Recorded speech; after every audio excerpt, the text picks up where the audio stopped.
You're watching America's Day at the Races on Fox Sports 2, brought to you by America's Best Racing. For the love of the race, visit americasbestracing.net. Today, live here at the Big A Aqueduct Racetrack in South Ozone Park. Thanks for joining us on this Sunday afternoon. Acacia come on alongside Anthony Stabile as we wrap up the week of live racing and wrap up turf season in New York. Turf season in New York, the Churchill Downs meet for the fall, the 19-day meet.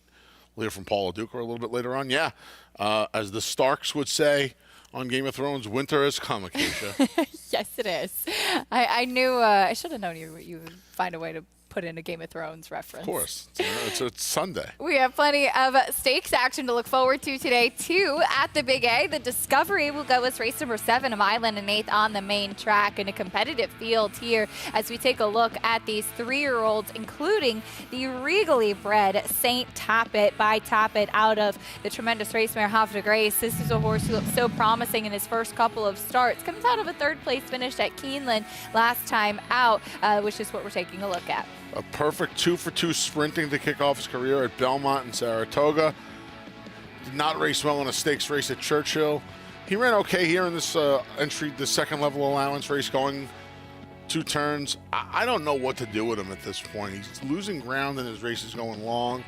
He's staying on and his race is going short. Maybe distance is not his friend despite his impeccable pedigree. There was a rumor about this horse. This horse was very good and he ran to his reputation in his first 2 starts. He has not done so in his last 2. I think his Hall of Fame trainer giving him another chance in Todd Fletcher at the stakes level at the 2 turns, the 9 furlongs, is a positive sign. I still think he's got to prove it to me today as far as the distance is concerned. Didn't love how long he took to switch leads last time out, but as you said, he's got Irad Ortiz and Todd Fletcher in his corner. One of the main contenders in this race is Win It, who finally put everything together last time out. Another by Tapit, in fact, also for Mandy Pope's Whisper Hill Farm, but this one goes out for John Kimmel. He is a horse that I have always thought wants to go the 2 turns. He's a tricky horse to ride, though. Yeah, he doesn't get away from the gate that cleanly. He's also kind of proven so far, in my opinion, that the distance is not his friend. These 1-turn mile races, the 1-turn races at Belmont and here at the Big A, have proven to be his best victories, his best efforts and his victories. I'm curious to see how he handles the 2 turns. I'm curious to see how he gets away from the gate today as well. There are some other horses that could take advantage of him as the speed, not getting away from there cleanly, and maybe taking a big weapon out of his repertoire by attacking early. Kendrick Armouche had a 4-win day yesterday. He'll be aboard Win It this afternoon in the Discovery and has gotten a chance to get to know that quirky horse quite well. The Discovery, one of the highlights on the program today. We also have the Tepin and the Autumn Days at Aqueduct. We're fast and firm right now. A little bit of rain expected later, but we'll see how that does play out as far as the final day of scheduled turf races in New York off the turf at Churchill Downs. So that Commonwealth will be run on the main track. Today's races, as always, presented by Claiborne Farm. Want to remind everybody that you can join Naira Bets today and get all of the action, play everything and more while earning up to a $200 deposit match bonus. Sign up using promo code MATCH200 and you can earn up to a $200 deposit match right after your first deposit. Bet any track, anywhere, anytime. Don't forget to join now at nairabets.com for your $200 deposit match bonus. Today at Churchill Downs, some stakes action for the final day of the meet. Again, at that Grade 3 Commonwealth, originally scheduled for the turf, now to be run on the main track. So here's the field after the scratches with those horses coming out. And we do have a couple of horses coming out of running 1-2 at Keeneland last time out. In fact, this is the same race we just took a look at with St. Tapit running 3rd. But Trademark and Actuator, who ran 1st and 2nd, will go head-to-head at Churchill today. From what we have seen at Churchill Downs of late, Trademark has the edge over Actuator because Actuator was chasing him down. And you want to be forward, you want to be inside from what I've seen at Churchill Downs recently. Yeah, it'll be interesting to see. You hate to see the race come off the grass, but with all that rain, a sloppy main track, we'll see if Trademark can take advantage of it getting rained off and getting a stakes victory. actuator, the one coming up the inside, closed for second, trademark on the front end, and he is drawn towards the inside for Vicky Oliver. And interesting, trademark was entered to potentially run in the Clark. They opted to run him here, maybe with an idea that it would probably come off and find a little bit of a softer spot. Was it WWHAS is the channel down there that they keep an eye on, right? That's from some tough older horses to a 3-year-old stakes race that rains itself off the turf originally meant for the grass. Yeah, it was a smart move. Ignore that morning line when we put that graphic up, by the way. That's a turf morning line. You'll see all those giant prices. Those are going to change dramatically by the time post time comes for that Commonwealth off the turf. Could be a very smart entry for Vicky Oliver with trademark a little bit later on. We get ready to kick off the live racing action, though, at the Big A with the first race. It's a New York bred 2-year-old filly made in special weight as we take a look at the field right here, as currently the number 5 Vax, who's had 2 races so far, is your 2-to-1 favorite. She did take a big step forward last time out, Anthony, as she's making start number 3 today for Mike Baker. She got on fast ground. She got a pair of blinkers last time. I don't know what kind of field she ran against last time, and we'll find out today. She's a 2-to-1 favorite right now, but it is a wide open total board. Just one outlier at double digits. That's the number 6, Queens over 3s, who did not run that poorly in her debut. Vax, who has that habit of running with her head high up in the air. We welcome in the 3rd member of our team, champion jockey Richard Migliori, down in the paddock. Hey, Richie, getting a good look at these 2-year-old fillies. Yeah, absolutely, and a nice-looking group, Acacia, really. We'll start with the one-horse first-time starter from Jorge Abreu, Starry Midnight. She's out of a mare that has produced 6 foals to win, and 2 of them on debut.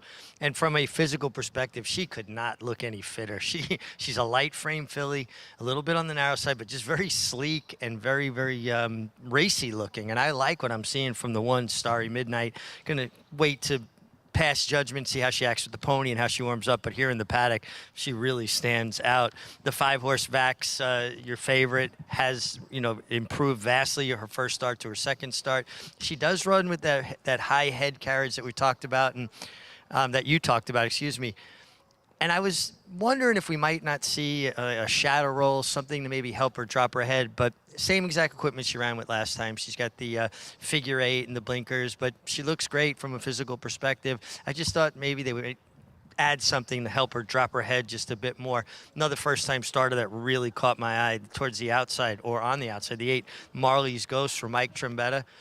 She's just a really, really fit-looking, racy-looking. Looks like a very smart filly. Kind of keeps stopping and checking things out, but got a real nice, clear, placid eye to her, and just seems like a very smart filly, very aware of her surroundings, and having the outside post, if she doesn't break very sharply, which some first-time starters have a want to do, at least she gets an opportunity to get into a rhythm, not force with anybody from the outside.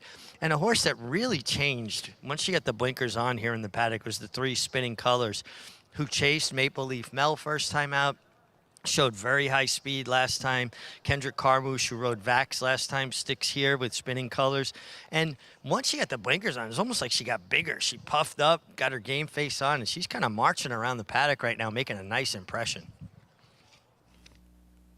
All right, Richie, thank you. She is 6-to-1 right now, as Kendra Carmouche will stay aboard Spinning Colors. She has a little bit of early speed as well. We'll talk more about her chances and the rest of this field, the Sunday opener from Aqueduct after this break on America's Day at the Races.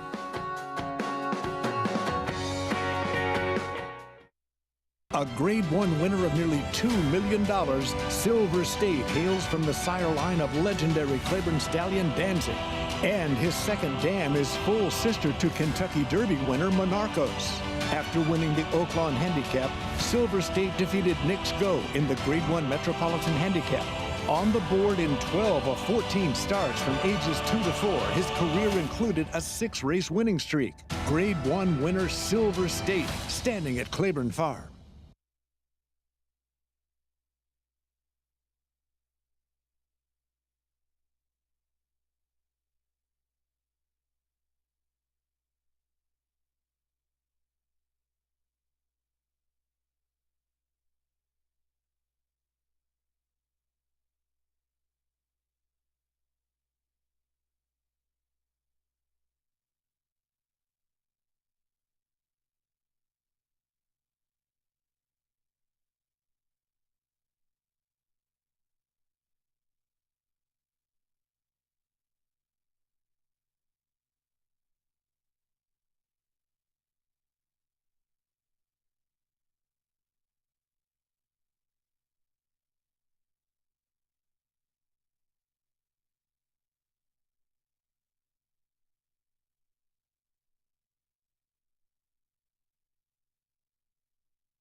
Silver State is a son of Heartspun out of an Empire Maker mare named Supreme. He was bred by Stone Street. It was a $450,000 yearling.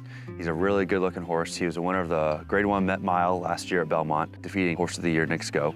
He reeled off 6 wins in a row, which is almost unheard of in today's horse racing world, but won the Oaklawn Park Handicap.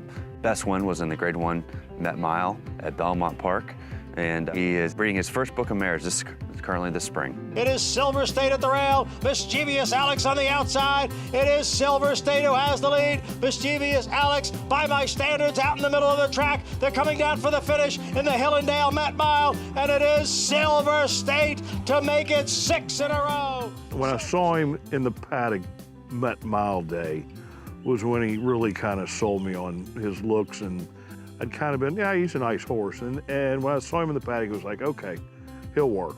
And then when he won, it was like, it really worked. And being by Heartspun, the family he has, made it that much more exciting.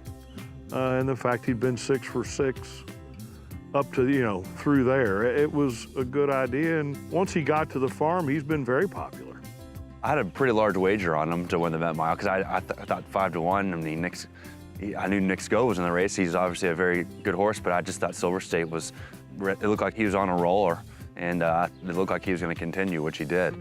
Well, he beat Nick Sco, which everybody knows who Nick Sco is, and that was even that much more exciting and, another feather in his cap.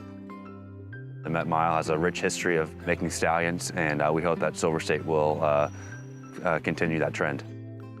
The day we started showing him, he came in here and looked like $1 million, and everybody that came to see him fell in love with him. Well, I don't know what they expected, but once he got in here, I mean, he probably came in and got off the truck and looked as well as any horse we've had come in a long time. He's such a good-looking horse. He's about 16'3". Everyone that has come to look at him has just loved his physique and physical. He's a gorgeous horse. He's dappled out right now, looks tremendous. He's got a great book of mares that we're excited about, and he's going to have a really big chance of making it as a stallion. And our program, as always, brought to you in part by Claiborne Farm. 100 years of doing the usual, unusually well. Cannot wait to see the progeny of Silver State on the racetrack. Such a beautiful individual and obviously a talented racehorse as well. We have the New York bred 2-year-old fillies to kick off the day at the Big A. There is Vax stealing a line from Eric Donovan. I think Vax has a shot in here. Wow. Terrible. I liked it. Well, you both toasted bagels, so I'm not surprised that you both I came had up a with the same toasted one. bagel Yeah, this sure morning, actually. Toasted Yep. bagel with butter. Let's move on. On my way to the subway. It was fantastic. I'm sure it was. Yeah, it really was. Okay. Probably stand on the subway too, right? For part of it. Here's the #1 Starry Midnight to kick off the post parade. I knew it. First to buy Connect had a couple of sneaky good works back in October and November for a barn that usually does well with the sprinters on the main track. Red Debut. Butterfly, first time on the dirt. Yep. Dan was 1 for 8, 0 for 1 on the grass. Took some money last time. Did not do a stitch of running in the second turf start after racing well first time. Spinning Colors went by. The 4 is out. Here's the 5, Vax. Spinning Colors has some speed. Vax was on the chase last time. Gets Dylan Davis.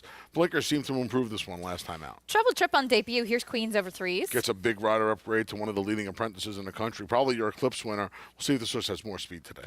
Second time starter Bustin' Hot gets blinkers on. She showed speed. Linda Rice, notorious for doing a good job with second time starters. The blinkers should only add to this one's early speed.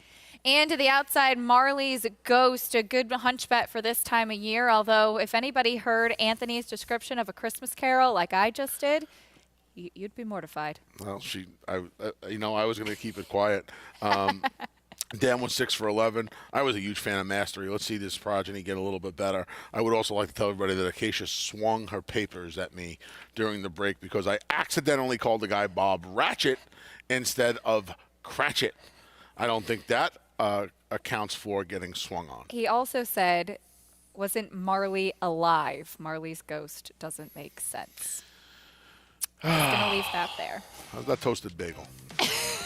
You can follow along and get all of the stats on the horses, trainers, and jockeys in today's races with free Equibase past performances. Visit NYRA.com/TV schedule to download your free past performances and all the races for today's show. Early pick 5 kicking off here with the 2-year-olds. The number 5, Vax, there she is, your favorite, as she did take a big step forward in her second start. This is her last race on November 4th, and she's one that she carries her condition, this filly. She physically hadn't looked like she'd taken much of a step forward, but I was intrigued with the blinkers on because of the way she carries her head. It didn't really seem to help, and you can see it right there that she doesn't really lower herself when asked. No. It's a curious way of running. She's done it in both starts, and like you said, there was no correction with the blinkers last time out. She stayed on nicely last time. She's not really putting a dent into the leader, but she's not going away either. I don't know what to make of that effort. I do not prefer the field she comes out of, yet she's been forward. I'll tell you another thing, too, and I don't look as much into this as I used to and as other people do. But Kendra Carmouche rode both the 3 spinning colors and Vax for the first time in their respective starts last time out. And he decided to stay with the filly who arguably and on paper ran the worst race. The worst race, I should say. She showed speed, but she tied at the 4th, whereas Vax kind of stayed on and ran second. She was 10 points higher on the buyer speed figures, yet he's on spinning colors. Now, maybe Vax, who's coming back in just 23 days, wasn't being pointed for this race, and Kendrick's agent, Jimmy Riccio Jr., gave the call to Mark Hennig, and they've been riding some horses for Mark Hennig. I just found it curious that one horse is sitting on the board at 6-1, the other one's your 2-1 favorite, and Kendrick's on the one that is 6-1, coming off of a nice 4-win day. Number 2, Manny Franco will be aboard Red Butterfly, while this filly will start on the dirt for the first time. Her 2 races on the turf. The first one was very good. The second one, she did have some trouble, but she didn't really pick up her feet much after that. This is her first race, and it's interesting because I had written down from my notes from her debut that she looks like a turf sprinter, but she's by Munnings. So it's very interesting to see what she'll do getting onto the turf for the first time. The other foals out of this dam had more turf-influenced pedigrees than sires, I should say, than Munnings, who is kind of a dual-surface stallion. They run on turf. But I think if you say, if I say to you Munnings, you think more dirt. So this horse has some dirt pedigree. This horse is taking a lot of money. This horse is the co-second choice. I don't know if I would want her as the co-second choice, but she can definitely win. If you're playing the early pick 5, which is over $250,000 in the pool, you're not leaving her off your ticket. Phillies finishing up their warm-ups on the track. Let's check in again with Richie. Yeah, guys, just to follow up on Red Butterfly, Munnings gets 19% with his dirt sprinters winners as opposed to 14% with his turf sprinters. So there is a little bit of a stronger influence on the top side there. And she is a half to Gabriella, who did win an off-the-turf race on the dirt, another homebred for Barry Schwartz. The one, Starry Midnight, continued to impress me. Just a very professional filly. She's a great mind on her. Looks very fit. Was talking to her conditioner, Jorge Abreu. He said she's done everything right. He said she hadn't been super sharp away from the gate. He told Javier not to rush her too much, going 6.5, but hopefully she breaks a little cleaner after that one good gate work 2 back on November 14th on the training track, where she did gallop out 6 furlongs in 1:14. The 3 spinning colors, liked her in the paddock. She completely won me over on the racetrack. I like the fact that Kendrick Carmouche, your leading rider at the moment, sticks here. She just looked like she's got her game face on. A filly that carries a lot of condition and probably will be set for her best. She's chased some fast paces. She's been part of some fast paces. Maybe she makes the lead here, gets comfortable under Kendrick, who we know is a guy that gets his position going forward. The 7, Bustin' Hot, I think improved off her first race as far as a fitness standpoint, adds blinkers. Offspring of Bustin' Stones, you always get an honest racehorse with Bustin' Stones. They find their level and they all run, whether it's at Finger Lakes or here. They are the honest, hard-working type of horses that I appreciate and admire. And the 8, Marley's Ghost, Ratchet, Cratchit. I prefer a Bialy to a Bagel, but again, a first-time starter. That certainly it was impressive. She's been training down at Fair Hill for Mike Trombetta, daughter of Mastery, Claiborne Farm Stallion, making a nice impression for her first start, but a bit cold on the board. 10-1 right now. Richie, thank you. Jose Ortiz will be in the saddle. You can play against your friends and fellow fans with the Showdown, a free-to-enter handicapping contest that follows the New York racing on our program. Place your picks now and watch your name climb the leaderboard to earn real prizes. Get started at NYRA.com/showdown. Final thoughts on the opener, Anthony? Yeah, Richie completely lost me with the Bialy reference. Liking him wanting a bagel is just atrocious. I like the 7, busting hot. I mean, Linda Rice, second-time starter. Horse showed some speed first time, gets the blinkers. Ordinarily, they show more speed second time out. Naturally now, she'll get a little bit of help with the Rogues badge being aboard. Drawn outside of the others, most of the others except Marley's Ghost. 4-1's a square. I can't believe Red Butterfly is a shorter price than Bustin' Hot on this tote board right now. I'll take the 9-2, 4-1 on the number 7, Bustin' Hot. I like it. Best of luck. 2-year-old New York bred fillies in the spotlight in the opener. We send it up to the voice of New York racing, John and Brielle, for the call. Waiting for Queens over 3s, Bustin' Hot, and Marley's Ghost.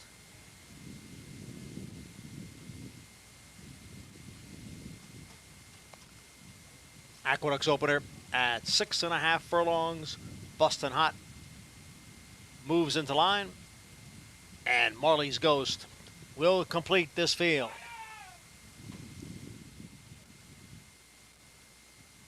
And we are set for the start.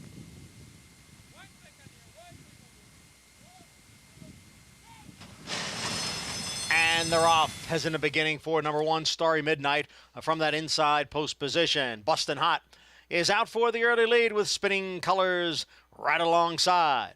On the far outside is Marley's Ghost. Vax is right there. And then we come back to Red Butterfly in 5th, followed by Queens over 3s, and farther back is Starry Midnight in 7th. Bustin' Hot has the lead here by a length. Vax and Spinning Colors, they are right together, 2nd and 3rd through an opening quarter mile in 23 seconds. It is Bustin' Hot in front here by a length and a quarter. Vax is running in 2nd.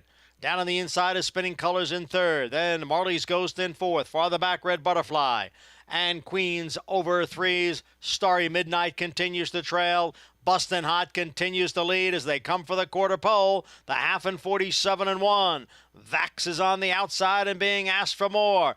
It is Bustin' Hot and Vax. The two of them are together into the stretch. Bustin' Hot on the inside and Vax on the outside, and Starry Midnight, who was last just moments ago, is putting in a late run on the outside.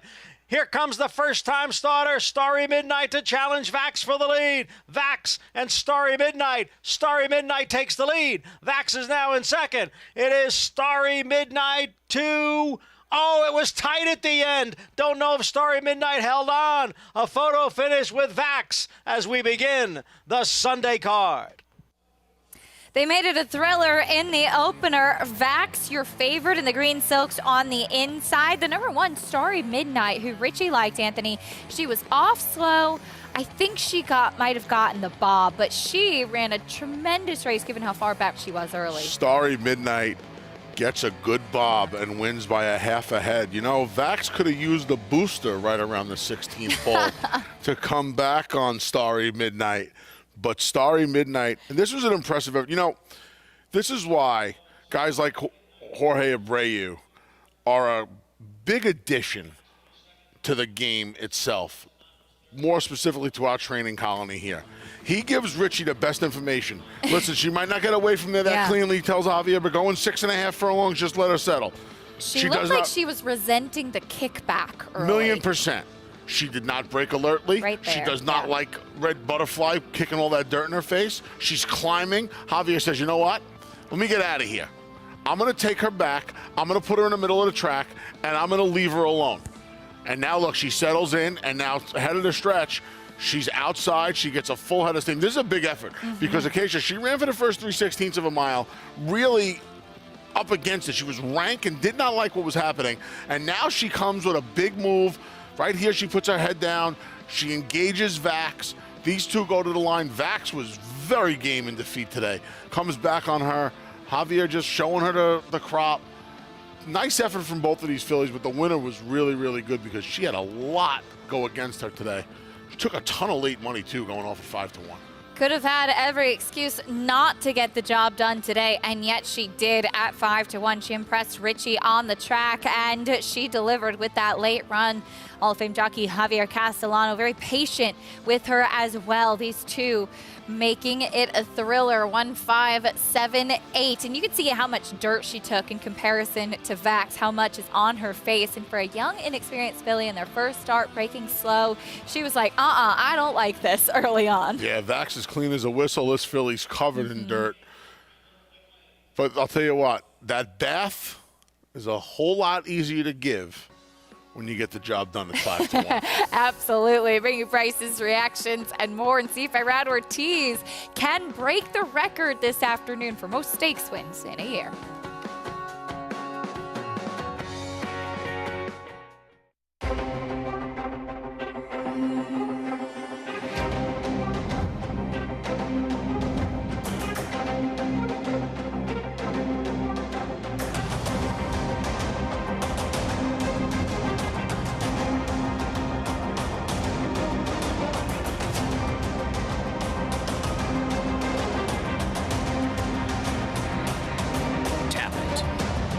Standing at Gainesway. Who you betting on? How about an app created specifically for horse racing? Naira Bets. We specialize in thundering hooves, fist pumping, and boosting your bankroll with robust weekly promotions. And offer betting tips from actual horse racing experts. Bet all day and night, nationwide. Get the action and thrill of horse racing with Naira Bets. Giddy up. Game of Silks is coming this December.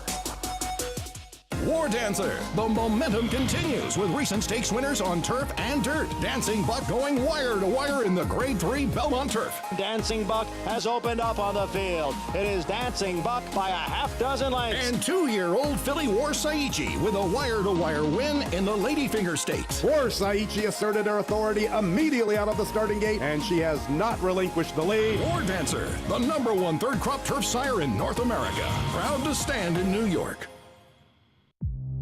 Adelphi Racing Club, offering a truly personal racing experience.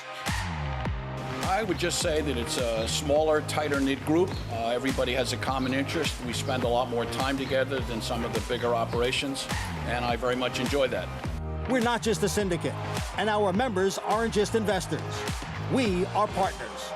Contact us to get a taste of the Adelphi Racing experience, and let's win races together. We're back on America's Day at the Races. Acacia Clement, Anthony Stabile, and Richard Migliore. Glad to have you with us on this Sunday afternoon as we're just getting started. One race down at the Big A, and it was an exciting one. First-time starter, Starry Midnight, who was so far back early, Anthony. She came flying late. She did. Daughter of Connect overcame a tough start and eighth of a mile thereafter to get the job done at an even 5-1 on debut. $12 winner in the first race, trained by Jorge Abreu, who's standing by with Richie.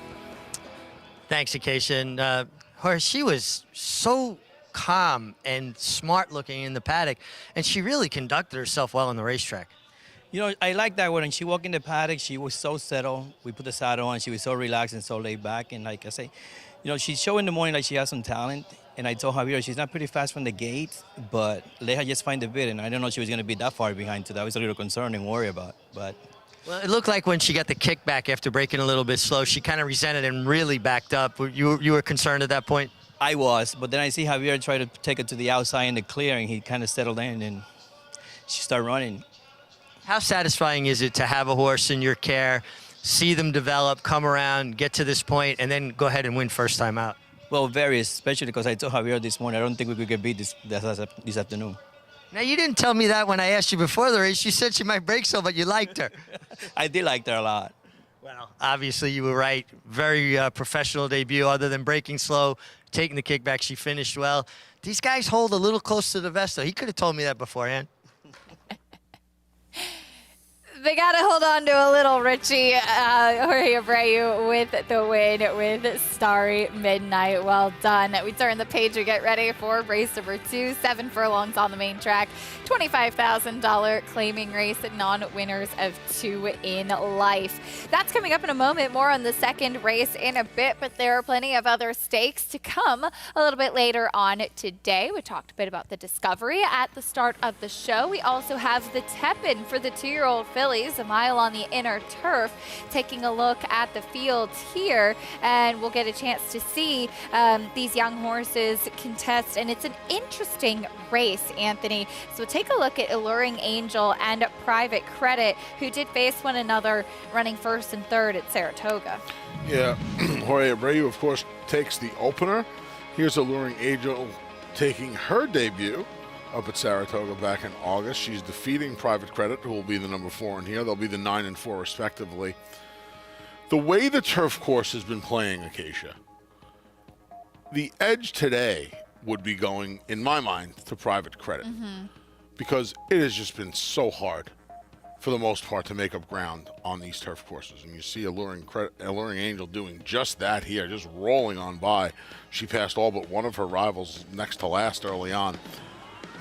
The way the course has been playing, though, she's the one that would apparently, seemingly be up against it when you look at horses like Private Credit who have speed, the number 730, the Kelvin has speed, the 6 Smoky Eyes has some speed, and here's Sweet Lou's got aces. I like this maiden against the winners today. She's drawn inside off of a series of 3 sprint races.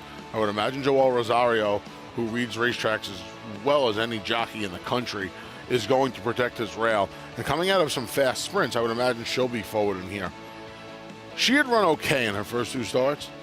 This effort puts her smack dab in the winner's circle today. I mean, an 85 by a speed figure. You don't see 1 or 2 fillies run away in these turf maiden sprints. They were almost 6 lengths in front of their nearest rival that day. I love races like that, especially when they come up as fast as that one did. I wound up going to her, stretching out. She's by constitution. I cannot imagine the 2 turns is going to be an issue for her today. The main issue might be the weather. If it rains off, the race obviously changes completely.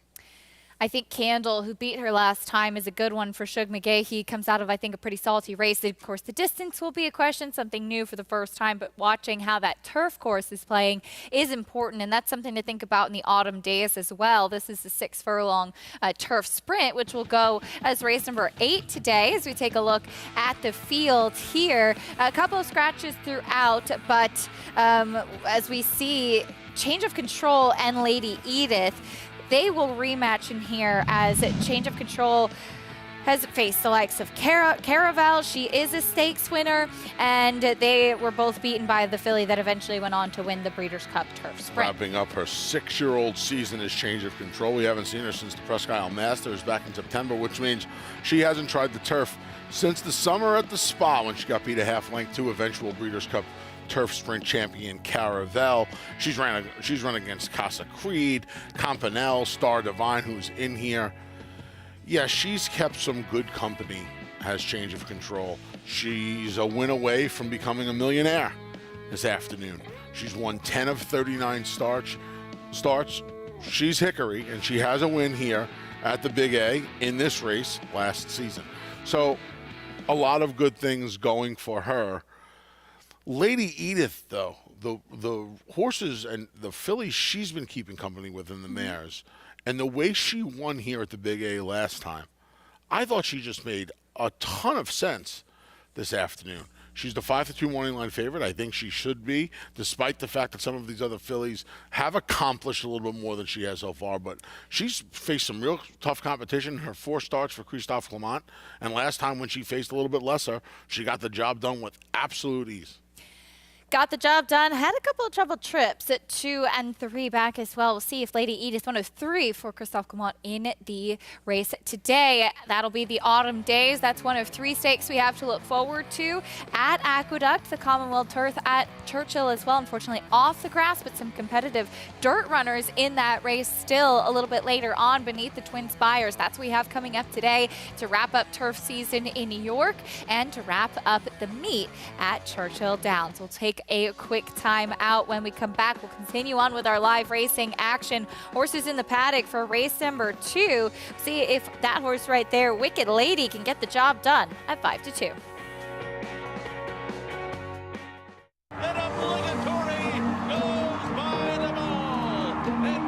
Here comes Malathaat. Here comes Clairiere on the outside. They're coming to the finish, and it's going to be Clairiere.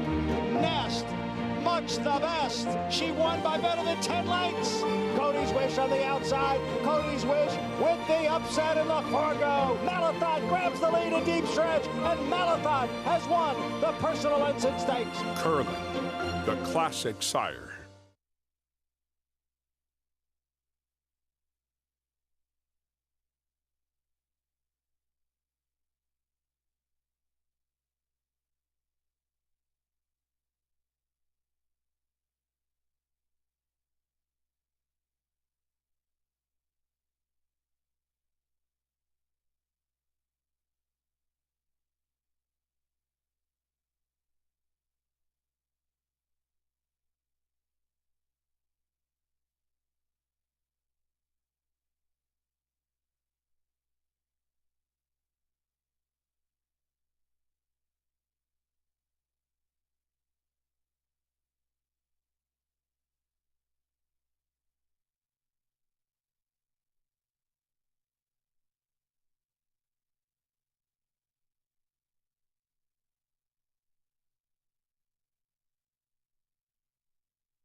Welcome back to America's Day at the Races, brought to you by Naira Bets. Bet any track, anywhere, anytime. Get started at nairabets.com today. Getting ready for the second race of the day at the Big Egg.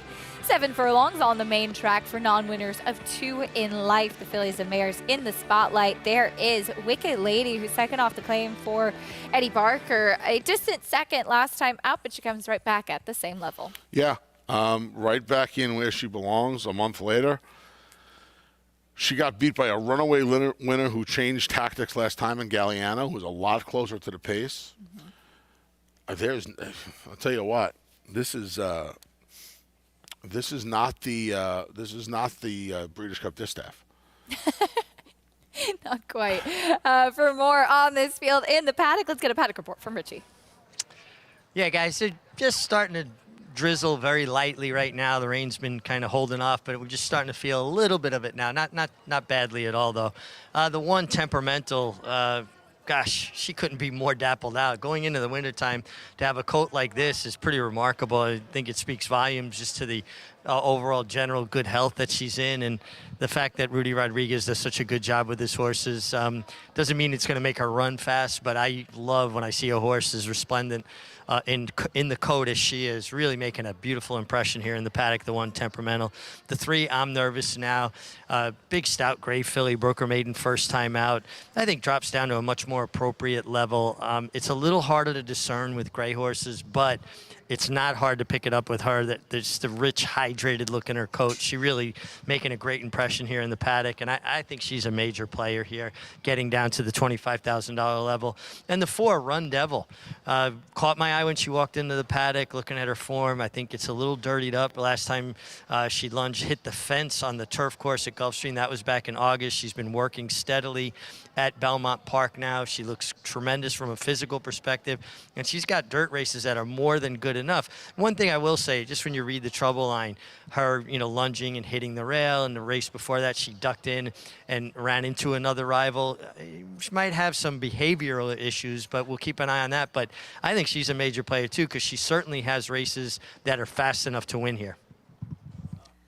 All right, she's intriguing. Richie, thank you. George Weaver sending out 2 in here. And Anthony, I know you had a little bit of interest in Capital Gal to the outside. Want to remind everybody, though, if you haven't signed up for Naira Bets yet, now's the time. What are you waiting for? You can join Naira Bets and play all of the action on our program and more, and earn up to a $200 deposit match bonus. Sign up with promo code MATCH200, and you could earn up to a $200 deposit match right after your first deposit. Bet any track, anywhere, anytime. There is the other George Weaver runner, Capital Gal. We've seen George Weaver doing this a lot recently with turf, quote-unquote, turf horses going to the main track.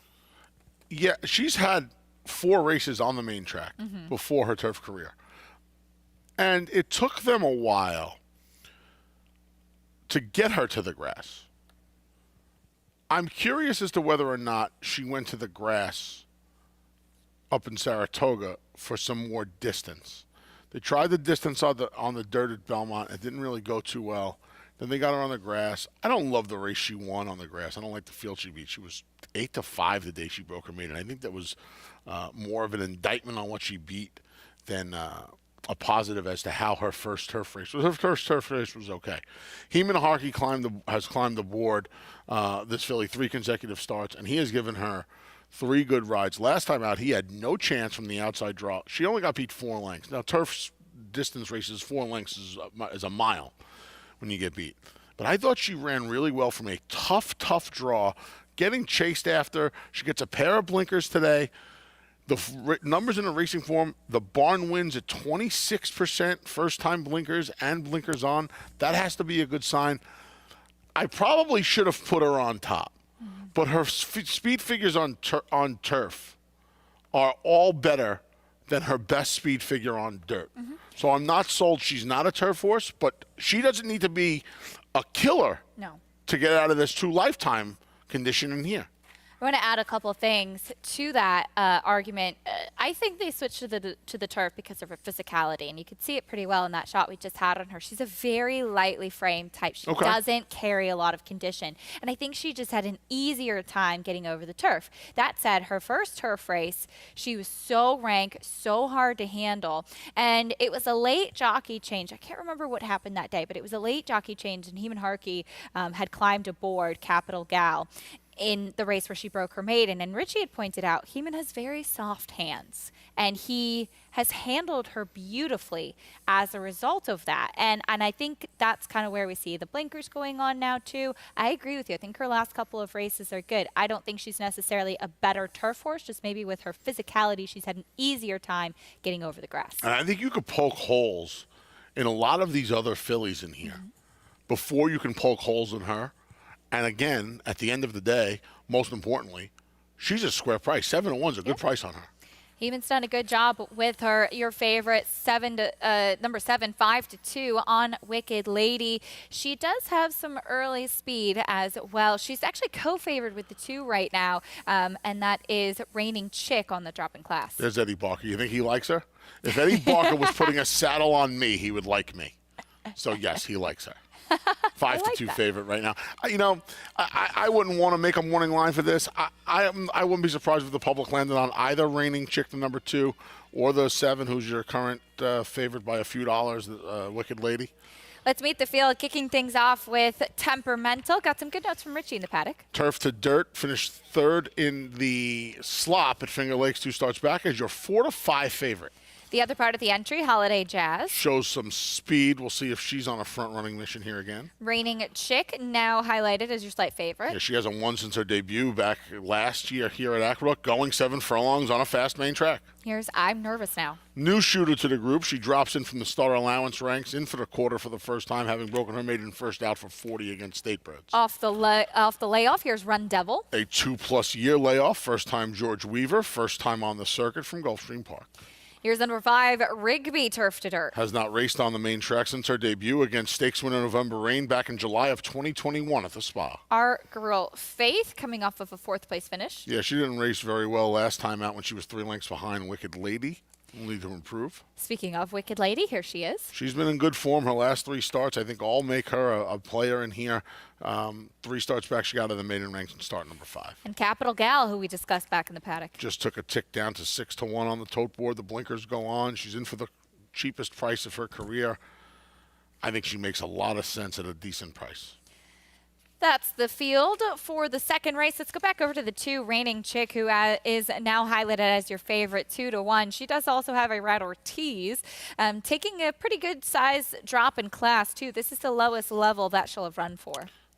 My Talking Horses partner and I, Andy Sterling, have talked about the amount of money a Rat Ortiz Jr. horses take across the country, but namely here in New York. And this is a prime example. I don't know how, off of this filly's form, you can even think about making her 2-1. Can she win?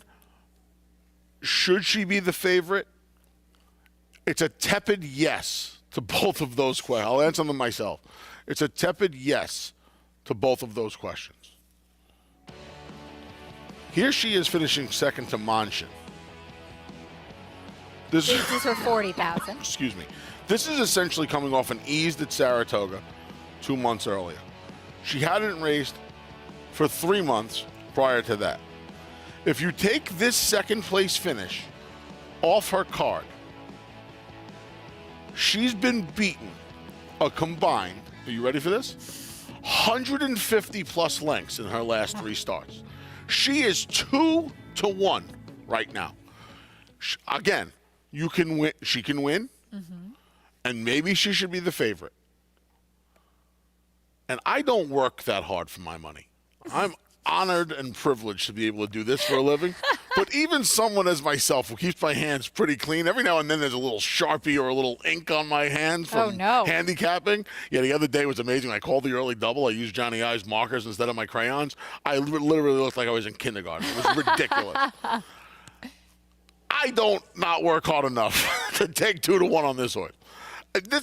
And she can win. I picked her third, right? Picks her up over at NairaBets.com. Head over, and over at Naira.com for the full card.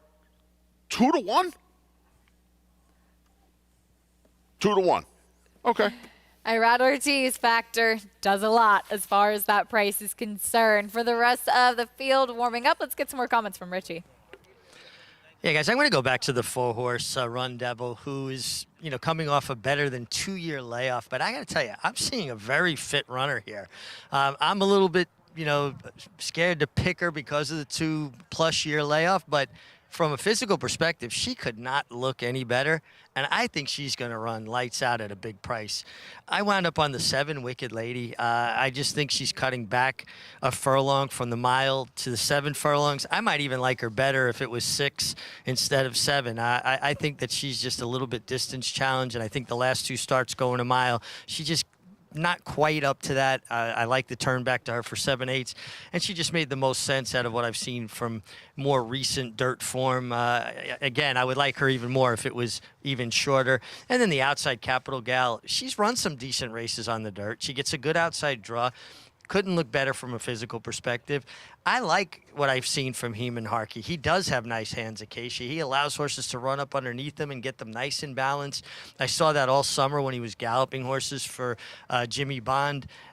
Just a real nice, quiet hand on a horse. And, being a jockey is a lot of things, but it all starts out with being a good horseman and a good rider.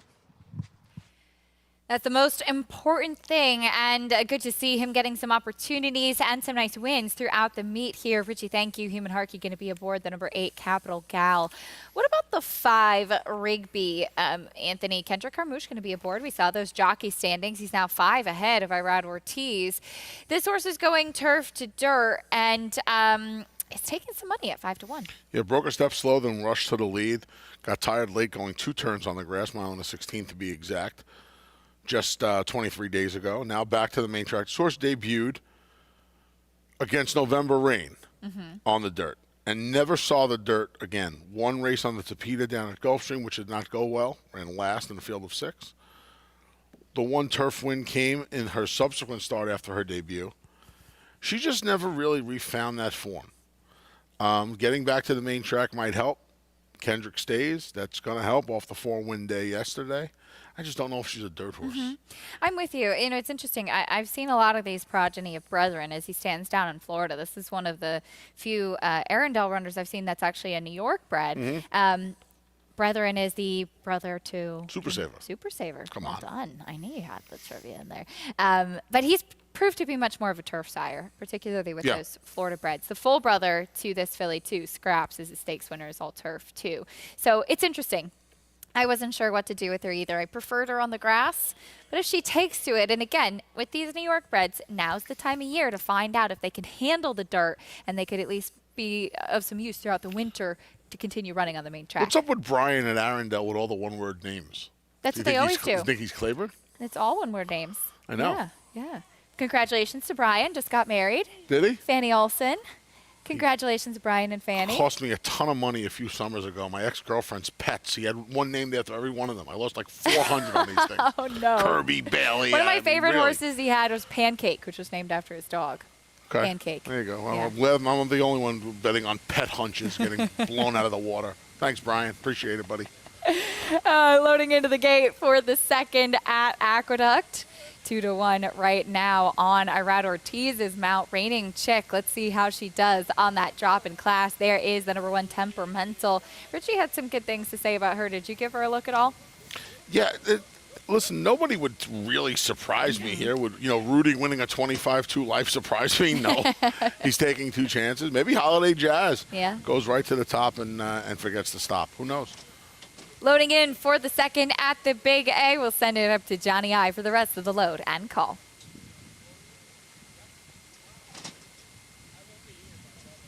The gray, I'm nervous now. Moving into line. And there goes Wicked Lady, and Capital Gal will complete the field for race number 2, and they're going 7 furlongs on this fast Aqueduct main track. Capital Gal steps up, and we are set for the start of the second. And they're off. Number 2, Reigning Chick, came away in a bit of a tangle and is at the back of the pack. Run Devil and Holiday Jazz. And right there on the outside is Rigby. So it's 3 of them across the track for the early lead. I'm Nervous Now is 4th by a head. And then on the outside is Wicked Lady next in 5th, followed by Capital Gal in 6th, 2.5 lengths to Our Girl Faith, who runs in 7th. Temperamental is 8th, and Reigning Chick is the trailer in 9th. The leader is Holiday Jazz in front now by 2 lengths. Rigby runs in 2nd. Run Devil dropping back down at the rail. Passed by the gray. I'm Nervous Now. And on the outside is Capital Gal. The quarter went in 22 4 midway on the turn. Holiday Jazz by a length. Rigby in pursuit in 2nd. It's a break of 2. Back to I'm Nervous Now. Run Devil trying to get back in it again. Capital Gal's had a wide trip the entire way. Then comes Our Girl Faith and Wicked Lady. The half in 46 4. It is Holiday Jazz in front here. Run Devil running at her now on the outside. It is Holiday Jazz holding on to the lead. Reigning Chick gobbling up ground out in the middle of the track. Here is Reigning Chick. Trouble at the start, way back early on, but the winner at the end. Reigning Chick from well off the pace. Holiday Jazz was 2nd, and then Run Devil and Our Girl Faith. Felt very similar to what we saw in the first race. In fact, Reigning Chick off in a tangle. She was far back early, and then she comes flying late on the outside under Irad Ortiz Jr. I was thinking the same exact thing. You rarely see two last to first moves on one card. That's how the early double was won here at the Big A today. Yeah, 2-1 when all was said and done, boy. She made it look easy. I don't know. I could use if somebody from downstairs can send the towel up so I get all the egg off my face. Reigning Chick. I mean, she was literally 10 lengths the best today. She was. Off in a tangle, last by a long way. We're going to take a look at the start here, Acacia. She almost kind of steadies back a little bit, a little unprepared, and then she just has no position to run to as everybody else is moving forward. And then it was like the same exact thing with the first-time starter. Starts climbing in the first race, Starry Midnight, climbing, right? And as soon as Irad gets her off the inside and kind of away from that kickback, she gets going. She turned for home quarter of a mile ago. She was dead last. And you could see her, she is covered. Yeah. Head to toe, she's covered. She has dirt on her hind end. That's nearly impossible.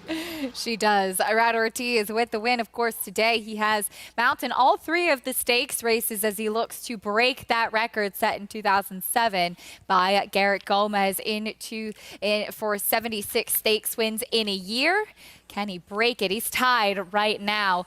He picks up a win earlier on in the card as we turn our attention over to Churchill Downs, getting ready for the opener beneath the Twin Spires. We'll be going 7 furlongs on the main track. It's a 30,000 non-winners of 2 in life. Had a bit of a rainy day there as well. Again, that stakes race a little bit earlier on off the turf today. As a result, we'll see that stakes race coming up, the Commonwealth. We'll get it ready to meet the field, kicking things off with the number 1, Gathering Valley. Ships in from Delta Downs down in Louisiana for Hall of Famer Steve Asmussen. She's also in for a tag for just the second time. First time she galloped at Louisiana for 12-5. 10-1 right now on the board. Here's Mrs. Nushi. Pair of blinkers go on. This daughter of Mark Valesky as she stretches out an extra furlong. She's run 7 furlongs 3 times, a couple of third-place finishes. She also has a second-place finish on a wet track. Number 3, Social Mandate, is taking a bit of a jump up in class. Had her best effort for the newborn Juan Cano. He took over the training back in September. She finished second when taking Lasix out of her repertoire last time out. You have 2 horses at 9-5 right now. Here's the first one, Afleet Arlene. Yeah, she got the job done in a big way going this 7 furlongs on debut. 2 back here at Churchill. Shipped Elva to Keeneland for a starter allowance. Did not fare as well. Back in for a tag today. Currently highlighted as your favorite, Shell Shock, first off the claim. The quote-unquote other Steve Asmussen in here. 5-year-old mare broke her maiden back in the spring at Keeneland. 5 subsequent tries against winners haven't been very good. This is her first start for Asmussen. And to the outside, last out maiden winner, Sassy Seiji. Yeah, she's 3-1 right now on the board. Edgar Morales for Tom Amos. They've teamed up to win a lot of races. She got out of the maiden ranks last time in a special weight off the turf at Horseshoe Indy. Tom does the right thing, runs her right for the tag at Churchill Downs. Good spot for her. Let's see how she handles it. 2 horses at 9-5 right now as we welcome in live with us at Churchill Downs, Paul LaDuca. Hey, Paulie, last day of the meet. Just want to say to you what a terrific job you have done at the entire meet throughout at Churchill. We're so thankful to have all your insight there. Thank you very much, Keisha. Really appreciate it. It's been really unfortunate that opening day was a sloppy racetrack, and now closing day is a sloppy racetrack of this fall meet. Didn't get a lot of turf racing in, obviously, with those issues, but we still got a great race card today, 12-race card. Everything, obviously, is a giveaway, all the mandatory payouts. The Derby City Pick 6, 20 cents variety starts in race number 7.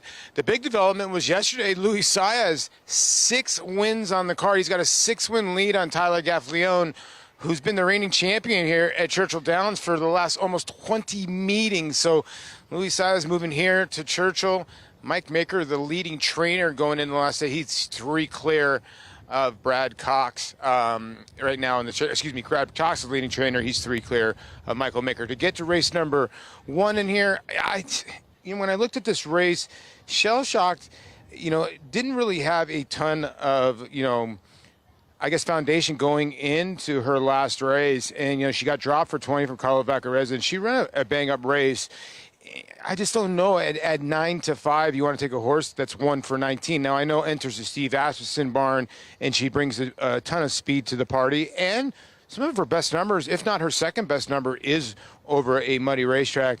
I tend to go for the horses that are, 0 for the least or 1 for the least in this case. The 4 Fleet Arlene, I thought was very good first time out for Jimmy Baker. Might have snuck that one through at 20,000. In this filly by Fleet Alex won by a pole that day. And I can understand why she's favorite. But I'll tell you what, sometimes it might fool you. The 8 Sassy Sagey has one race over a muddy racetrack. It was awful. But Acacia, she's moving over this racetrack like she loves it. The Tom Amos barn is going great guns right now. Hoosier Philly won the Goldenrod by about 10 yesterday, or she could have won it by 10. I think the 8 here is live at 5-2.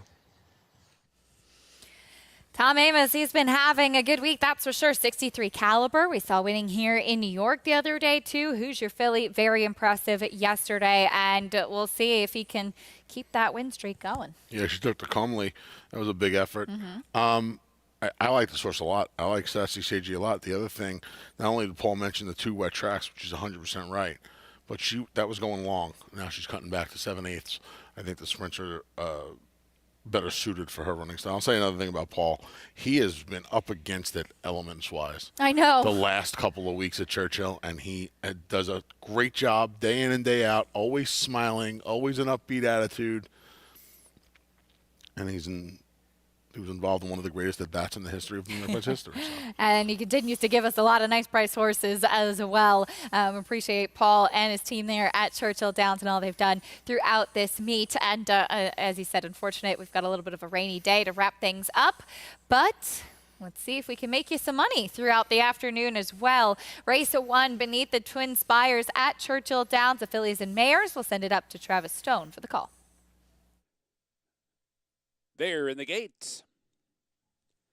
And they're off. Sassy Sagey far outside, breaks in stride. Shellshock is there. A Fleet Darlene has asked for speed as well as they move up the chute and come for the main track. And Sassy Sagey to go head-to-head early with a Fleet Darlene. Shellshock not far behind. Mrs. Nushi been moved outside, and she's coming on now 3 wide, and Social Mandate comes on 4 wide. Shellshock settles back into 5th at a break of 2 back to Gather and Bali the trailer. So down the backstretch run, Sassy Sagey the leader, a Fleet Darlene pressing from the inside, and Mrs. Nushi stalking from the outside. They hit the far turn, going head-to-head. A Fleet Darlene down inside, grabs a narrow lead. Sassy Sagey trying to keep pace with her now. Mrs. Nushi spun out 3 wide, 2 lengths back. Shellshock is now racing in 4th, and Social Mandate's in 5th, and Gather and Bali's at the back. 45-3 for the half mile. Quarter mile to go. Chasing a Fleet Darlene off the turn. She's down inside of Sassy Sagey, but they're shoulder to shoulder. Shellshock comes on. Here comes Shellshock, cut loose and grabbing the lead right outside the 8th pole, and she strides away. Shellshock by 3 now. Sassy Sagey, a Fleet Darlene gives way late. Everybody chasing Shellshock, who is a wrapped-up winner in the end. She cruises home 4 lengths ahead of Sassy Sagey. Tight there for 3rd between Social Mandate and a Fleet Darlene. Shellshock off the claim for Steve Asmussen. Much the best in this opener. Steve Asmussen and Tyler Gaffleone seem to be a very winning duo throughout the meet at Churchill Downs. Potent combination. Yep. Acacia was able to take advantage of a little duking it out on the front end between the Fleet Arlene, Sassy Sagey. The other 2 fillies that took some money in here and able to set it up for the second choice, who was in the offing and ready to roll. Easy kind of win. Tyler Gaffleone not going to go quiet into that good night when it comes to the riding title at Churchill Downs. He's going to try and give Luis Saez all he can handle here on closing day. Luis Saez, who nabbed him for the riding title at Keeneland. They've been putting on a good show, the 2 of them and the entire riding colony throughout the meet here. But Tyler Gaffleone picks up another win. This one for Steve Asmussen, owned and trained by the Hall of Famer. Picked up this one for $20,000 last time, stepped her up a bit, and she gets the win wrapped up in the end, 5-8. under the line in the opener at Churchill Downs. More live racing from Churchill and Aqueduct after this quick time out. We'll be back and continue on with all of our discussion and our great racing action on this Sunday afternoon.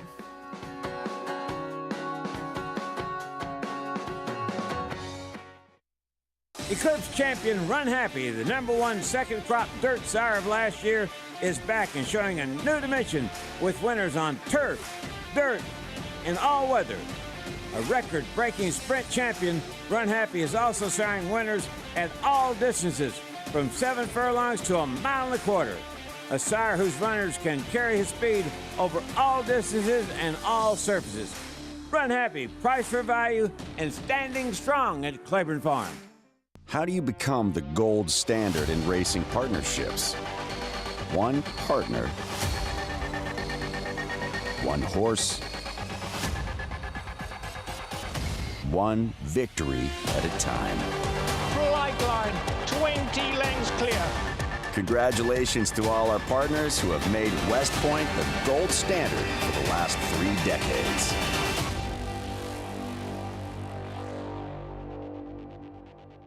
Code of Honor, multiple Grade 1 winner and 6-time graded stakes winner, including the Grade 1 Travers, the Grade 1 Jockey Club Gold Cup, the Grade 2 Fountain of Youth. He was a debut winner at 2 in Saratoga, following up with a gutsy performance, running second in the Grade 1 Champagne Stakes. Son of a champion out of a graded stakes winner, with an outstanding physical to match. Code of Honor, standing at Lane's End. Giddy up. Game of Silks is coming this December. Racetrack Television Network brings you every race, from every track, on every screen, every day. With monthly packages starting as low as $5, RTN gives you great value and access to more live HD streaming and race replays than anyone. Visit RTN.tv today to sign up and watch on almost any device, including Roku and Amazon Fire. RTN has packages that start at $5 per month.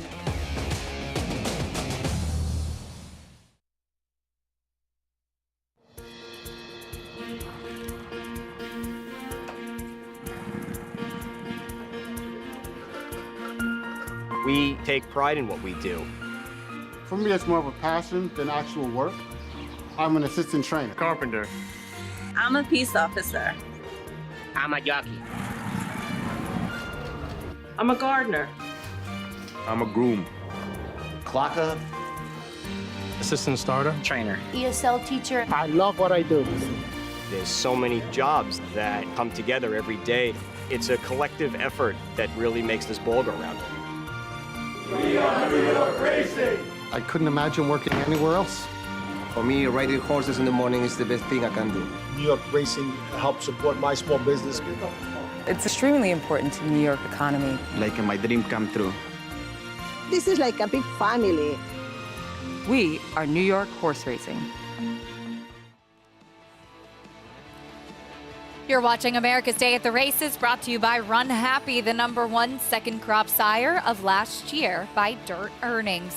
We turn our attention now to the 3rd race in New York bred maiden special weight here at the Big A, 6.5 furlongs on the main track.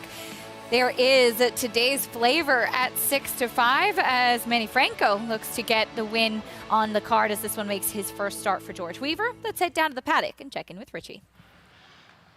Yeah, Keisha, I'm just going to talk about 2 horses. I really want to kind of get a look at these horses on the track and see how they're moving and how they warm up. But the first-time starter, number 4, My Man Matty, son of Cantharos, half to Cupid's Heart, came in here very sharp. Looks very focused, very racy on the bridle, making a very nice impression. Looks very fit for trainer Bruce Levine. And for many years, Bruce was very, very good at getting first-time starters ready to fire big first time out. You know, he may obviously be better for a race. He'll tighten a bit more, but he's got a really good look here in the paddock. And the 6, your favorite, today's flavor. He had a no-hope trip last time when he reared and really blew the brake, got off slowly, then kind of half ran off down the backstretch, got into the race, and then rightfully flattened out and tired. He should be a lot better for that, especially if he gets away good. I will say, though, I wish his coat was just a little bit more resplendent, a little bit more texture to it than I see. It just looks a slight bit dry, but he certainly is the horse to beat, particularly off of his last run. Hopefully he gets a better start today. Richie, thank you. 6-5 on today's Flavor, who reared up at the break last time out. We'll talk a bit more about his last race and his chances today as we get ready to kick off the middle pick 4 from the Big A after this.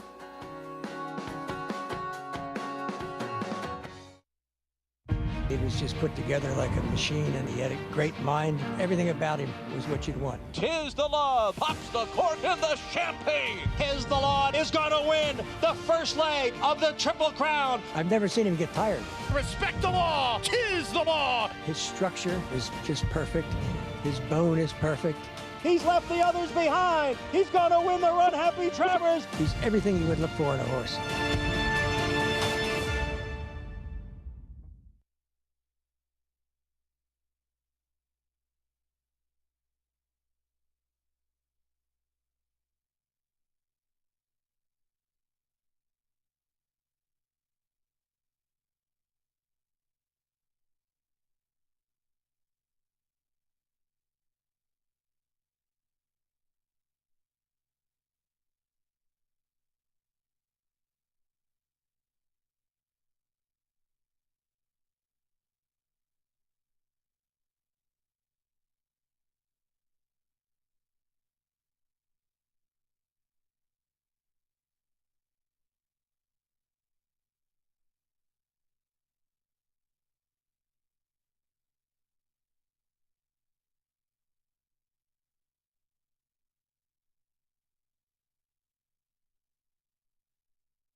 Welcome back to America's Day at the Races on Fox Sports 2, getting ready for the third race of the day. New York bred maiden special weight. We will meet the field as we get ready to kick off today's middle pick 4. Don't forget about that wagering opportunity as horses step onto the track too. Again, we're going 6.5 furlongs. And we will kick things off, Anthony, with a horse that hasn't run in quite a while. Here's Stone Cold Warrior. Yeah, she's been off for about 13.5 months. He has anyway. When last seen, he was finishing 4th in a different barn. Now goes to a barn who's won just one race on the season. First time on the dirt for the number 2, Capleton. Yeah, back to the dirt. Blinkers come off. The horse ran for purse only up at Saratoga on the main track. Showed some speed and tired that day. This horse needs a big form reversal. Yeah, lost a shoe and as a result ran for purse money only that afternoon. The 3 Refua went by. Here is the first-time starter, My Man Matty. Like Richie said, half the Cupid's Heart. This one by Cantheros take all the way till November of the 4-year-old year to debut. Rumors this horse can really, really run. Number 5, Support the Cat, big price. Comes in from Finger Lakes off a second-place finish. The best start of this horse's career by a long, long way. First time for George Weaver. Here's today's Flavor. Had that terrible start after facing and finishing second against Open Company out in Southern California to start his career. Clash AJ is next. Yeah, he made his return from a February layoff on the grass for the first time. Gets back to a main track in here, but his best race came against state-bred claiming competition. That's the field for the third race. Reminder, middle pick 4 kicks off here. about 22,000 in the pool already, starting in this race number 3 with this New York bred maiden special weight. Don't forget about that fun wager to participate in as well. The number 4, My Man Maddie, the lone first-time starter in the field. He and the number 3, Refua, currently at 5-2 right now on the board. There are, of course, some concerns that it's taken a long time to get this horse to the racetrack, Anthony. The half-sister Cupid's Heart has been a very effective sprinter against New York bred company. Yeah, she didn't run very well over the weekend going long, but sprinting, I don't think she wants that far. I don't either. And her pedigree really didn't say she wanted that far.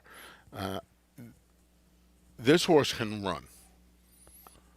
Whether he can still run as a 4-year-old who's debuting on November 27th remains to be seen. But he's taking some money into the teeth of not only one horse in the number 6 today's flavor, but the 3 Refua has some decent figs as well. So the fact that he's taking as much money as he is a very, very good sign, I think. 2-1 on that first-time starter. The number 6 today's flavor is the favorite.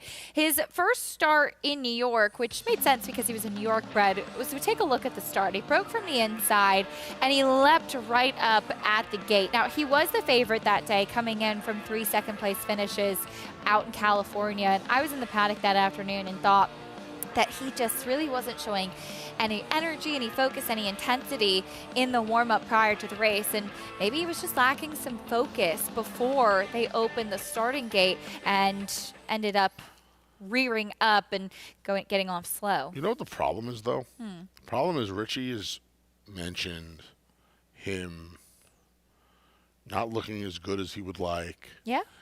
He was gone. He was gone 10 months. Now he was gone another 2 months. I mean, how many New York bred maiden races do we think he's passed up?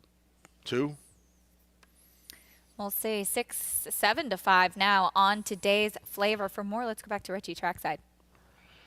Yeah, guys, I'm going to start with the 3, Refua. It just really stood out physically. He got on the track, and he just seemed to me like he puffed up. He went off beautifully under Jose Gomez, and he's run races that certainly should make him very competitive here. The 4, My Man Maddie, he looks like, for a first-time starter, you want to talk about a horse that's locked in. He's just clued into what he's doing. Very serious demeanor. When Javier Castellano got a leg up, he almost seemed like he grew a hand, like he just puffed up and got bigger. He's very focused, very intense. The 6 today's flavor, listen, I expect him to break well today. I think what happened last time was a fluke thing. And I expect him to be a part of the pace. And I'll stick what I said. I mean, listen, on paper, yes, he's probably the most likely winner. I prefer others from a physical perspective, but I do expect him to be a part of the pace. And the horse that kept calling my attention, and I'm going to pick a crazy long shot on the outside, and just bear with me and I'll explain, the 7, Clash AJ. He's extremely well turned out. He's got that rich hydrated coat that I like to see. And if you can think about him as a young 3-year-old, and now a 3-year-old at the end of a year, he to me has changed a lot physically from the races he was running back in January and February. And those races weren't terrible. He has a race on the grass, so he has a race under his belt just from a fitness perspective. And I think your main contenders, the 3, 4, and 6, are all going to be somewhat involved. In the first 2 races, we saw horses come with the last run down the middle of the racetrack. And I think if they let this horse drop out, he is going to come running at a big price, and if not win, get a piece of it. All right, Richie, I like it. Thank you. 17-1 on Clash AJ. Romero Mirage going to be in the saddle as this horse does make his second start off the layoff. He does look good on track. I liked this horse in a dirt race, and he was scratched out of the dirt race to run on the turf. He ran 2 steps. That was open on the turf. And now he's back in against state breds. He's back on the dirt. He's a big. Listen, I have a rule. You know my rule. 6-1. If you like a horse that's 6-1 or higher, I am not going to be responsible for talking you off of a $15 horse. I can't. I have enough problems in my life. I do not want to add that one. You don't want to add some guilt. I can't have that parimutuel guilt. Just can't have it hanging on my head. So if you want to bet on a horse at 16-1, For me, I feel like he would not only need the firster, but he would need the other two horses who have run some pretty fast figs to completely no-show here and run the fastest race of his life at the same time. That does include the number 3, Rafua, who we heard Richie talk about with his warm-up on track. He has steadily progressed with his buyer speed figure since moving to Peter Walder's barn after being privately purchased by Paradise Farms and Peter Walder. And yeah, he's run 8 times, 6 in the money finishes. He's a tough one to see if today will be the day to potentially move forward. Yeah. But he might have just found the right spot. He may have just found the right spot. You know, he's taking the money now. Today's Flavor, I mean, didn't we think this horse was going to be odds on? Yeah, I thought so. Surprising, right? Mm-hmm. Now, maybe you can't account for the money the first is going to take, but Rafua took money right into him as well. Mm-hmm. Right into him. There he is, the number 3 at 2-1 right now. Jose Gomez, apprentice jockey, going to be in the saddle. There's that first-time starter, My Man Matty, the wild card of this race. And we'll see if the favorite, even money now, Today's Flavor, can get the job done. Maiden special weight for the New York Breds. Up next, John and Brielle standing by. Waiting now for Support the Cat, Today's Flavor, and Clash AJ. The favorite, Today's Flavor, moves into the gate, and number 7, Clash AJ, will round out the field.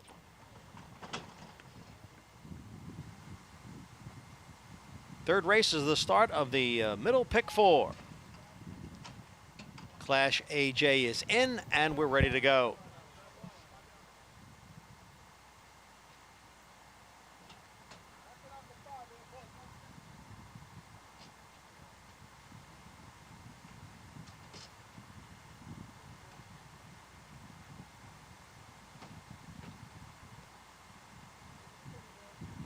Number 5, Support the Cat, has been backed out of the starting gate. Backing out the number 5, Support the Cat, from the starting gate. Couldn't see exactly what happened. It looks like they're giving him a check out there, Anthony, and we'll load him back in. Yeah, it looks like he was just doing a little shuffle in the gate. They backed him out. He's back in. Back in, Support the Cat, acting up a little bit. Let's see if he can settle down. We'll send it up to John and Brielle. And they're off. Clash AJ and Today's Flavor. Those two are 1-2 in the early going, with Today's Flavor taking the lead. Clash AJ runs in second. Stone Cold Warrior down at the rail runs in third. Alongside is My Man Matty in fourth. Length and a half to Rafua in fifth. It's another 3 lengths back to the 2 trailers, Capleton and Support the Cat.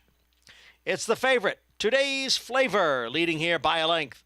Clash AJ is second, with Stone Cold Warrior and My Man Matty right together third and fourth. The opening quarter went in 23 and 2/5 seconds. Today's Flavor holding on to the lead here. Clash AJ, My Man Matty, they're together, second and third, as Stone Cold Warrior drops back in fourth. Rafua is next in fifth, about 8 lengths from the front. The half and 47-1. They have Today's Flavor to catch. Today's Flavor in front in the stretch, with My Man Matty racing in second. Rafua's on the far outside, then Clash AJ. It is Today's Flavor extending the lead here. Today's Flavor now by 5. And Today's Flavor will be today's third race winner. Today's Flavor takes it. My Man Matty holds second. Rafua was third. Today's Flavor, the favorite, a winner, broke out of the gate cleanly today. Never in doubt, really, under Manny Franco. No, never in doubt at all. Was able to break. You know, I think this is going to sound really silly. When this horse was even money, this horse was kind of chilly on the tote board. That sounds ridiculous. I get that. But I think a lot of people came in today thinking this horse was going to be 1 to 2, 3 to 5. Right. And then the money came in on Rafua. The money came in on My Man Matty. And there was a big push on My Man Matty. Look, he ran into the proverbial buzzsaw today. Right? This horse, Today's Flavor, came in and did what he did in Southern California. He went to the lead and he just didn't stop today. He kept on going. 6.5 furlongs. My Man Matty ran well. He just did not run well enough. And even money turned out to be, I don't want to say a gift, because if they hand you 2, and if you hand them 2 and they hand you 4, it's not a bad day. The firster, my man Maddie, never switch leads. He's one to watch moving forward. But no doubt about the winner. Today's Flavor. Bring you prices and reactions after this break on America's Day at the Races.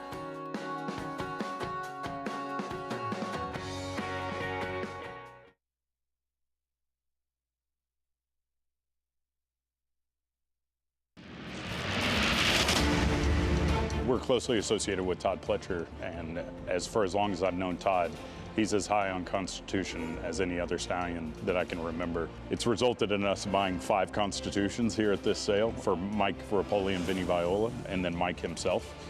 He loves being able to train them. Todd always thought that that horse was uber talented, and we're seeing him pass that on to his progeny.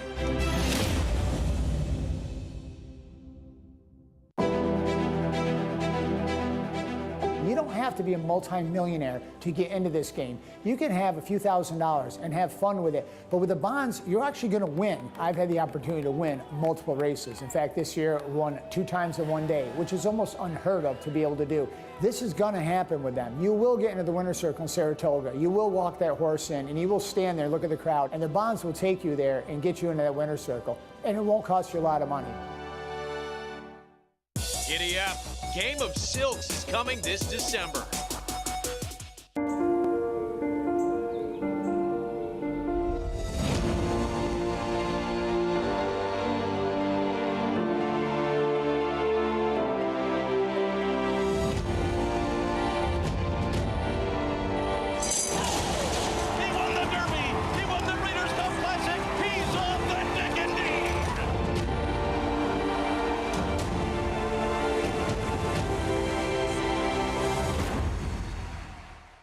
Now more than ever, it's time to get with the program.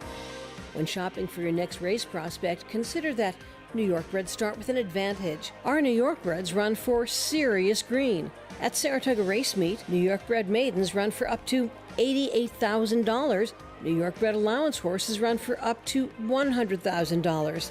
And New York bred owners can collect awards of up to $20,000 per horse per race. So get back with the program.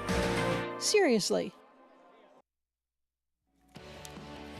You're watching America's Day at the Races, brought to you by Claiborne Farm. 100 years of doing the usual unusually well. Today's flavor, today's winner in the 3rd race at the Big A, went off at even money and was the best under Manny Franco. Yeah, easy as can be, right to the top under Manny, and made every pole a winning one. Final time 118.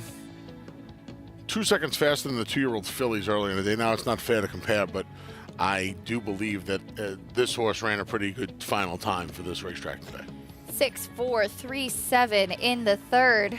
Today's flavor, the winner, New York bred by Lauban for Redham Racing. Much the best and a much better break out of the starting gate today. Manny Franco picking up another win and continuing on his strong run throughout the meet at Aqueduct. Turning our attention back over to Churchill Downs, we have the 2nd race coming up, a $25,000 claiming race. A mile and a 16th on the main track for the fillies and mares. Let's meet the field, kicking things off with the number 1, Kimberly Dream. Yeah, did not run very well in those sloppy track at Horseshoe Indy last time out. Comes back in this 4 weeks. 3 of her 7 career victories have come at Churchill Downs. 2 is out. Next will be the number 3, who is 8-5 on the board. She's coming along there somewhere. World of Wonder. Louis Saez is going to be aboard. Flash Speed just 15 days ago in the Claiming Crown Tiara. Louis Saez picks up the mount. 2nd start off the claim for Joe Sharp. 8-5 right now is your 2nd choice. Here's the number 4, Magical Peapod. She's finished 2nd in 3 of her 5 tries over wet tracks. This is her 3rd start since a February layoff. She's going to need a little form improvement and maybe find some of her old speed. That one's trained by Greg Foley. So is this one, Dance Rhythms. First time going long on the dirt in a long time. First time on a main track since May. She tried a sloppy track for 50 and did not do very well. She was in Greg Foley's at that point, too. Here's the number 6, Brittle and You. Yes, I don't know what that means, but she ships either. in from Southern California off the Jonathan Wong claim. She does have a win at Churchill Downs earlier in her career. She's hit the board in 2 of her 3 starts at this distance. Gaffleone winds up here, having ridden the number 3 World of Wonder last time out. She is 4-5 on the board right now, as Jonathan Wong had dipped in to claim her, and he is 28% off the claim. I would imagine that is a big reason for the short price favoritism. Yeah, he claims an awful lot of horses. That 28% over the last 2 years. You ready for this, Acacia? 257 runners. So wow. PP's printed this week. Let's just make it an even 260, or even back at 257 runners. That's basically a horse every other racing day. He's running first off the claim in the last 2 years. Think about that. Pretty amazing. And he's doing it successfully, too. No question about it. Really sharp with those claims. The ROI, in these instances, the ROI is almost always going to appear to be negative. When you think about takeout and everything, he's not too far from showing a profit. And for a guy who has multiple operations across the country. Yeah, this is at Churchill. We see him based quite a lot out in California, at Golden Gate in particular, and just seems that everywhere he goes has success with those claims. There is the number 1 Kimberly Dream, a drop in class for this one, who has shown some speed. Yeah, they had high hopes for this filly when she first came around. She just really never panned out too much. Well, she's going to, Cheminot is going to have to be aggressive from that rail draw, because Louis Saez right next door at World of Wonder, I would imagine, is going to come out firing his best shot and just trying to get around Kimberly Dream. Loading in for the second at Churchill Downs, here's Travis Stone.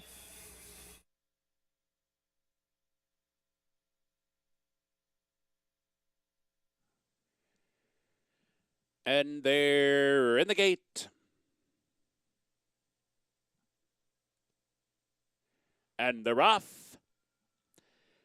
Brittle and You, World of Wonder, Magical Peapod, Dance Rhythms. 4 of them out looking for the lead. Kimberly Dream is 5th early on. Clubhouse turn, and it will be World of Wonder, who steps out to lead. Magical Peapod comes on to prompt the pace from 2nd. Kimberly Dream advancing inside to be 3rd. Dance Rhythms comes away 4th, and Brittle and You has pulled back to last, about 4 lengths off the lead. And that leader is World of Wonder, heading to the backstretch run. The leader by a length, Magical Peapod stalking 2nd as they turn. It is World of Wonder showing the way. Magical Peapod prompting in 2nd. Kimberly Dream down inside of Dance Rhythms. They're together 3rd and 4th. Brittle and You is 5th. There's the quarter, 24-2. Was the opening quarter mile. There's 5 furlongs remaining. World of Wonder continues to lead. Magical Peapod continues to sit 2nd. Dance Rhythms comes up now. Here's Dance Rhythms revving up 3 wide into 3rd. Kimberly Dream under a drive 4th. Brittle and You moves out of last to within 4 lengths of the lead. Far turn run. World of Wonder trying to see it out. Under more pressure now. Magical Peapod, Dance Rhythms come on 2 and 3 wide. 2.5 lengths back to Brittle and You, who's now 4th and trying to close in. Quarter mile to go. World of Wonder rolls off the turn. Dance Rhythms now 2nd. Magical Peapod couldn't keep up. Brittle and You cut the corner down inside. She's closing up the inside on World of Wonder, whose leads down to 1/2 length. Now it's a neck. Brittle and You on even terms and now in front. Brittle and You has rallied down inside to the lead. World of Wonder fights on, but is back into 2nd. 2nd to Brittle and You. And Tyler Gaffleone takes down the early double. Wins by 2.5. World of Wonder, Dance Rhythms, and Magical Peapod. Tyler Gaffleone with the early double indeed. He's coming for that title here, Anthony, as Jonathan Wong, another win off the claim. Splashing home along the inside. I was surprised he was able to get up the inside, but the filly on the front end, World of Wonder, as she did in the Tiara last time out. She hit the 3/16 pole, Acacia. She was looking for a place to lay her pretty head. She's a good-looking filly. She was looking for a place to go to sleep. Yeah, I wonder if cutting her back in distance might not be the best thing for her, getting her in some one-turn races. Joe Sharp wins a few more races than I do every year, but if I was him, I would He wins a few. I would cut her back in distance. Nice efforts from Brittle and you. First off the claim, first time on a sloppy track, first time back at Churchill Downs in a while. She handled everything, came up the inside in those pink silks. Brittle and you getting the win. Tyler Gaffleone sweeping the early double. 6-3 in race 2 at Churchill Downs. We will head back over to the Big A. It's time for race number 4. We'll be going a mile on the main track to a T to the outside, 2-1. We'll kick off the $1 pick 6 from the Big A after this quick timeout. Stay with us for America's Day at the Races. Warfront. On the racetrack, his accomplishments included this victory in the Vanderbilt at Saratoga. It will be Warfront to win it by 2.5 lengths. Now this son of Danzig ranks among the world's elite sires. With over 100 stakes winners, Warfront's progeny includes some of the world's most talented runners, both at home and abroad. Ranked number 1 by percentage of lifetime stakes winners, graded stakes winners, and Grade 1 winners. Warfront, standing at Claiborne Farm.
On June 6, 2019, a new chapter began at Alapa when Hillendale transferred its operations to the famed Kentucky Station and Thoroughbred Nursery in Paris, Kentucky, on a farm that traces its origins to 1827.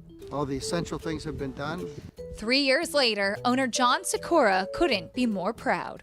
You know, we're trying to be progressive, thoughtful, and respectful to what's already been here, the intent of the farm, along with, trying to become efficient and modern.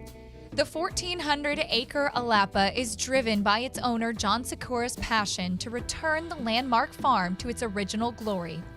The extensive restoration includes building a brand new breeding shed out of stone and concrete, matching the training barn that's been converted to be a stallion barn and now houses a roster of world-class stallions. Hillendale also built 8 new barns, plus adding landscaping and building tens of miles of fence, plus adding roads and utilities. Sikora appreciates the daily inspiration the farm gives him. There's the ruins of an old dairy barn, which is it's like a beautiful relic. It's peaceful and quiet. There's waterfall ponds behind the house, behind the office. There's many unique, peaceful, great parts of the farm that create peace in a sense of understanding where you are and how unique the farm is. He also enjoys visiting the stallion barn in the evening when it's quiet and peaceful. The horses are looking outside their stall, looking outside the windows. There's like 4,600 windows in the stallion barn. They can look outside and it's very, very, very natural, peaceful to them. And You know, when I look at this barn too, I feel all the history and the great horses that were here. Great champions were all raised and broke and trained here. Sakura is now focused on making new history at Alapa. You know, when you think of all that living history, it makes you respectful of the barn and who's been housed there, and then also a responsibility of trying to keep that same standard and try to move it forward and be historic in what we do, so that when someone would look back 50 years from now, they have a feeling of obligation for them to do the same here. Our program brought to you in part by Hillendale at Alapa, where the obscure becomes obvious. You're watching America's Day at the Races. Race 4 at Aqueduct is coming up next. Going a mile on the main track in this allowance race. There's Beachfront Bid, 7-5 on the board right now. As we head down, get a paddock report from Richie. Yeah, Acacia Beachfront Bid, off of her last race kind of points her out. But from a physical perspective, she's an absolute standout here in the paddock. Her coat looks like she's coming into the summertime, not heading into the wintertime. Just really, really healthy. Got a great look to her. And I think maybe they finally found the surface she really wanted all along, which was the dirt, because that last race was certainly her best run by far. The 7-horse 2-A-T also really well turned out for Orlando Noda. Like her a lot, love everything I'm seeing about her. She's been running consistently well. I just wonder if a mile is not stretching her out of her limits, even though she's a closer and maybe conventional wisdom, or some people would think that the extra ground would help her. She just seems more like a closing sprinter to me. Like she's got a more explosive turn of foot the shorter the distance, as opposed to stretching it out over the mile. Going to keep an eye on them in the warm-up, though, and give you some final thoughts when they're on the track. Look forward to hearing them, Richie. Thank you. 8-5 on 2-A-T right now to the outside. You can join Naira Bets today and play all of the action on our program and a whole lot more, while earning up to a $200 deposit match bonus. Sign up using promo code MATCH200, and you could earn up to a $200 deposit match right after your first deposit. Bet any track, anywhere, anytime. Join now at NairaBets.com for your $200 deposit match. 7-5 now on 2-A-T, as favoritism is going back and forth between the 2 and the 7. And yeah, the distance for this filly is a bit of a question, Anthony. After Reigning Chick made me look like an idiot earlier today, I'm not going to badmouth any more Noda horses, but she's a tough one to take at a short price just because she likes to get checks as opposed to getting her picture taken, which is, hey, listen, she earned $137,000 this year. She more than paid her way. We'll kick off the post parade with a turf to dirt runner, Rombeek. Hasn't seen the main track since April, when she finished second. She's hit the board in 2 of her 4, including one on a wet track. Here's the 2, Beachfront Bid. Big win last time in her second main track race. I don't know where it came from. It was against just a field of 4. It was off the turf. We'll see if she can repeat that effort. She may need to get the job done in here. Carrick went by. More on her in a moment. Here, scratch the 4. Here's the 5, Sweet Surprise. Carrick has very little speed. She's the other Noda in here. Sweet Surprise does have a little speed. Maybe she does the dirty work on Beachfront Bid. Timeless Journey goes turf to dirt. Yeah, she's run twice on the main track. One time she got her maiden broken. The other time, the other time she ran against Bank Sting and Mrs. Orb, 2 hard-knocking New York bred stakes fillies. And 2-A-T now 3-2. She gets a little bit more ground today. She's 0 for 2 at this mile distance. She might be better as a closing sprinter. That's my opinion of her. But the way this racetrack's been played in the first 2 races today, her running style fits it to a T. You weren't exactly proud about saying that line, were you? I was like vinegar coming out of my mouth. I was really pulling teeth. I love this thing, Pick by the way. Starts now. Yeah, it's perfect. We're right next door to JFK Airport. It all comes together. I love it. What do you think of when you hear that? What do you think of when there's zero chance you've seen 4 movies in your entire life, so there's zero chance you've thought of the same thing I think of when I hear that sound? What do you think of? I think of The Natural. When Bump Bailey dies in The Natural, which gives Roy Hobbs the chance to get into the outfield, they dump his ashes over Knight's Field. And that's what I think of. I think of The Natural. Wow. Yeah.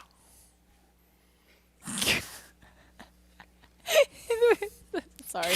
Johnny Cack is hysterically laughing at me right now. I That's the best part. Here's the 2, Beachfront Bid, who's now 8-5. Favoritism going back and forth between those two. This filly, she broke her maiden finally last time out. She did it in style. Yes, it was a short field. But it's interesting. The pedigree on the bottom side in particular is largely dirt, yet even when she was with Chad Brown at the start, she was running on the turf, and she just seemed to be a little bit of an underachieving type. She got a gaudy figure for this win last time. Check getter. She was another one to check. Listen, she's earned $115,000 this year with 2 seconds, 2/3, and this somewhat inexplicable victory. She ran a 54 on the dirt in her prior start. Now, all 3 of the horses, all 3 of the fillies she faced in her dirt debut came back to win next time out. Tizzy in the Sky was actually one of our favorites in the Cumley here the other day. She won. She had won 2 in a row before getting beat the other day. Signal from Noise is a Chad Brown runner. Inventing a Mike Rapoli and Todd Pletcher runner. And all fillies that have shown some promise. So maybe she just came out of a somewhat key race and found a field of horses that were to her liking. This isn't much tougher. This isn't a very tough bunch of horses.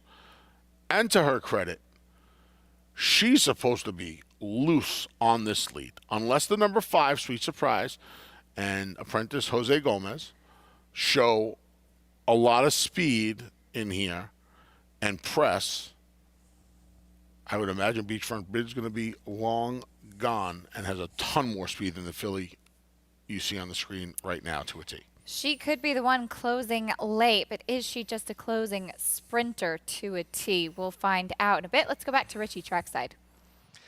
Yeah, that's the big question for me. I really respect this uncaptured filly. I like the way she looks.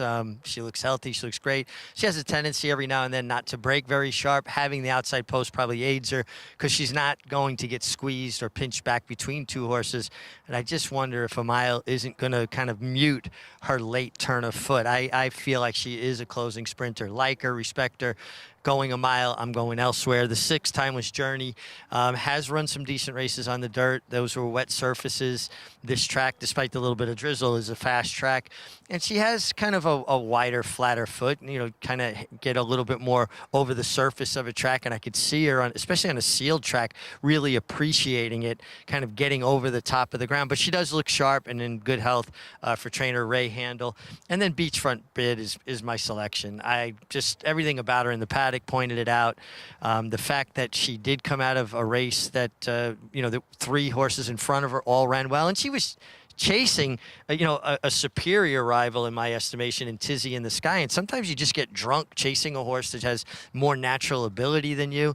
I think today she hits the front, gets comfortable on the lead, and is going to take a lot of catching. And what do they say with Bump Bailey? The great catch that almost was. I knew Richie would help me out here, thankfully. I haven't seen it. I'm sorry. No, you didn't see the natural? I can't believe it. I'm starting. You can knock me over with a sneeze right now. I mean, really? Of course you didn't see the natural. Brian Courtney's seen the natural. I'm sure he has. I'm sure it's a top 10 for Brian Courtney. I'm going to talk to him next week at dinner. We still doing dinner next week? Yeah, I have to double check with them. I'm going to talk to him about this. You need a movification. I got to talk to him and Sherry about what went on here. Did you say a movification? Movification, yeah, that's from Pitch Perfect. You ever see that? Yes, I have seen Pitch Perfect. It's awesome. Of course you've seen that. Here it comes. Oh, look, Pick 6 time. There's 50 dimes already in there. Here comes Bump Bailey's ashes all over the 4th race field. Mitch keeps talking about North by Northwest. Yes. I haven't seen that in a very long time when I was in my film classes at St. John's University. Do you know what's the Go Red Storm? I've taken film classes. Acacia, I have too. Yeah. But it's been a very long time. I have quite a few years, a lot of gray hair, mental torture, bad beats. You name it. I've probably, I've suffered under the hand of bad beats.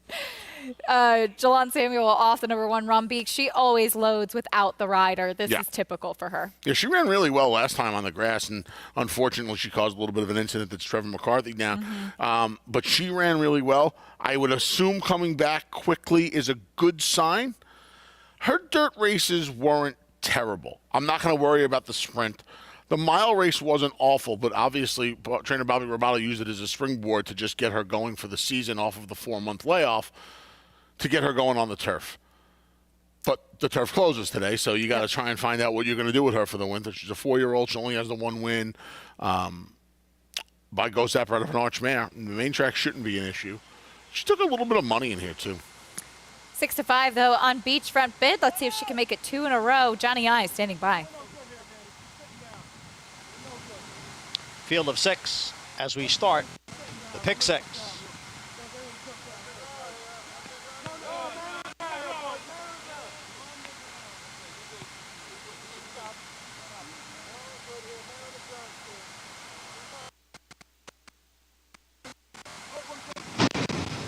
And they're off. Sweet Surprise right out for the early lead with Timeless Journey racing in second, and then it is Beachtown Bid down at the rail and in third. Far outside is To a T, then comes Carrick, and the trailer is Rambeek in sixth as the field makes the crossover from the chute to the main track. Sweet Surprise, the long shot leader here by a half length. Timeless Journey, Beachfront Bid, they are right together, and not far behind those two is Carrick. Then comes To a T and Rambeek, the quarter in 24 and 2/5 seconds as the field continues up the back stretch. Sweet Surprise holding on to the lead.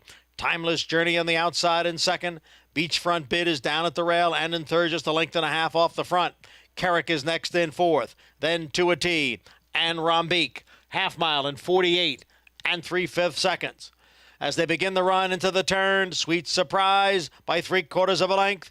Timeless Journey in second. To a T now makes her move on the extreme outside. To a T has drawn closer. Beachfront Bid down towards the rail, now in fourth. At the back of the pack are Carrick and Rambeek, and they're coming for the top of the stretch. It is Sweet Surprise and Timeless Journey. Beachfront Bid down at the rail. To a T on the far outside as they come down for the 8th pole. Timeless Journey is hustled to the front now. Timeless Journey is the leader. Beachfront Bid moving into second. Then Sweet Surprise. As they come on for the finish, it is Timeless Journey over Beachfront Bid. Timeless Journey is the winner. Beachfront Bid was second, then Sweet Surprise, and To a T in fourth. Timeless Journey back on the dirt. She gets another win, and she faced some good company on the main track the last time she ran on it. She did. And you know what? She beat Wasp, who at the time, Wasp was considered a nice little 2-year-old, 3-year-old filly, New York bred.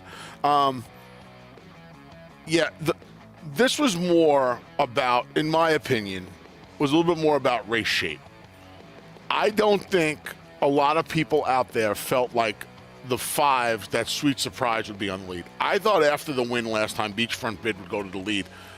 I'm not about to criticize Ortiz Jr., but I think if he would get to take this one back, he would have put her on the front end. And I'm not too sure, and I bet the winner and picked the winner. I'm not too sure the result's not different if he puts her on the front end today. That's fair. Timeless Journey, though, she got the right kind of trip under Dylan Davis at 4-1, 6-2-5-7. Homebred for Penny Holman's Mary Legs Farm. We head back over to Churchill Downs after this quick time out. It's race number 3, sprinting, coming up next.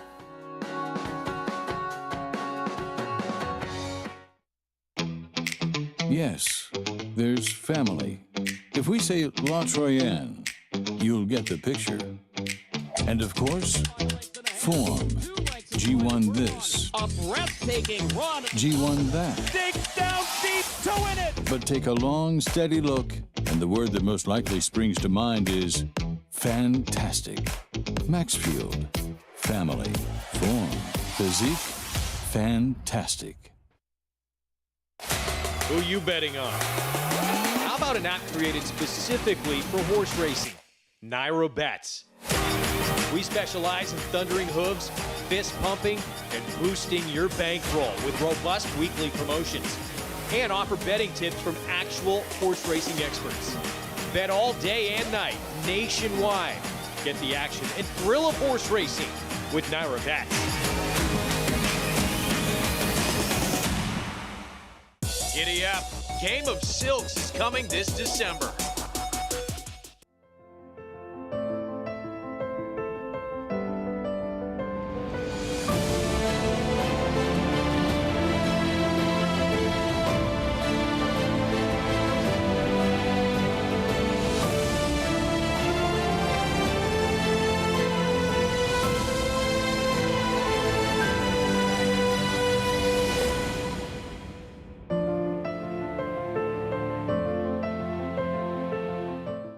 Racetrack Television Network brings you every race, from every track, on every screen, every day.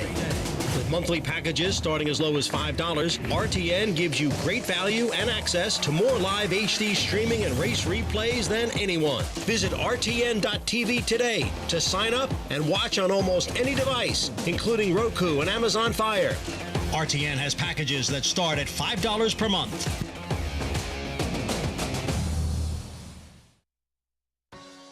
You're watching America's Day at the Races. So glad to have you with us on this Sunday afternoon. We get ready for the third race at Churchill Downs coming up next. 6.5 furlongs on the main track. It's a $16,000 claiming race for 3-year-olds and upward.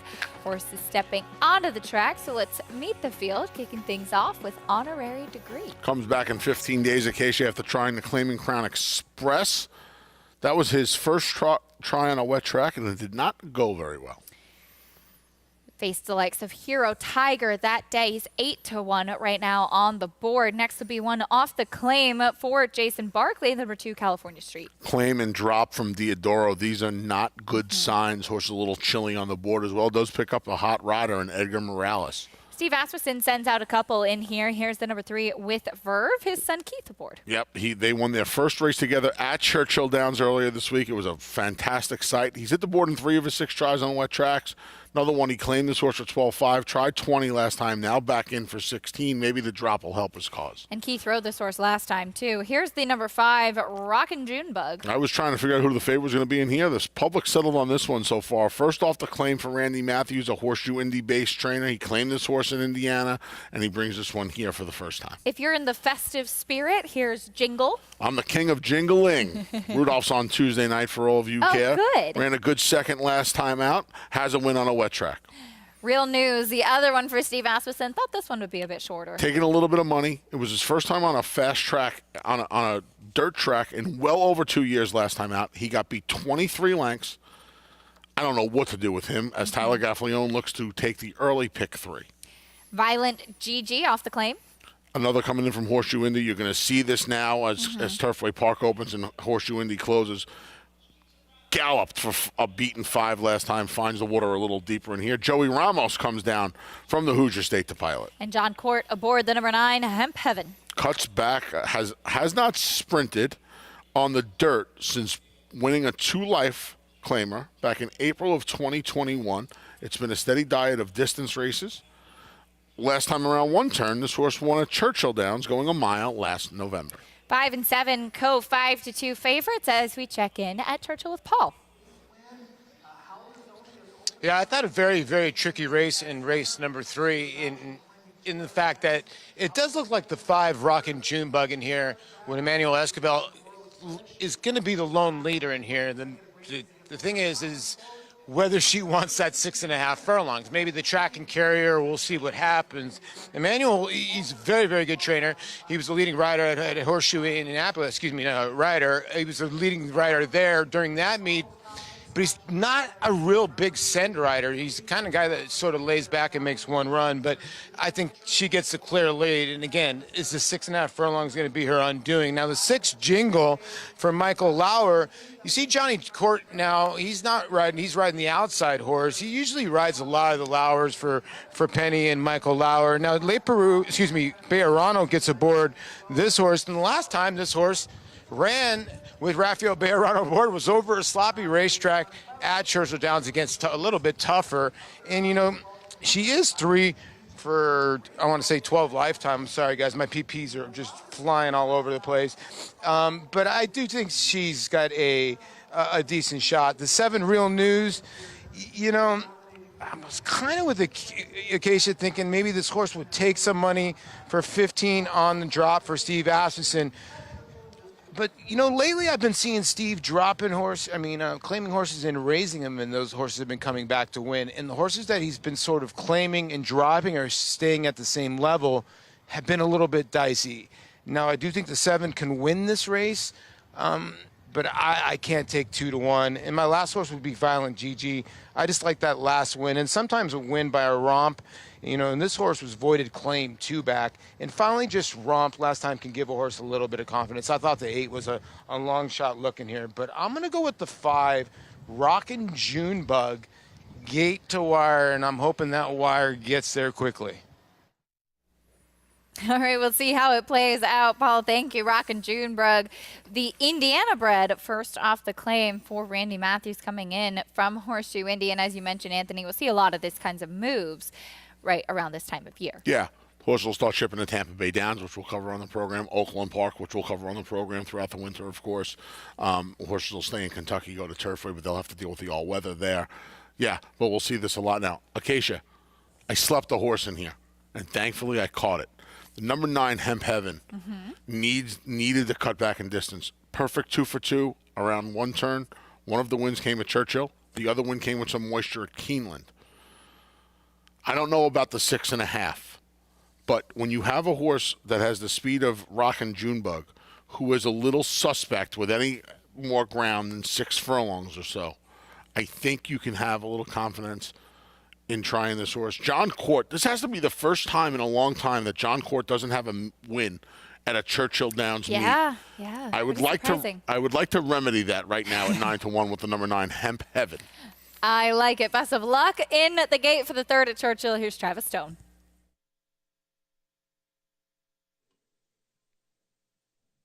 They're in the gate, and they're off. Good beginning on the outside for Violent GG. So too Rockin' Junebug is there. Hemp Heaven comes on. Real News with some speed too.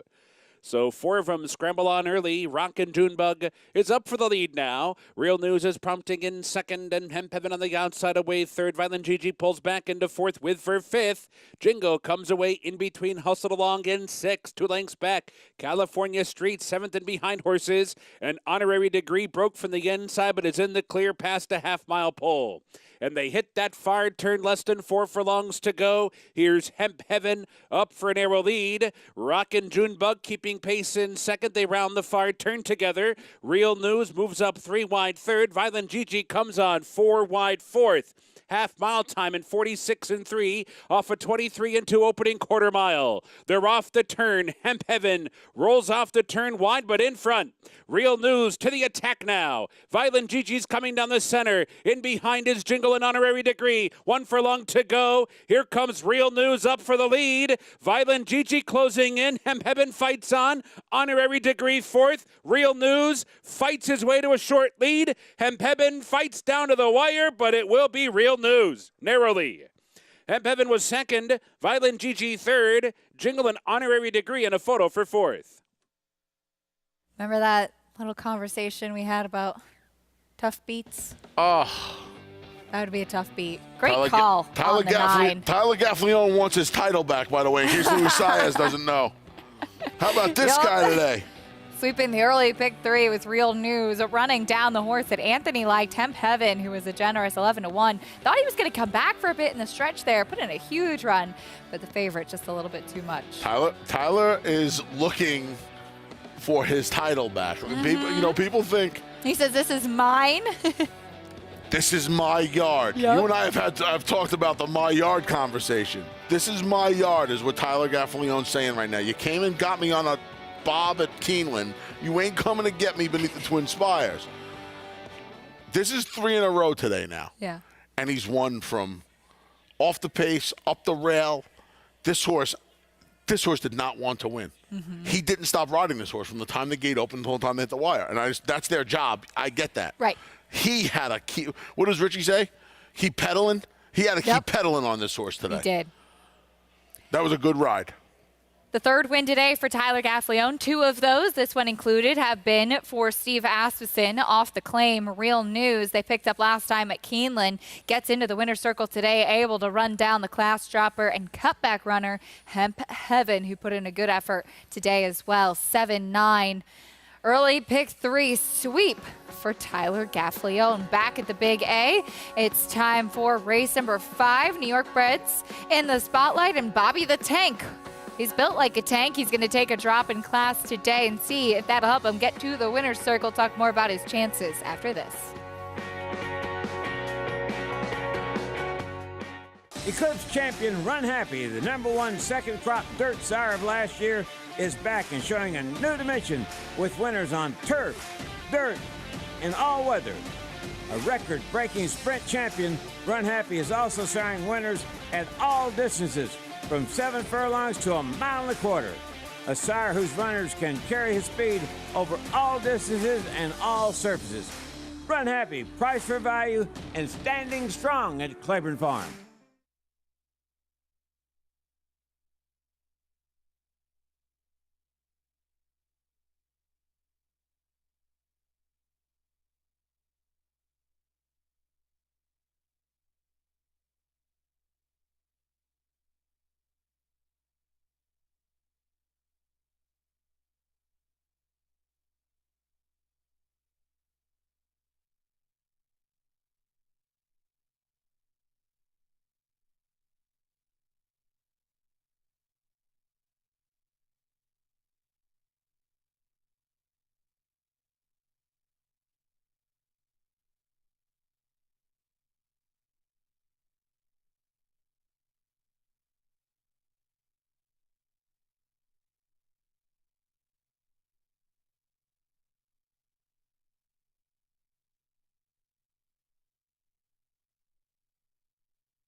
Sequel, New York is a beautiful 223-acre farm in Hudson, New York, which is in Columbia County. They are particularly proud of their 6 Kentucky-style barns on the farm and the fact that they're birthplace of Tiz the Law, who won the 2020 Belmont Stakes. Was 1 minute, 46 and 2/5 seconds. Sequel, New York stands 4 stallions: Freud, whom they refer to as the King of New York because he's been leading sires so many years, and Honest Mischief, a son of Into Mischief that they hope becomes the next King of New York. They also stand very useful stallions Mission Impassable and Union Jackson. The goal of Sequel, New York is to help breeders make money in the sales ring and on the racetrack.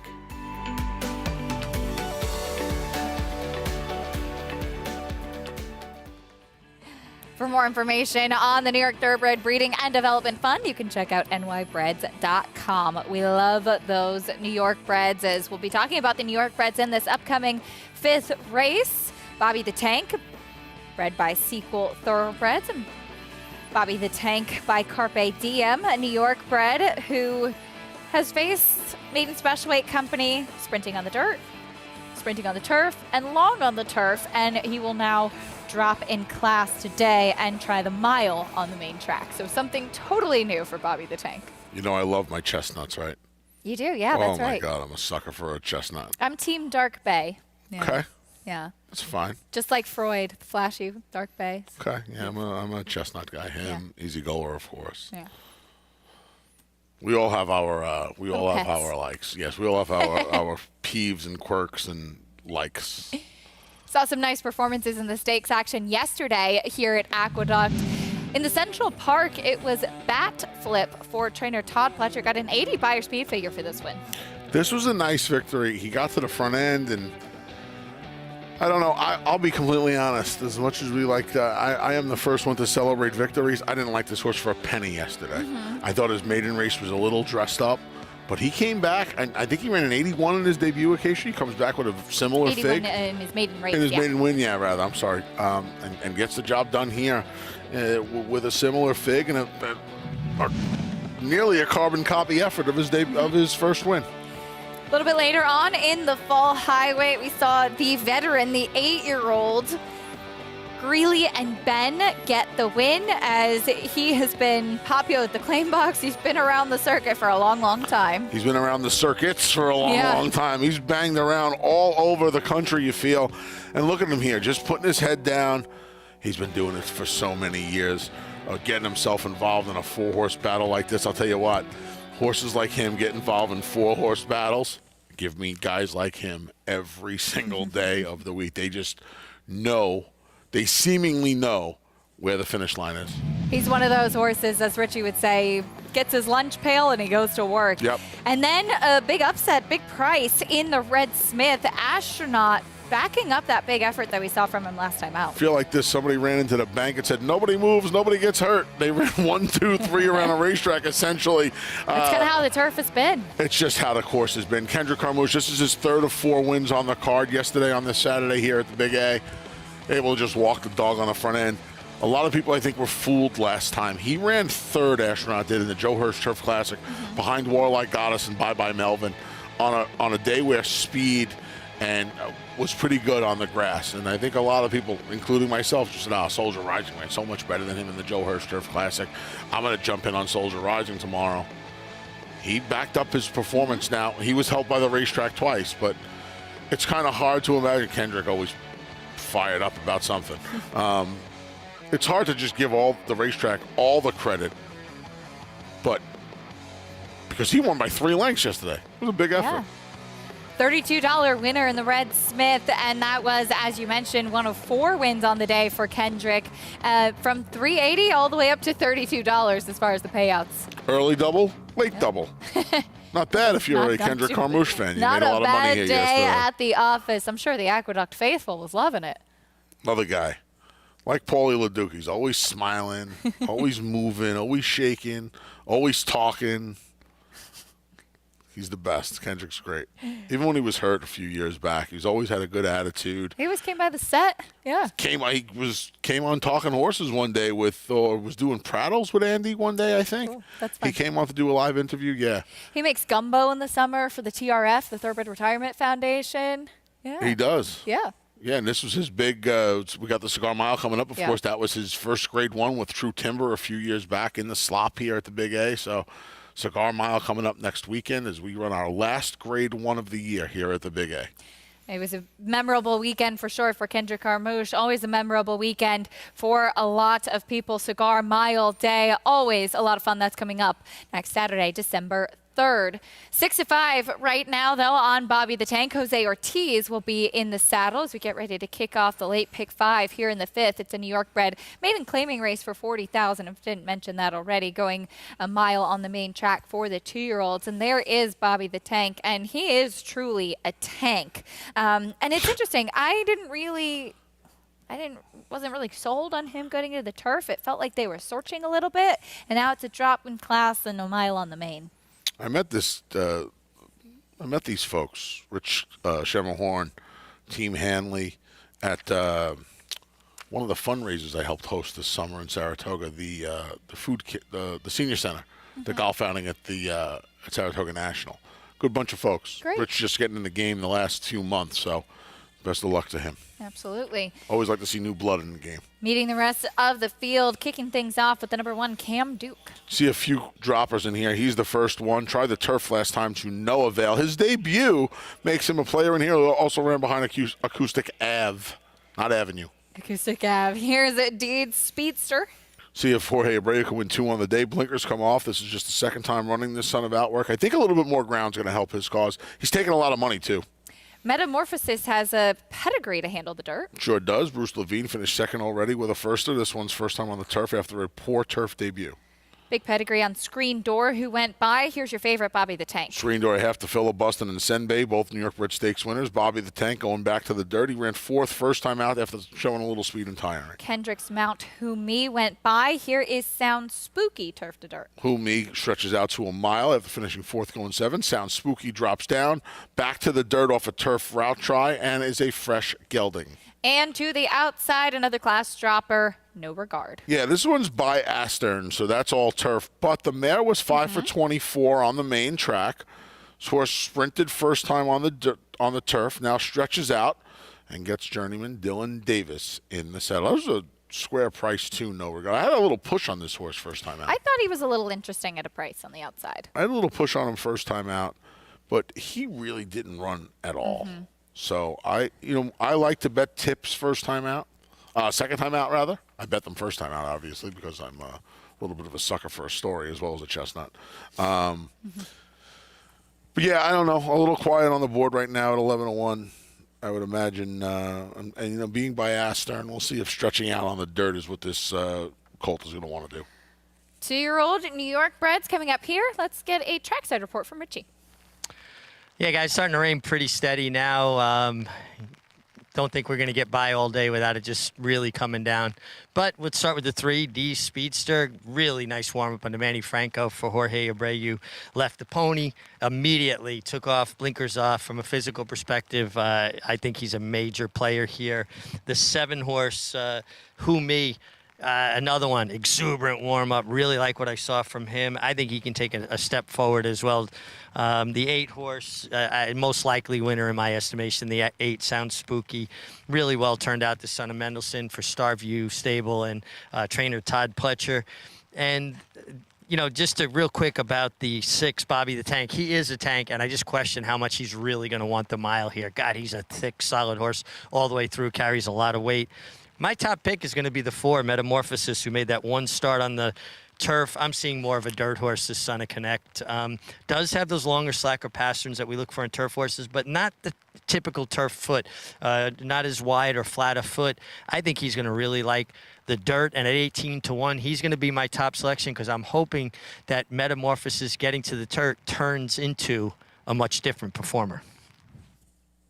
Leave it to Richie to find the puns. I love it. This guy. This has been a very punny show. Yeah, I guess. You said fits her to a T, so you can't say anything. Did I? I didn't. I know. I know. How many times in my life do you think I've said in an exasperated manner, "Who, me?"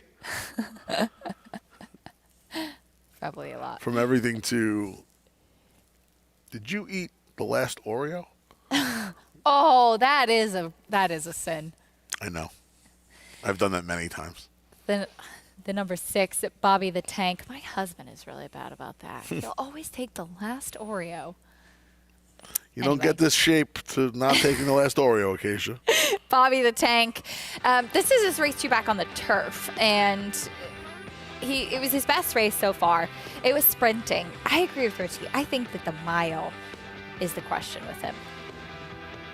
I wish I had something more clever to say. I have no idea what to expect from this horse today. Yeah? This race 2 back, now, he didn't have the cleanest of breaks that day. Kind of got bothered a little bit down along the inside. And there's nowhere to go. Down there. It's a little less forgiving when you get bothered at the start from the rail. He did not run well last time. Mm-hmm. But he may have just found his friends in here. I mean, I think that's the thing you worry about. So the pick 5 starts here. There's over 266,000 in the pool. He's even money. It is so tantalizing to leave a horse like him out, just saying, oh, his turf sprint is much better. We're all saying he probably doesn't want to go a mile. He's got to go back to the main track.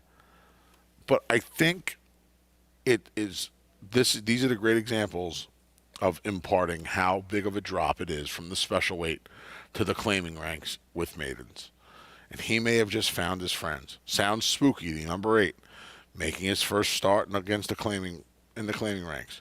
He may have just found his friends. He was 2-1 into a nice-looking winner in Arctic Arrogance at Saratoga. He was New York Red Stakes winner now? Yeah. Mm-hmm. He was a 2-1 favorite into Arctic Arrogance.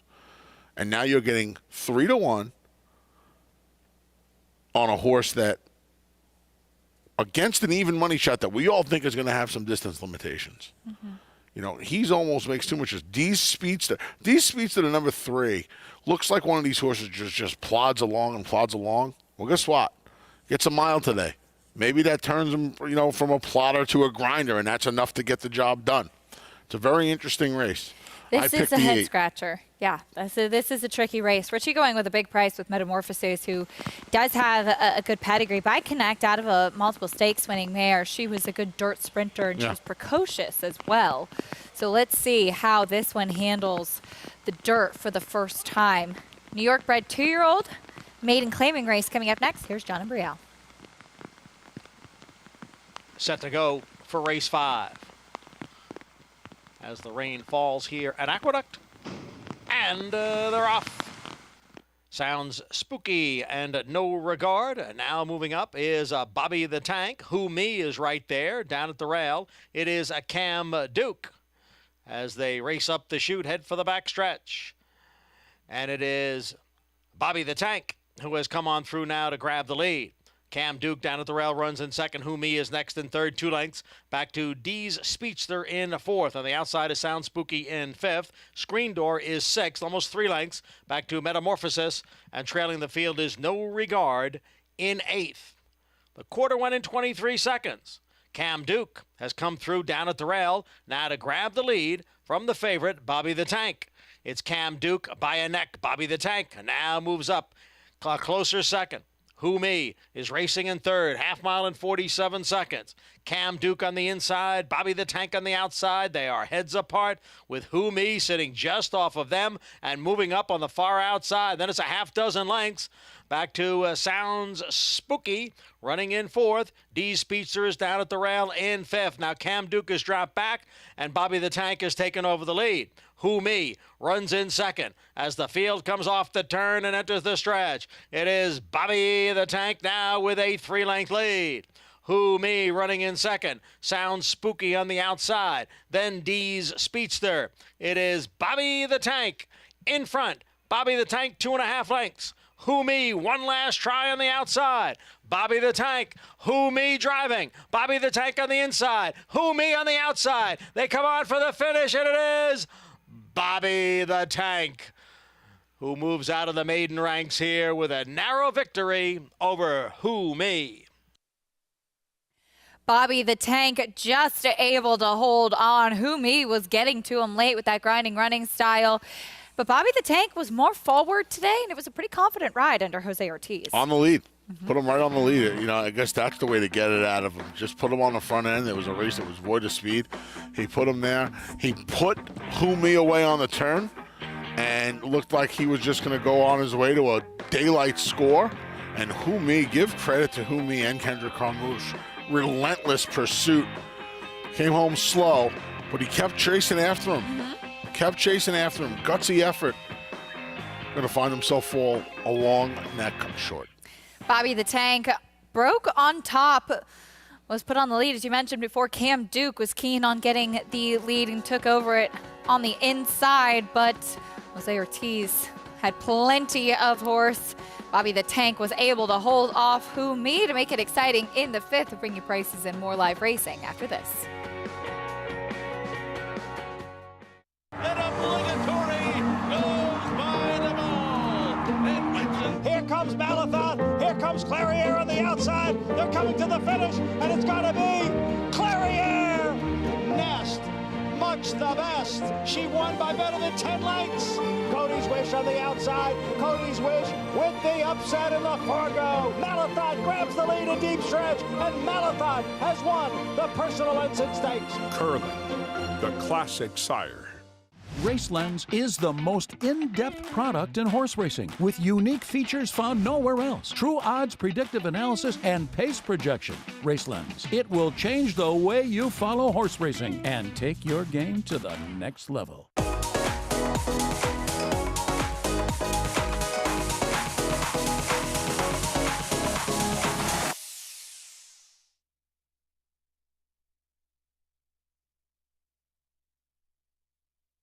Giddy up.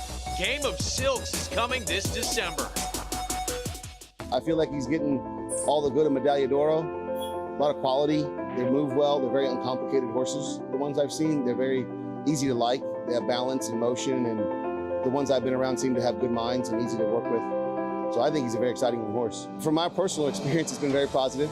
And I think that's congruent for most people. Everybody I seem to talk to, if they're Pinocchers, are trying to buy them because they can't get one bought yet, and the consignors seem to be very happy selling them. So, and the folks I work with and the people I'm around in my world, I think he's been very well received. It's America's original sport, and no one covers it better than America'sBestRacing.net.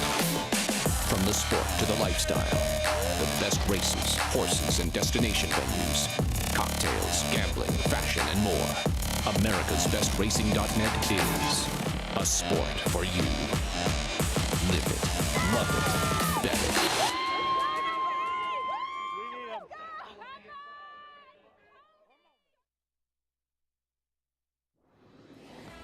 Welcome back to America's Day at the Races, brought to you by America's Best Racing. For the love of the race, visit americasbestracing.net today. Bobby the Tank got the job done, able to hold off Who Me in the 5th at Aqueduct. He was more forwardly placed. We move on now to our Spendthrift Farm 2-year-old race of the day. It is the Tepin going a mile on the inner turf. The 2-year-old race of the day is brought to you by Spendthrift Farm, home of North America's 3-time reigning champion General Sire, Into Mischief. Here's a look at the field. A little bit of rain. We're still on the turf for the Tepin as we pay tribute to a truly terrific race mare, as she was the Eclipse Award champion in 2015 and 2016, winning the Breeders' Cup Mile in 2015 at Keeneland. First Breeders' Cup at Keeneland. See her getting the job done here in a nice way. She'd go over to Royal Ascot. Won the Queen Anne. Yeah, nice filly. What a nice filly. Really, really consistent, really talented. Trained, of course, by Mark Cassey. There he is with his wife, Tina. Breeders' Cup Mile in 2015 would go on, as mentioned, to be the 2015 champion grass mare, and she would go on to have a terrific year in 2016 as well, including that Royal Ascot run. She would come back after Ascot to win the Grade 1 Woodbine Mile after that as well, and then go on to be second in the Breeders' Cup Mile in 2016 at Santa Anita. We'll have the Tepin coming up next for the 2-year-old fillies on the grass at Aqueduct. We go back over to Churchill first, though, turning our attention to race number 4, mile and an eighth on the main track. It's a $100,000. No, you're right. 10. Sorry. $10,000 claiming race. We'll meet the field kicking things off with the 2 Ashwin's Orb. They don't put any commas in and help me out. You're all right. Big win on the slop, 2 back to get out of the maiden ranks and start number 15. Gets a ton of moisture again today. Number 4, Right of Rush, stretches out in distance. Yeah, 7 sprints to the route. Got out of the maiden ranks off the short rest from June to September. Drops in for 10 for the first time against winners. I like this name, Mark the Moose. Mark the Moose. My friend Mark Malusis is the Moose. First try on a conventional dirt was not good at all. He's going to cut in half and try again. 5-1 right now on the board. Here's the 6 Money Pit stepping up. Just 1 for 21 on the dirt in his career. And that win came many moons ago, though it did come on a wet track. Next will be your favorite, the 7 Hey Boss. Broke his maiden at this distance. Yeah, and just his second dirt try. Broke the maiden, tried 20 last time, back in for the 10 today. He fits. 5-2 right now on the board as we take a look at the number 8, Father Patrick. Made up some ground to finish second last time behind big winner Mulberry Street. That was just 3 weeks ago. We'll see if he can get a little pace today. And a couple more to the outside. 5-2 co-favorite, number 10, Jack's Fireball. Yeah, he dropped in for this level last time out and got beat 7 lengths, brought a couple of lengths behind, length and change behind Father Patrick. He's 0 for 7 at Churchill and 0 for 4 on wet tracks. And final runner to the outside here is Keen Mine. Son of Keen Ice. Tries Churchill Downs for the 3rd time in his career. Spent the entire spring, summer, and now fall over at Belterra Park.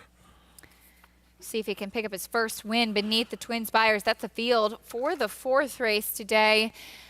5-2 on your favorite, the number 7, Hey Boss. And I think in large part, given the fact that it was going a mile and an eighth, it was at Churchill that he had that nice win 2 starts back. And it did seem like coming up the inside, and the way that he did was the way you wanted to do it. Yeah.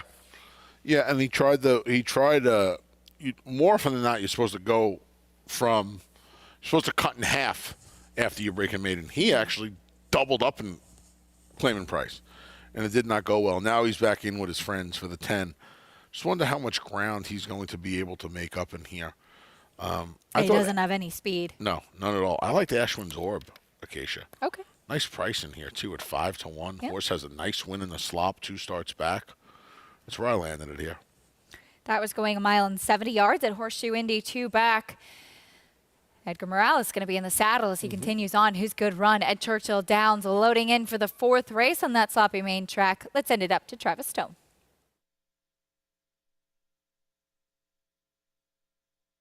Waiting for Jack's Fireballs. Mark the Moose, Money Pit, and Keen Mind.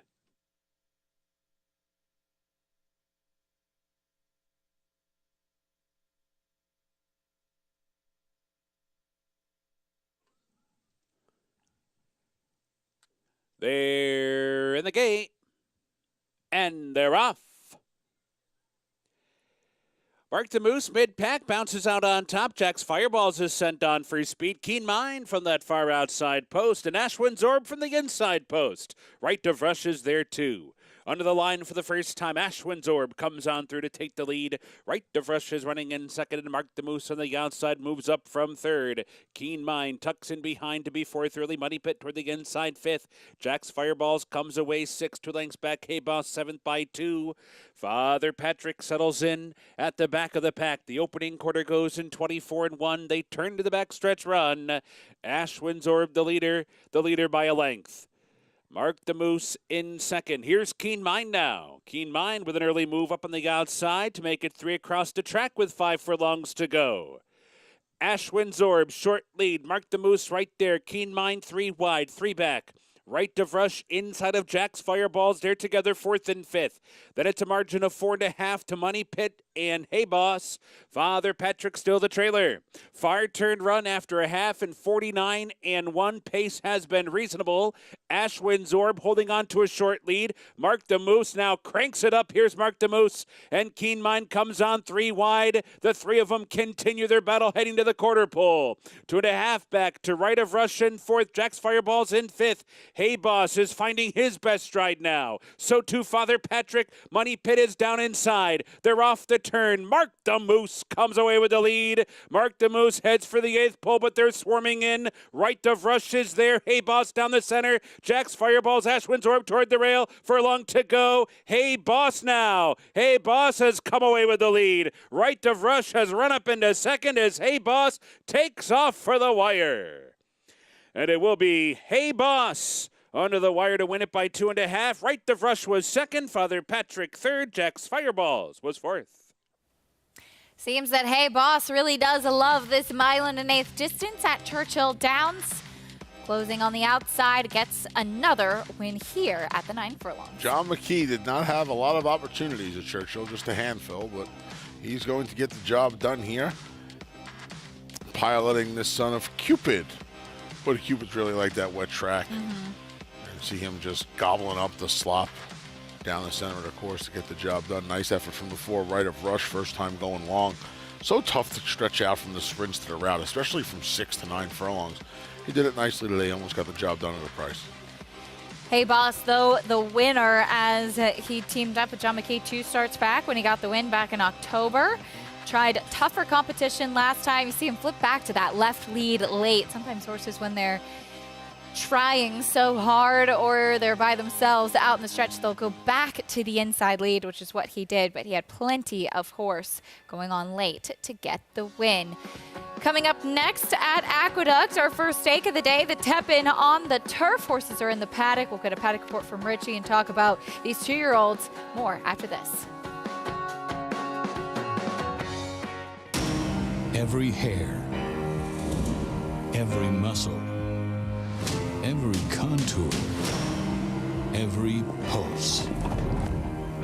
In the juvenile. Essential quality have won. In the Belmont. Essential quality has won the Belmont Stakes.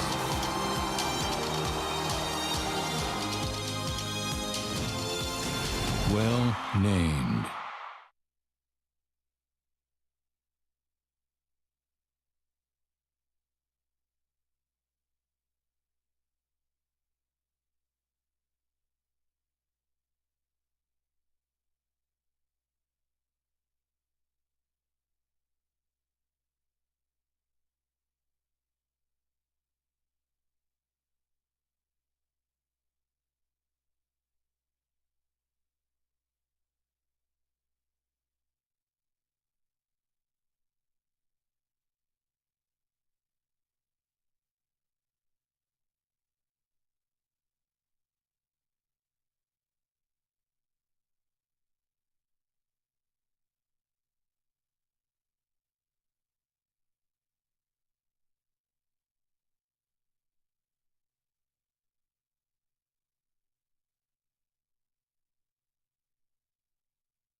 You're watching America's Day at the Races, brought to you by Claiborne Farm. 100 years of doing the usual, unusually well. It's time for our first stake race of the day here at the Big A, the Tepin.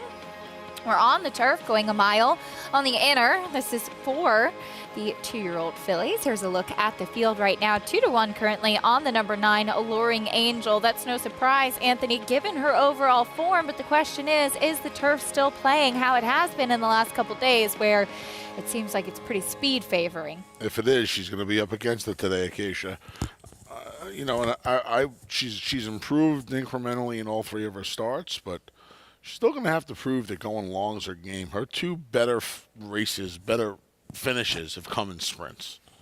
Let's get a paddock report for the Spencer Farm 2-year-old race of the day and head down to Richie.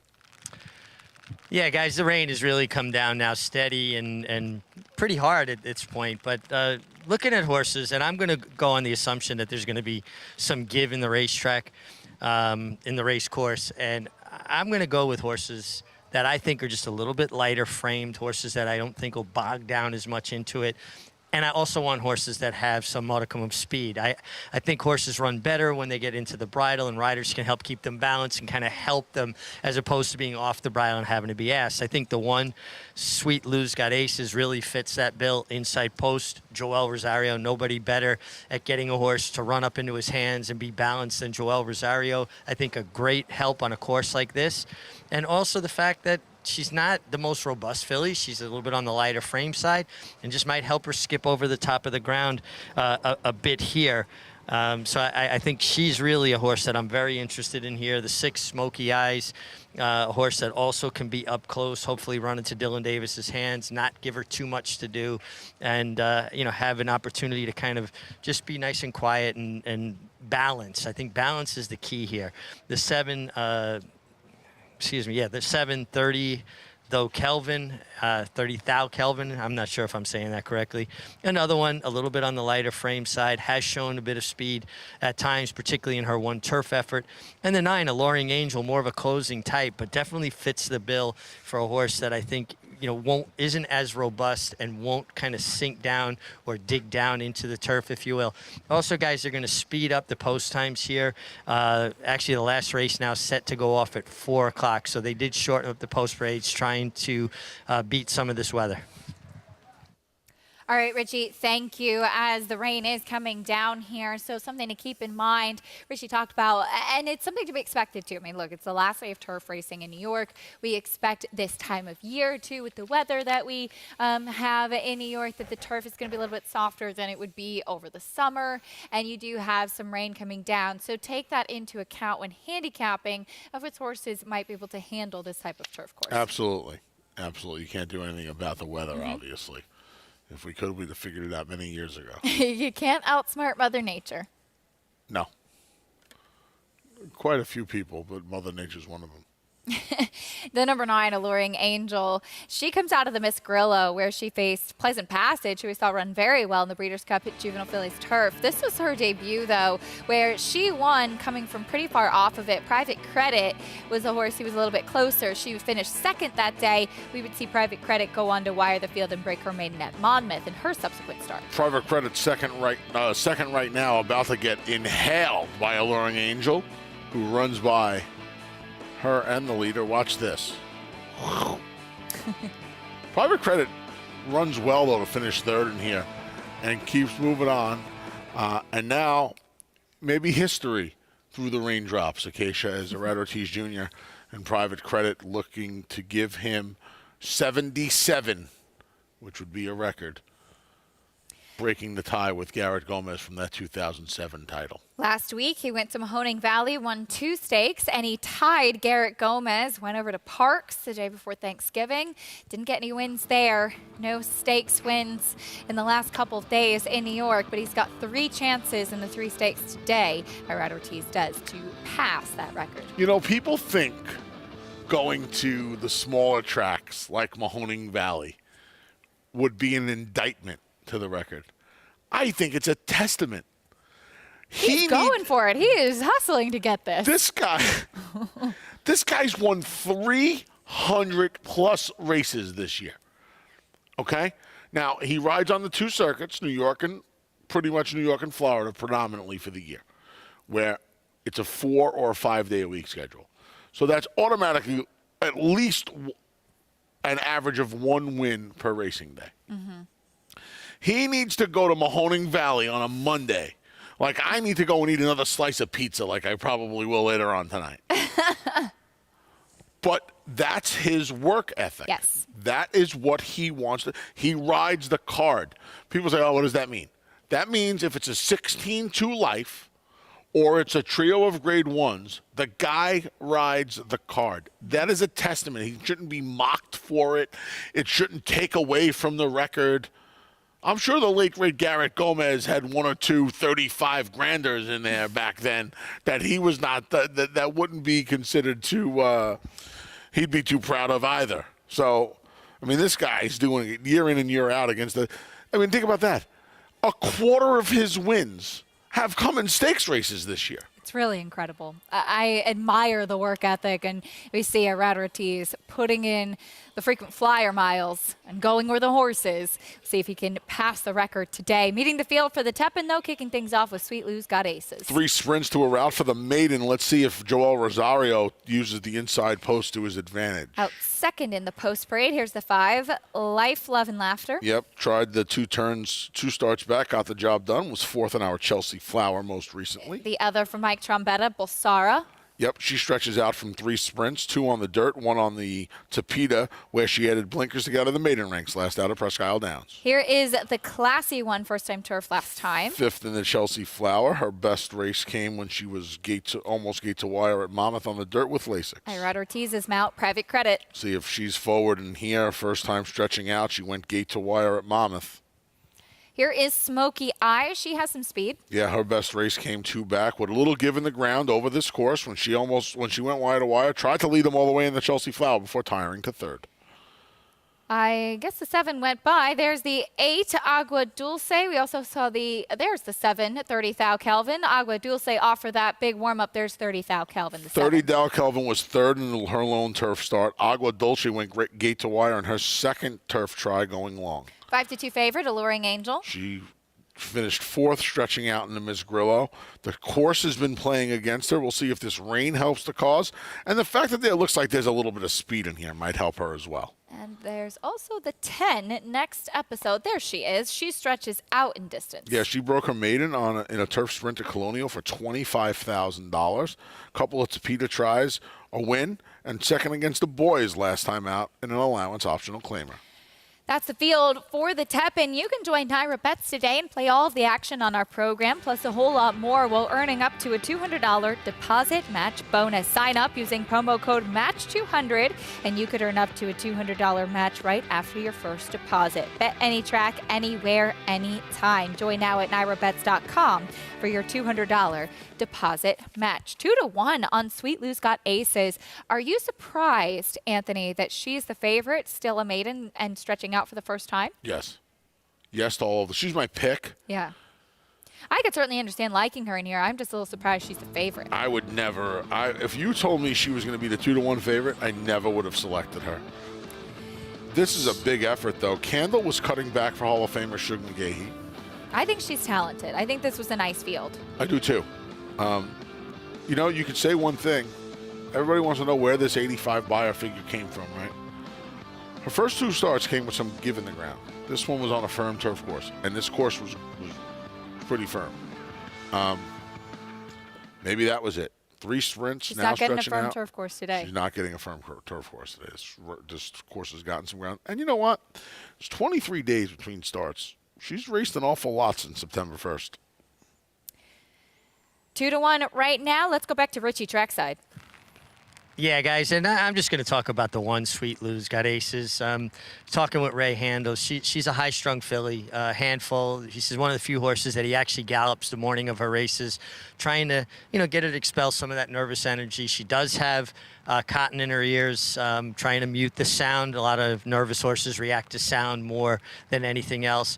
I think she's got the right rider in Joel Rosario on the stretch out, and the fact that She's inside, and I believe plays out to be the speed here and can run up into his hands. She's my top selection. I am not crazy about the price as well. 2-1 on a horse doing something that she's never done before, stretching to the mile. But I have to say, from a physical perspective and the way she's acting, she's certainly acting good. She's minding her manners, and I think that's key, and I think that plays a lot more to do with young horses, the way they run their races, if they have a little bit of that high-strung personality. But I do like the one, Sweet Lou's Got Aces. And just getting back, as you were talking about Irad Ortiz Jr., I think it's phenomenal. I don't think going to Belterra on a Monday or Tuesday takes anything away. I'm in agreement with Anthony. That speaks to somebody with a work ethic, a desire. And we saw it in the first or second race today, a lower level race. He came from last. He rides a lower level race like he does a grade 1 with the same intensity, energy, desire. And I'm telling you from experience, it's not easy to keep that up 365 days a year the way he does. I applaud it. To me, that's his greatest strength, his sheer desire to win. And he's done that quite a lot, Richie. Irad Ortiz looking to add some history to his resume today, looking to break the record set in 2007 by Garrett Gomez for most stakes wins in a year. He's on a 7-2 shot private credit here in the Tepin. Could be right. I'll tell you what, the late great Harvey Pack would be really upset with Richie and I right now. Why? Taking 2-1 on a horse doing something for the first time? Yep. Whenever I see that, I think automatically think of Harvey. Automatically. That's a crazy price. Yeah. I mean, you have stakes type fillies in here. She's a maiden. Yeah. At 2-1. This is an interesting race. We'll see who handles the condition, who handles the distance, who gets the right kind of trip. 2-year-old fillies in the Spendthrift Farm 2-year-old race of the day. It's the Tepin coming up. Here's Johnny I. Next episode.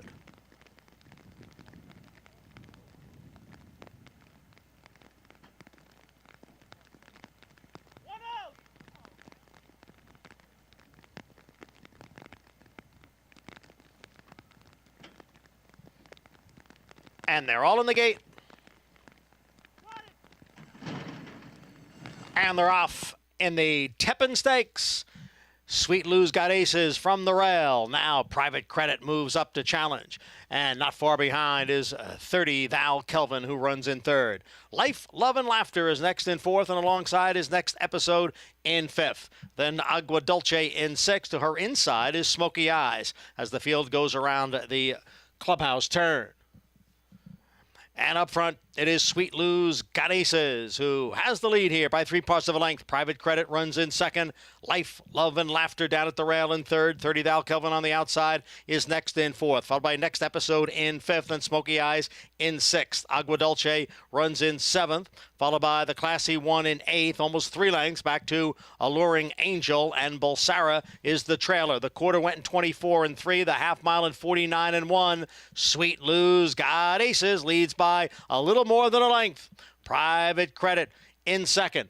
Next Episode moving up on the outside now from third. Life, Love, and Laughter at the rail runs in fourth. And then it's Agua Dulce on the extreme outside. 30 Thou Kelvin in between horses. Smoky Eyes is down at the rail. The field is at the top of the stretch. 3/4 in 1:14. Sweet Lou's Got Aces opens up by 3 now. Private Credit in second. Then Smoky Eyes and Life, Love, and Laughter. It is Sweet Lou's Got Aces who is pouring it on here in the stretch. And Sweet Lou's Got Aces is going to break her maiden in the Tepin Stakes, and she did it by 5 lengths.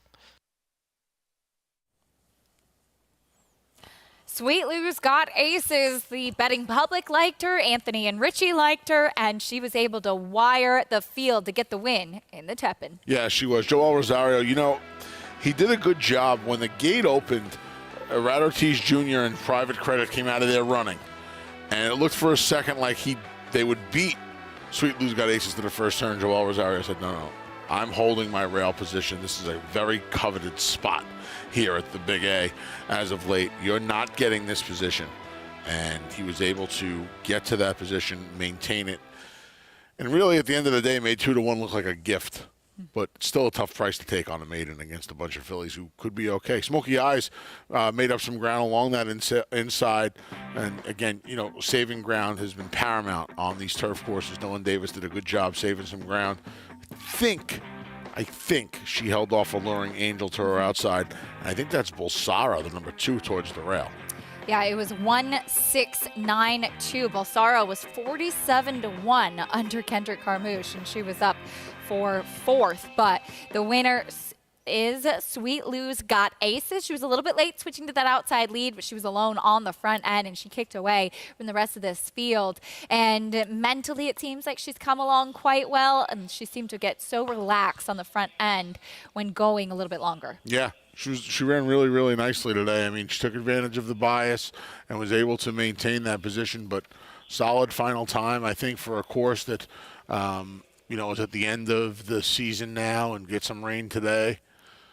Nice effort. She won by daylight. I mean, she was never in doubt, really. Yeah. I like it better when the Big A has aces instead of Sweet Lou. Number 1, Sweet Lou's Got Aces. She gets the win, filly by Constitution. 2-1, trained by Ray Handel, who's standing by with Richie right now. Yeah, very happy Ray Handel, we're getting wet, but we don't care, right? The winner circle. Sweet Lou's Got Aces. You talk to me. She can be a bit of a tough filly to train. How satisfying is it to see her respond so well? Yeah, it's good when you think outside the box and you come up with a plan and things work. The first couple races, she was really difficult, and we made some adjustments and kept on adding on, put earplugs in, training the day of the race, and everything kind of came together today. It was really nice to see. Yeah, the inside post, Joelle Rosario took advantage of that, let her use her speed. Was that your instructions? I just let Joelle do his thing. You give him the keys to the car and say, good luck, and let's try and win this thing. I certainly think that's the right plan when you have a rider of Joelle Rosario's level, guys. And I'm going to let Ray go get his picture taken as the horses just came back. Thank you. Appreciate it. Ray Handel, all of the adjustments he made for this filly paid off as she picks up a stakes win in the Tepin. Sweet Lou's Got Aces with Joelle Rosario in the saddle. Breaks her maiden in style. Bring you prices and more after this quick time out. There's still some more stakes action to come at Aqueduct and Churchill Downs after this.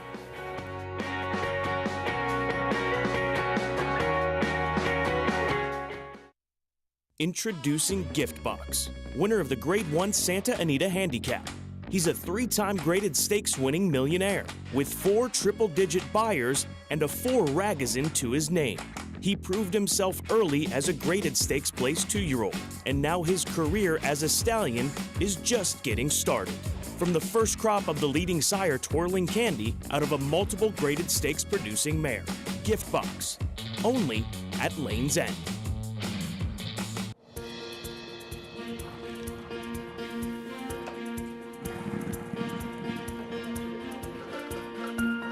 We take pride in what we do.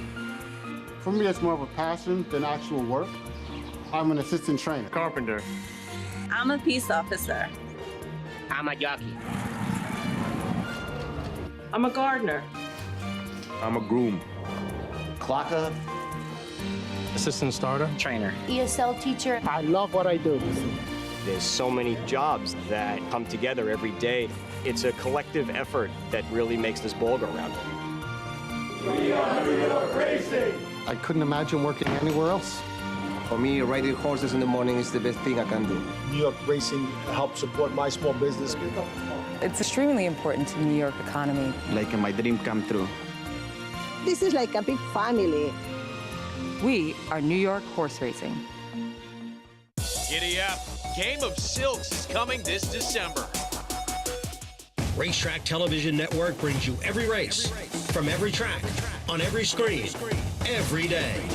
With monthly packages starting as low as $5, RTN gives you great value and access to more live HD streaming and race replays than anyone. Visit RTN.tv today to sign up and watch on almost any device, including Roku and Amazon Fire. RTN has packages that start at $5 per month.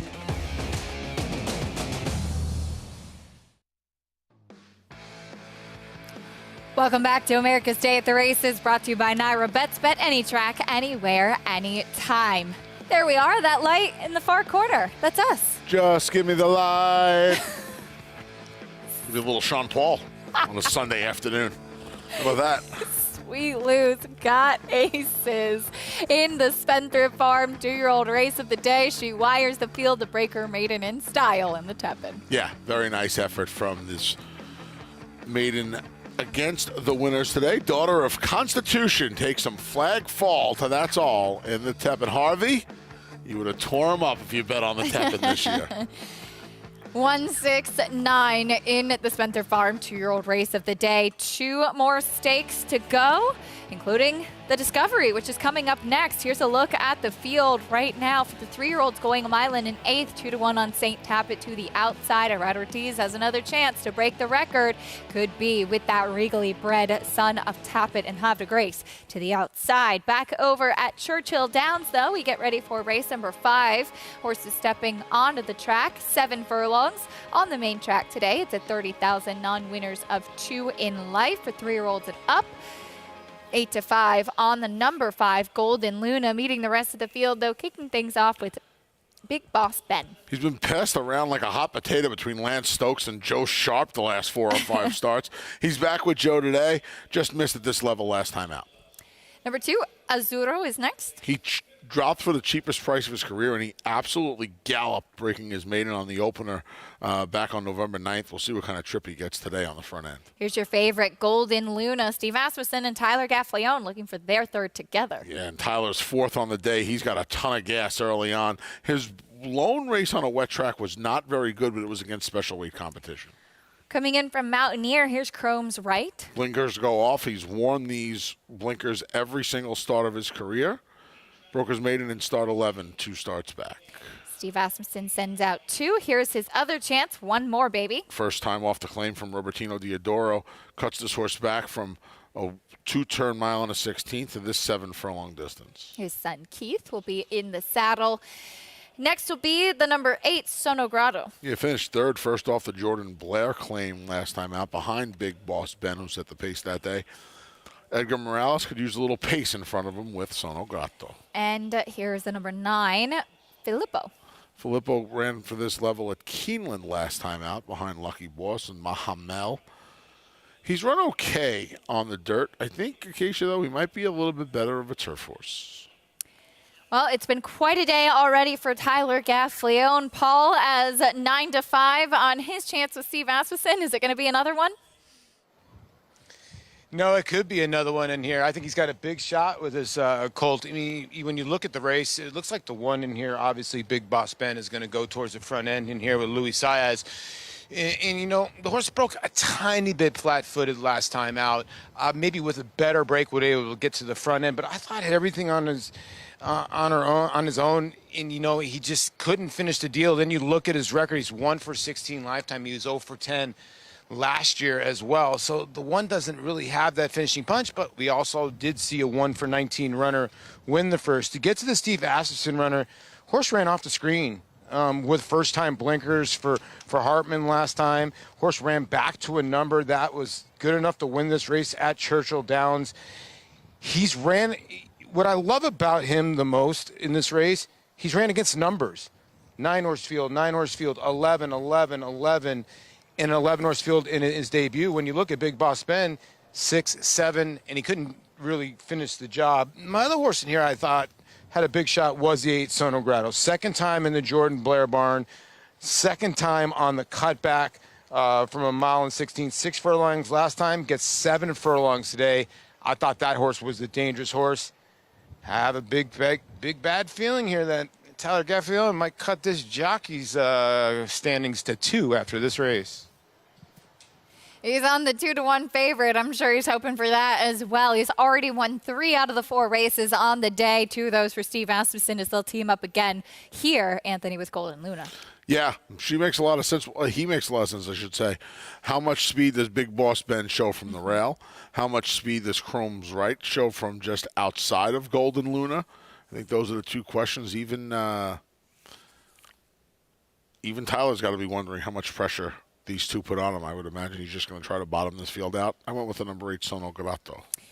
Loading in for the 5th at Churchill Downs, Travis Stone standing by.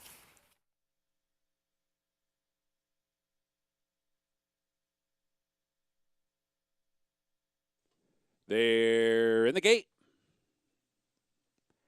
and they're off. Filippo hustled hard for that outside post, quickly races up. Filippo for that outside post trying to cross over toward the inside as they race up the chute, joined in between by Golden Luna and Big Boss Ben down at the rail. The three of them scramble on early. They've opened up by 6. Azuro farther back racing in 4th. Chrome's Right racing 5th by 2. One More Baby in 6th. Sono Grato's at the back and is already 8 or 9 lengths off the lead. Opening quarter goes 22-1 down the back stretch run. Golden Luna in between. Big Boss Ben at the rail and Filippo on the outside. A 3-ply battle to the far turn. 5 lengths back. Azuro's just waiting back in 4th. 5 lengths behind with 3 furlongs remaining. Another margin of 6 or so back to Sono Grado, who's starting to pick it up as well. So round the far turn, the half goes 45 seconds flat, and the three of them continue their battle to the quarter pole. Filippo on the far outside has come on to take the lead. Filippo's off to turn in front, but here comes Azuro. Azuro's been waiting in the wings and is rolling down the center now. And farther back, Sono Grado runs up into 3rd. 1 furlong to go. Filippo somehow still in front. Azuro on the outside. Sono Grado coming up the rail. 100 yards to go. Filippo's in deep water. Here's Azuro. Here's Sono Grado. Sono Grado, Azuro. Sono Grado up in time. Azuro was 2nd. Filippo was 3rd. And Chrome's Right finished 4th. Sono Grado, who Anthony liked in this spot, able to get the trip under Edgar Morales as the pace was definitely hot up front. Like to walk it off for the week. Like to leave with a 4-1 winner. All right. Yeah, good, 2 good rides in here. Joe Rocco Jr. waited with Azuro, and Edgar Morales waited with the winner with Sono Grado. 1-2. Sono Grado gets the win. There was a pace duel. It was interesting to see that Filippo was really the one that cleared fastest out of the gate right away. Probably ran best today. Yeah. 3-ply speed duel and was able to get the show though. Big performance there, as that'll do it for me and Anthony saying goodbye here. Well, a lot of fun sharing the desk with you a couple times this week. It was, Nice yeah. to see it, yeah. Good time had by all. Indeed. Stay with us. There's plenty more stakes action to come. Greg Wolf and Andy Serling going to be on the desk after this. There's St. Tappet. Can he get the win in the Discovery? And Irad Ortiz looks to make history.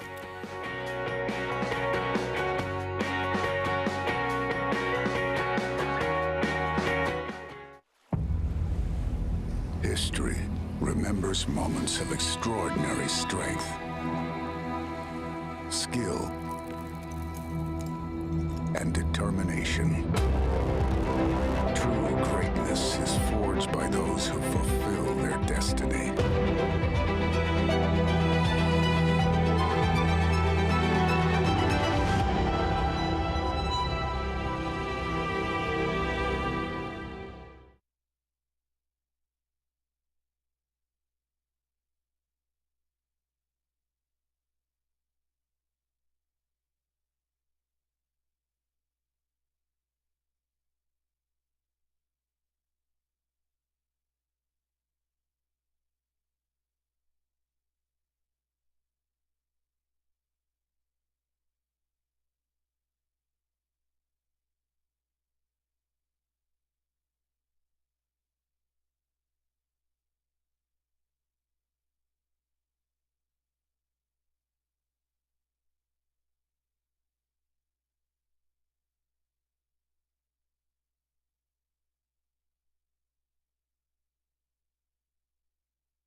Welcome back to America's Day at the Races. I'm Richard Migliori here in the paddock at Aqueduct, where We've had some steady rain. The track is now labeled muddy, and it is sealed. And we've got a nice looking group of horses in the paddock here for the Discovery, the last straight three-year-old stakes race of the year. We'll start with the inside runner, number 1, Be Better, with Dylan Davis for Todd Pletcher. This is a horse that possesses some speed, and I think Dylan Davis would do well to use some of that speed to make sure he holds and secures, protects that inside position. But this son of Uncle Mo looks terrific. He ran last time on the turf. I don't know what happened to him in the Curlin, but his previous races were all good when he was involved early. And from a physical perspective here in the paddock, couldn't look better for Hall of Fame conditioner Todd Pletcher. The 3, Barese, looks terrific. I really like this horse. Ran it against a tough group of older New York breds last time in the Empire Classic. He's 2 for 3 in wet going. And from a physical perspective, this is the best I've ever seen him look. He's always a horse that carries good condition, but I feel like he's even at another level. And you got to remember, these 3-year-olds change a lot throughout the year. And right now, I'm just seeing a very solid, strong, mature 3-year-old in the 3, Barese. And then the other Todd Pletcher runner from the outside, St. Tappet, regally bred, son of Tappet out of the champion Havre de Grace, horse of the year, Havre de Grace. Irad Ortiz still looking for stakes win number 77 to break the record that he's tied with right now with Garrett Gomez.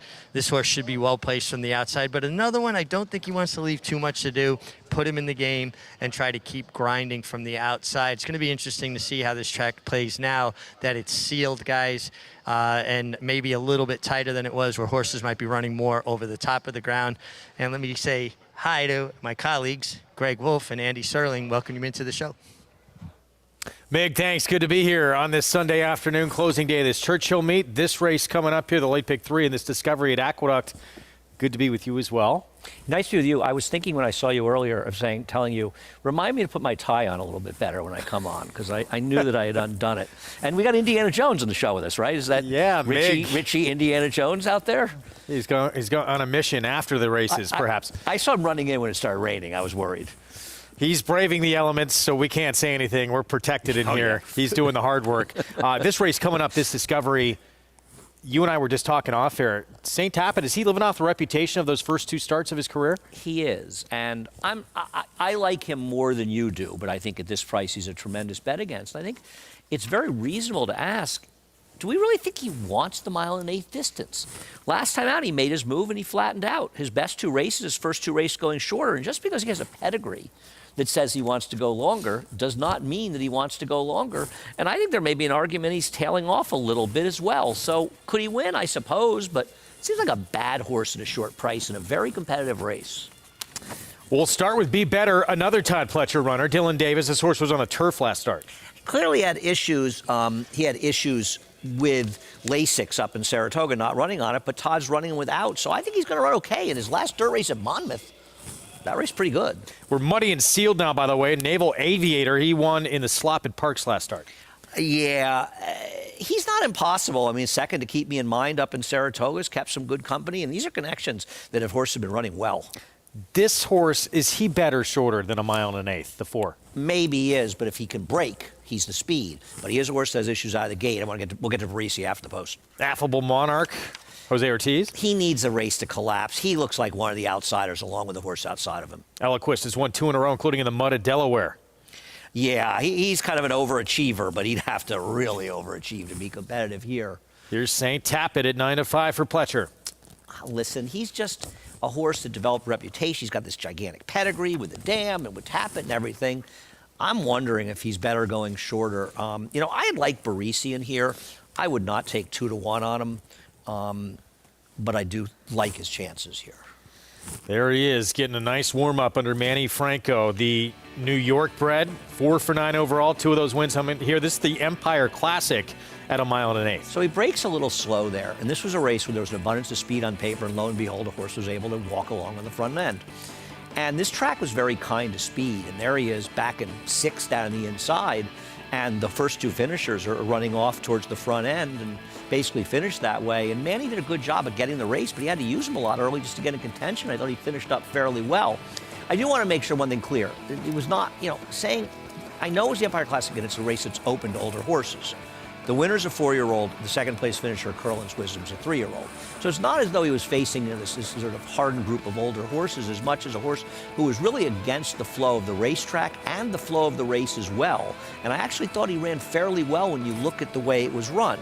The question is, even so, is he as good as some other horses in this race? And at 2-1, I think it's reasonable to ask that question. You know, Naval Aviator's run some fast figures. Be Better, when he was at Monmouth 3 back, his last dirt race that he basically finished, he ran well enough, and he's 8-1. I think there's some value on the board in the 2 horses inside of him. Does that make sense to you? Yeah, I would agree with you. I thought this was a wide open race, and as we talked, I thought St. Tapit, even at 5-2 on the morning line, was getting over bet. Well, is this a pivotal race for St. Tapit, or is this the race where you say if he doesn't run well, if he's going to do anything going forward, Todd's got to cut him back, and maybe Todd feels that way also. I mean, you are talking about Todd Pletcher, but look at this race. The horse that ran 1-2, by the way, will be the first 2 choices in the off-the-turf stake later at Churchill Downs. So he's making this move, and that's the runoff winner. Okay, he wasn't going to catch the winner. Did he get a little tired trying a horse he wasn't as good as? Perhaps. But given his pedigree and given the expectations, he just didn't finish. So why is he supposed to finish today? And this is not a bad field, right? No, there's some talented runners in here, no question. I'm with you. He started out so good, the big reputation, the pedigree. He ran to it as well. But that was 6.5 and 7 furlongs. Right. You look at him and you look at the pedigree and you say, wow, look at how well he's doing going shorter. Wait until we stretch him out. Well, it doesn't always work that way. You know, pedigrees work in funny ways, and I'm sure Richie can talk about that as well. And in his case, I'm wondering if his pedigree belies his actual talents on the racetrack. Let's go back to Mig. Your thoughts? Well, you guys know how I feel about pedigree. Some horses just make their own pedigree. They become good horses, and therefore, people then pay attention to their siblings or their parents, if you will. But, when it comes to tracks like this, I do try to look and see if there's been some success in the past with a horse on a track like that, or at least in their family. The 2 Naval Aviator is a horse that won me over in the post parade. He has won off going last time. It was at Parks. Muddy tracks, sloppy tracks are different everywhere, but I like the fact that he made a very long, sustained kind of run. And I kind of get the feeling that this race may be run that way, where it's going to be kind of a grinding run that maybe gets it done, kind of almost a war of attrition, if you will. I love the way he moved over the racetrack. He really stepped over this track beautifully, and I loved his warm-up, and he won me over purely because of that, because honestly, there's a few directions you can go looking at the race on paper. Bereze is a horse that I really like. I like the fact that he did run well against older horses in the Empire Classic, and that he's 2 for 3 in tracks that have moisture in it with a second. He looks fantastic. He just looks like he's continued to mature now as a late 3-year-old, soon to turn 4 in a month. And the 4 Win It. His problem is his first step out of the gate isn't always his best step. If he gets away clean, he's going to be forward. And I was even talking with his conditioner, John Kimball, in the paddock, and he said, the 1 turn allowed Kendrick to kind of make that move to get him to the outside if they're not breaking particularly sharp. Obviously, much shorter run to this first turn and saving ground. You don't want to be going wide into the first turn. So it's all going to be about the break and how Kendrick can find position. And John feels like the horse is doing extremely well. But the question is, how is he going to break from the gate, and what kind of position can he attain? Did you have something to add? No, I would argue that what Richie's talking about with Win It might be the single most important thing, at least in setting the race up, because I think Win It's a very good horse. And when he runs his race, he can win this. But even this race, he broke slowly. Yeah. Kendrick was ready for it. I talked to Kendrick about it that day, and he said, we were saying, I think he's just better in this field. And we both were agreeing that, getting the rail for this horse that doesn't like to break. But Kendrick, when he broke like that, he was so ready for it, he just made him ease his way to the outside. But this was a much softer field that he's facing today. And in this race, his advantage can really be if he can control the race. If he doesn't break sharply, don't you think that Paco Lopez and/or Irad Ortiz are going to look to be aggressive with the 6 and 7 and take advantage of that and make his life very, very hard? Yeah, you would think. And there's also the question, potentially, he just might be a miler. But I agree. He might be a 1-turn mile type horse. I agree with you on that. He's 7-2 on the board right now for Kimmel.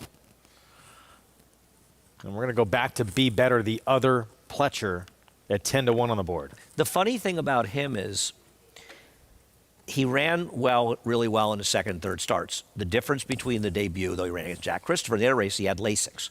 So he goes up in the curl, and it seems pretty clear he bled. The race we're looking at here, by the way, at Monmouth is fast enough to make him a player here, and this was in July.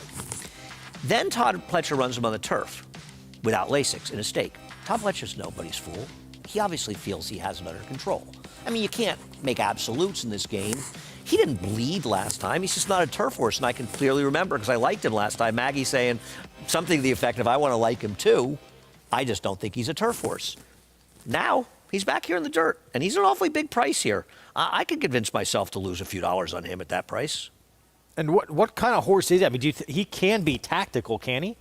Oh, absolutely. Absolutely. I mean, doesn't from the rail he almost fall into a really good trip? It would seem that way, but here's the Pletcher who's taking all the money, 2-1. He's not your favorite, though, anymore. It's Barise, the New York bred, who is taking over that role. St. Tapit, those first 2 wins to start his career, including that A other than at Saratoga on a track labeled good at 7/8. Pointed him out as maybe a future star, but it has not panned out that way for him in his next 2. So he's a slight second choice. There's the other Pletcher and those Rapoli Silks loading up. Be better. 1 1/8 Discovery on this muddy sealed racetrack here on Sunday in South Ozone Park at Aqueduct. Let's go upstairs. John Imbrial, the call.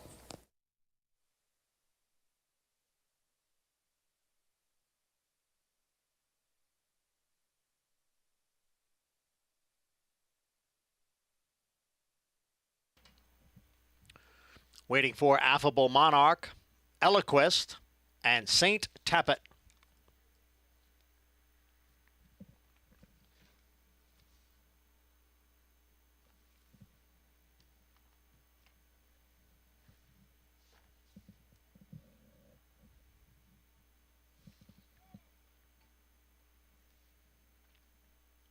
They're in the gate.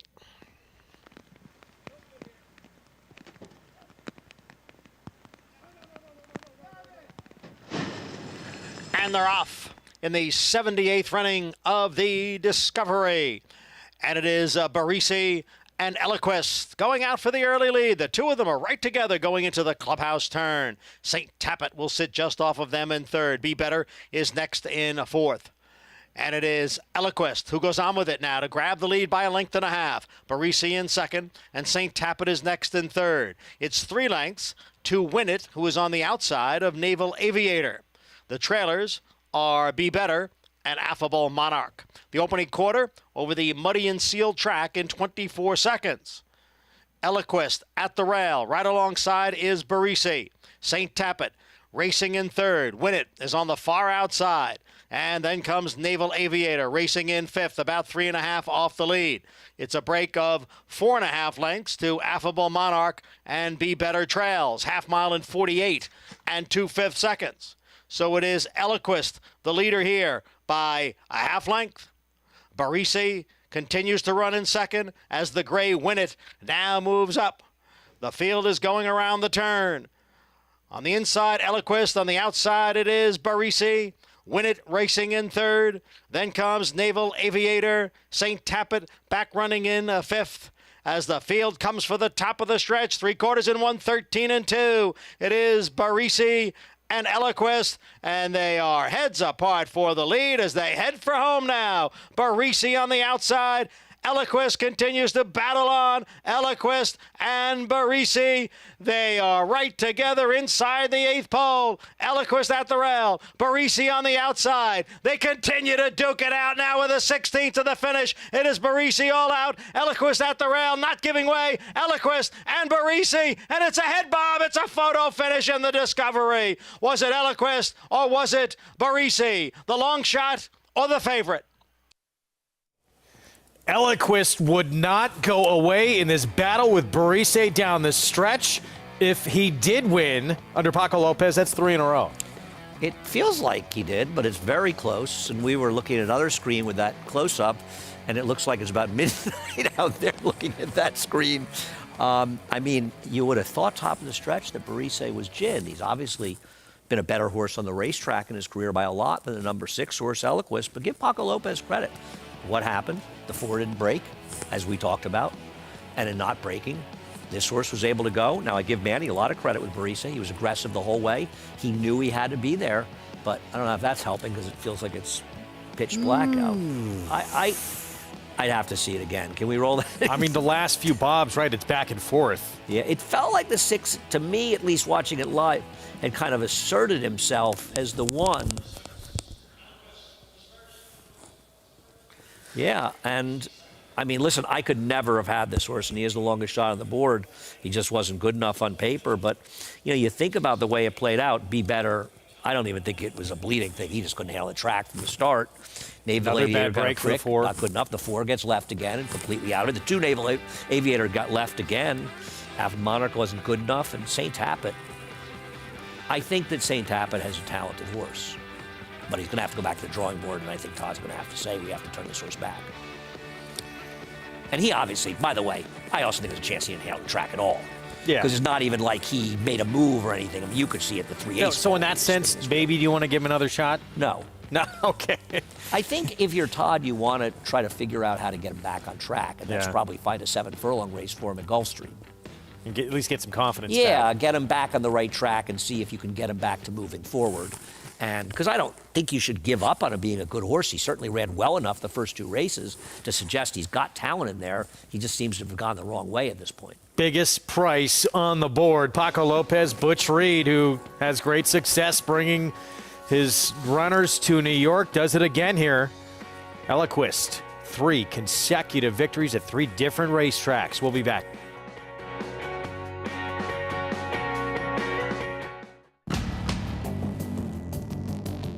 Whether it's Division I or Grade 1, top athletes have certain traits in common.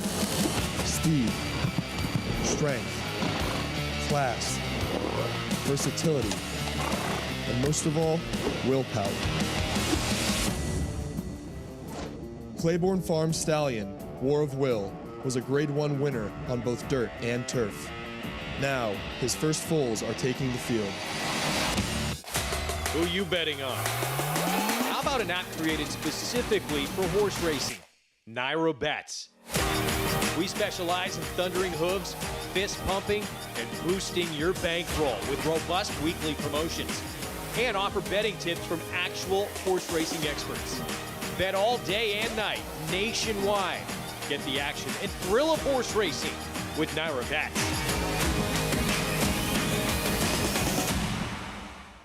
Giddy up. Game of Silks is coming this December.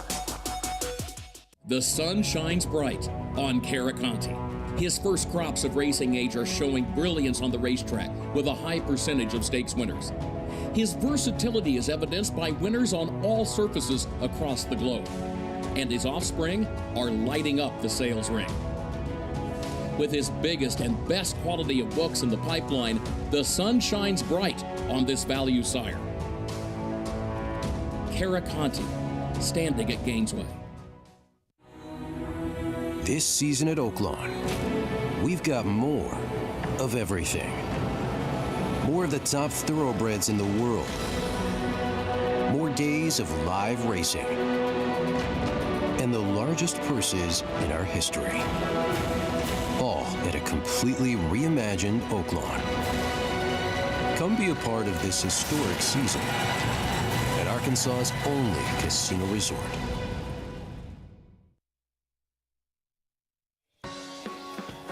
Back with you on America's Day at the Races on our FS2 coverage. It's brought to you in part by legendary Claiborne Farm.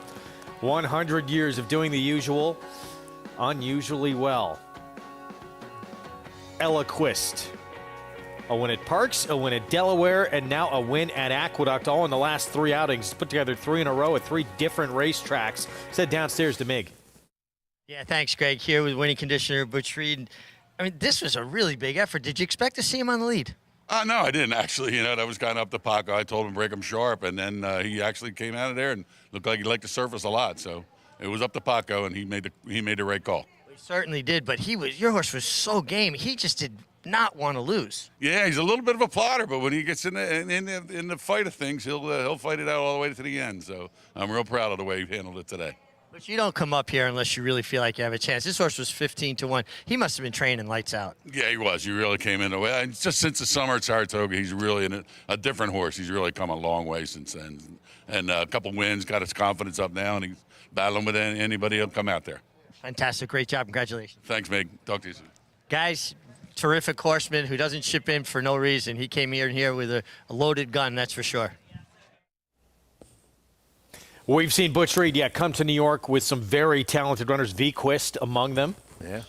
Very talented 2-year-old filly a couple of years ago. Absolutely. No, I agree. And listen, I'm sure this horse was helped a little by the circumstances, but you know what? He took a shot.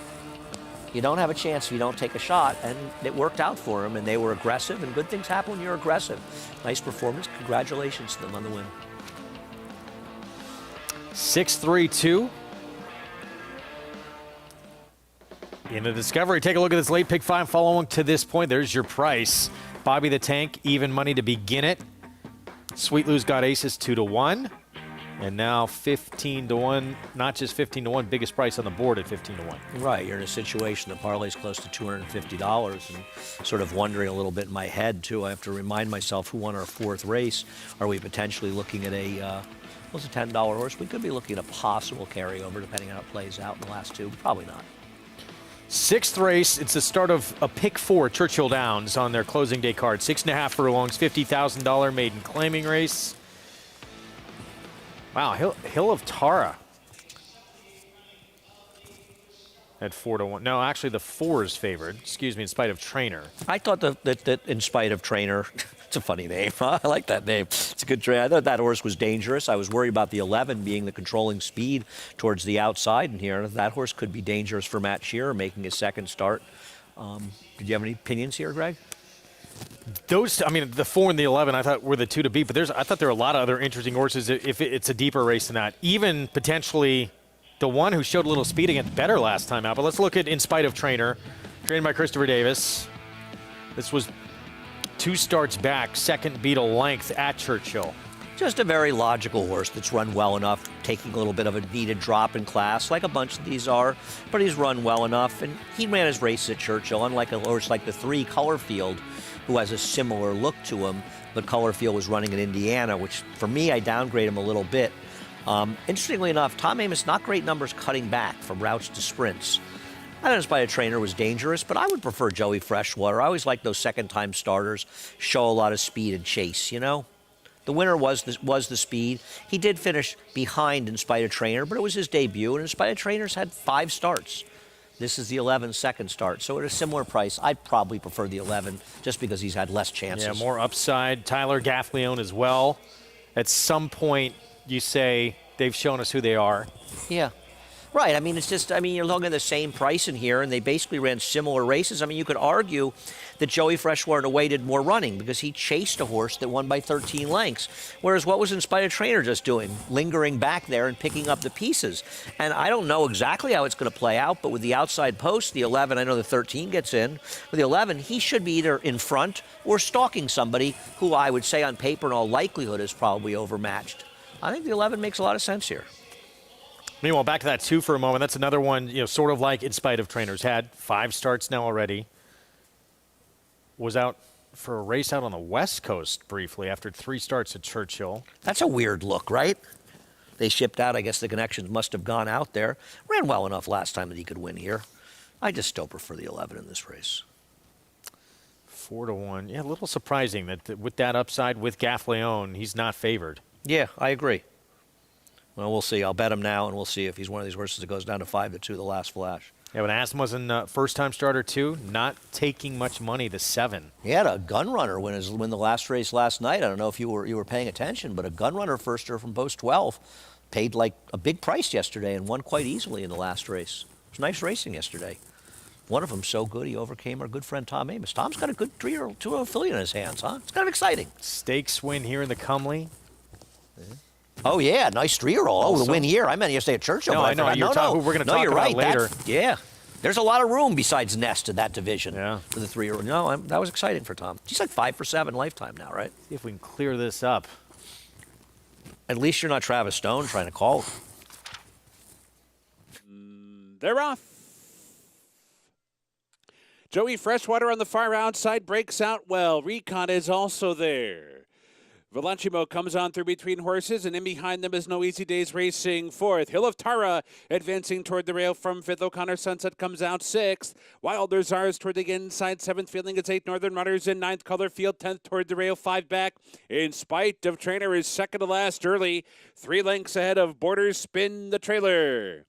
And the opening quarter goes in 22 and 3. They're on the far turn. Recon with plenty of company. Joey Freshwater is there, so too O'Connor Sunset on the far outside, and Hill of Tara's boxing on between them, the 4 of them in a full throttle battle as they head to the quarter pole. Joey Freshwater's up for an narrow lead right at the quarter pole. Plenty of company still, though. Hill of Tara is there, so too Recon. O'Connor Sunset in with a shot as well. They're off the turn, and Joey Freshwater with something left. Joey Freshwater bursts away from the field, builds an 8-length lead. No Easy Days runs up into second, but Joey Freshwater with a 6-length lead. This colt loved the slop today. He ate it up and he cruises home. And another winner for Tyler Gaffleone. No Easy Days was second. Several in the photo for third, among them In Spite of Trainer and Hill of Tara. Easy as could be here for Joey Freshwater. Second time out. Dominant here to break his maiden. And of course, we were watching as the race was going on, and when he broke as sharply as he did, he almost just jetted out of the field, and Tyler let him settle in behind the leaders before moving around the 3/8 pole. That's always such a good sign when they break as sharply as this horse did, and he was just better than these horses. And it's good to be forwardly placed in here, unlike a horse like the 4 and the new gelding for Michael McCarthy. Nice to see Whitey getting the second.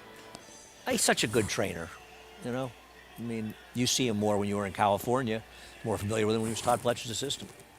That man right there took the first 3 on today's card, adds a 4th here. Tyler Gaffleone having quite a closing day at Churchill. Yeah, I mean, between he and his agent, Matt Musiker, they just do such a great job together, and Tyler's going to wrap it up here after today and head down to Florida.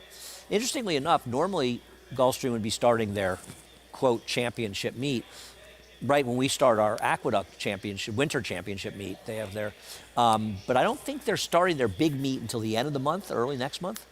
Okay. I think it's a little delayed, but I'm sure Tyler will be heading back down to Florida. Gets the win here on this second-time starter by Jimmy Creed, and this was easy as could be for Net Racing. Michael Dubb, first row partners. Shouldn't Tyler go on a honeymoon? You know, when is he going to take that? I recommend a honeymoon for Tyler. Keeps on winning too much. We're going to get back to New York when we return. Autumn Days sprinting on the grass is next.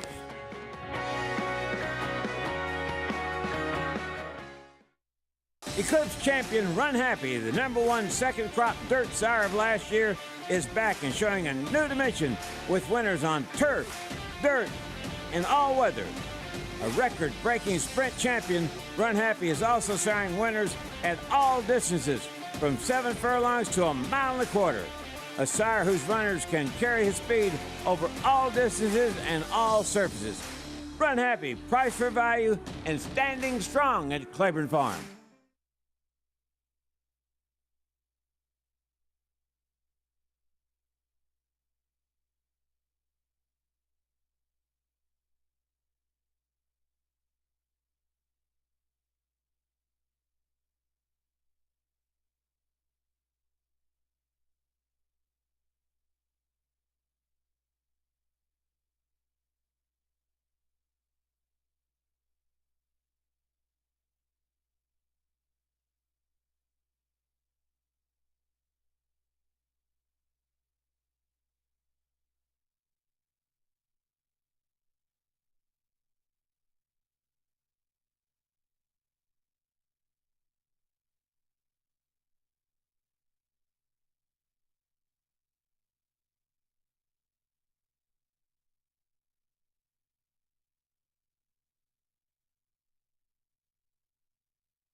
Back with you on America's Day at the Races on FS2.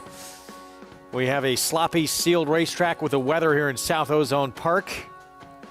We're going to be on our final turf event for quite a while here in New York coming up. Much as we love turf racing, this turf course has taken a lot of racing this year, this meet. Not only have we had the extended meet, but we had a lot of rain as well. And it'll be off the turf until, presumably, until next April. We are done with turf racing after this race. And you and I have a similar feeling. It seems as the course has taken a bit of a beating these last few days. It's tough to make up a lot of ground in this course. We saw it earlier. I thought it was that way last weekend. I didn't think it was as strong. There were some races that were I'll go back and look and take another look at it. And you may be right. I'll take another look at it. I didn't have it as a huge bias, but it seems like horses are trouble gazing. That's why I like the 7 and you like the 7 and the 11 as potentially forward-placed horses. I don't think Change of Control, who in my opinion should be favored, and the number 10 Star to Mine will be that compromised. Change of Control won this race last year. I don't understand why she's 7-2 and Lady Edith is 2-1. She beat Lady Edith in this race. Why is she not a better horse than Lady Edith? And Lady Edith's got to come from a lot farther back, which is something we're not seeing on this course. Definitely appears to be up against it from a pace standpoint. 2-1 on Lady Edith. Change of Control, 16 of her 29. Wow, you love horses like this. 9 wins, 7 seconds, 880,000 plus in earnings on the Crass. No, she's incredible, Greg. 21 out of 29, first, second, or third. And when you're racing in turf sprints, which she primarily does, it's not easy because one little mistake and you're badly compromised. But the fact that she can be forward helps her chances. Well, the 7 right now, mail order, Belmont Junior Alvarado. She's quick, and that is playing to getting your picture taken on this turf course right now. She is the fastest horse early, and Junior's job here is to send. Go to the front and hope you're good enough. Now, there is no argument that she's the best horse in the race, looking at the race on paper. But sometimes you have to play races based on the turf condition. And while she rayed a little bit here, that's not how she wants to run and not how she's going to win this race. And I think it would be unfortunate for the Connection's best chances not to be aggressive here. Sending has been a great thing, being in front. And, that's why I go back to last week, too. Dylan Davis and that Forever Together. Horse couldn't get by him on the outside. Absolutely, he was on the front end. And, the other thing is the fields are gapping out because a lot of horses just aren't handling it at all. They can't really close, and they're not handling it, and it's gapping the fields out. We're seeing that predominantly in the turf race over the last week or so. Here's Change of Control for Michelle Lovell, 9-time winner, as we just mentioned, 7-2. I love seeing Michelle Lovell come here, and she's come here successfully with this horse. Won this race last year. Christophe Clement, Around Ortiz Jr., 8-1 Honey Pants. Just doesn't look quite good enough. If IRAD's 8-1, the horse is overmatched on paper. 17-1 Go-Go Shoes for Mike Maker. Last time was the time for her. I mean, she's not good enough on paper, but I'm not going to make definitive statements in this turf course because somebody may just come and handle it much better than you would expect. 11-1 hit the WOA. She's improved. I think she had a better chance. The race came off the turf. Send, that's the game plan with mail order. You'd like to think it is, and if she does, she has a chance. Lady Edith, still the favorite for Clement. I don't like this horse. I think she beat an overmatched field with an easy trip in a 5-horse field. And overall, I just think others might be better than her, and I don't love her running style for this course. Star Divine, 5-2. She's tackled some tough company. She's failed to get it done, but she's been in good fields. She should be forward, and maybe today will be her day. Caravel, Campanelle, Robin Sparkles, another matchup of the Caravel. Here's the other speed, maybe the speed of the speed? Well, we'll see. We'll see who's more aggressive. That's what it'll come down to, who's more aggressive between Eric Cancel and Junior Alvarado. She has no chance to win this race unless he's aggressive. Post time coming up for the autumn days. Let's head down to Mig. Yeah, real short warm-up here, guys, for this 6-furlong turf sprint. They went right on the turf course, galloping over to the gate. So horses aren't getting as much warm-up as I would like to see, but the conditions are kind of dictating that. Hit the Woe looks terrific. I love the way this daughter of Vancouver looks coming into this race. Javier Castellano keeps the mount. I think she's a major player here. The 7 mail order, she'd be my top selection. I love the way she looked, and she's interesting. She kind of looked over at Lady Edith in the paddock and kind of whinnied at her and basically said, like, hey, get out of my way. She's just big, tough, strong filly. Now, that's a little problematic for me because I tend to like horses, smaller framed horses on courses with give in it, and she's not. She is a big, strong, stout filly, but I do think she's forward, and I want horses that run up into riders' hands, have an opportunity to get balanced and get helped along through ground that has so much cut in it. And then the 9-horse Lady Edith makes a lot of sense to me, and I elevate her because of Joel Rosario. On ground like this, you get a rider like Joel that keeps a horse so balanced and even-keeled into the bridle. It helps them. It helps the efficiency of their stride, and it helps them perform their best. She's 2-1. I went to a bigger price with the 7, but Joel Rosario on ground like this, to me, is a huge benefit. All right, Mig. We'll see how it plays out coming up. Rosario on Lady Edith, who's been favored throughout the 9. There he is stepping in those royal blue, black silks. This is it, the last turf race of 2022. We should think in the commercial, our favorite turf race of the year. Okay, we'll try and come up with that. And some good ones. That's some really good turf racing here. We have great turf racing in New York with the 2 turf courses on each track. So, bye. Avwak steps in. We're set. Let's go to John Embrial.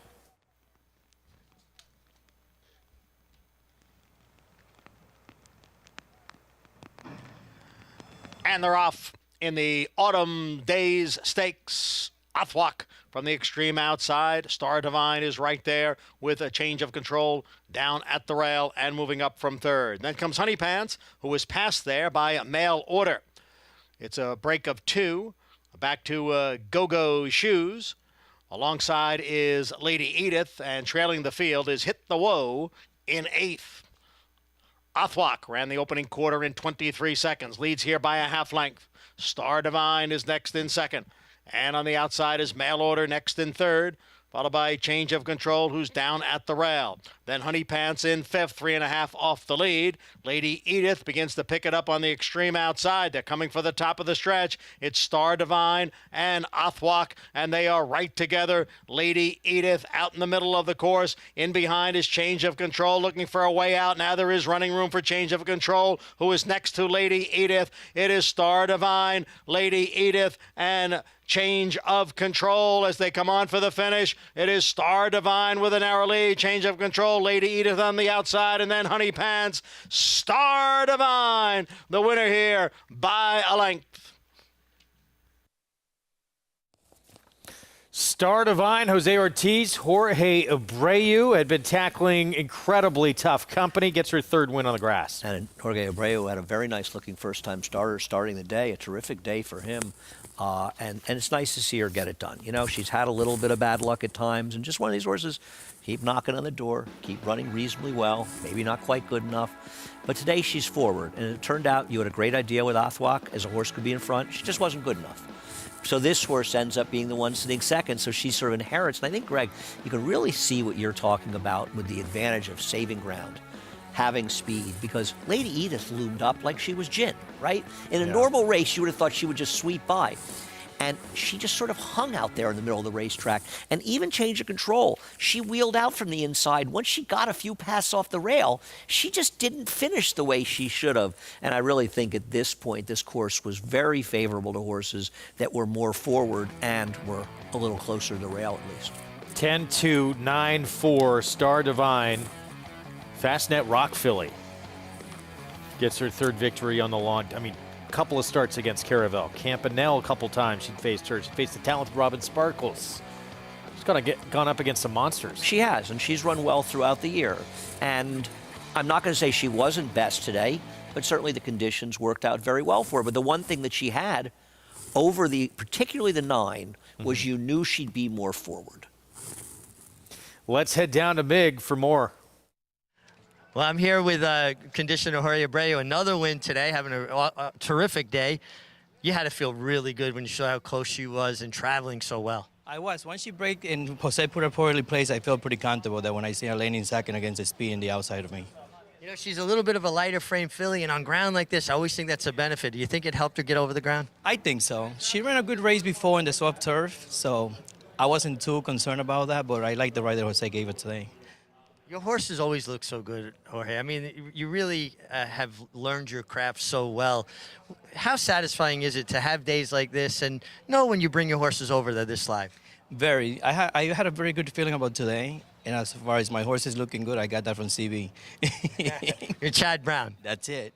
Well, you certainly learned your craft very well and very proud of you. Congratulations. Thank you, Richie. Guys? Terrific trainer. A couple of wins for Jose Ortiz this afternoon. You mentioned that first-timer he had in the opener, Starry Midnight. Looked impressive. That horse made some run. She really resented the kickback early in the race. And talking about him working with Chad Brown, Chad was sorry to see him go. He tried to convince him not to go because he did such a good job for him. And you know how much confidence Chad has in him, and you can see how he'll get horses from Klarovich. Horses when they have a lot of horses, and he's gotten some okay horses for Klarovich as well. And you know, for Chad Brown to have that kind of confidence in him means a lot. 3-1. Star Divine goes off second choice here in the last turf race of the year on this circuit. I'm gonna have a big cry, I think. I'm a little sad. We'll be back with more right after this. Maximum Security proves he's the real deal with a gate-to-wire win in the Florida Derby. Champion 3-year-old. Maximum Security has won the TVG.com Haskell Invitational. 11 triple-digit buyers. Maximum Security, he smoked them in the Cigar Mile. Grade 1 winning 4-year-old. Maximum Security takes them all the way in the TVG Pacific Classic. Secure your mare's future. Maximum Security. How do you become the gold standard in racing partnerships? One partner, one horse, one victory at a time. Flight line, 20 lengths clear. Congratulations to all our partners who have made West Point the gold standard for the last 3 decades.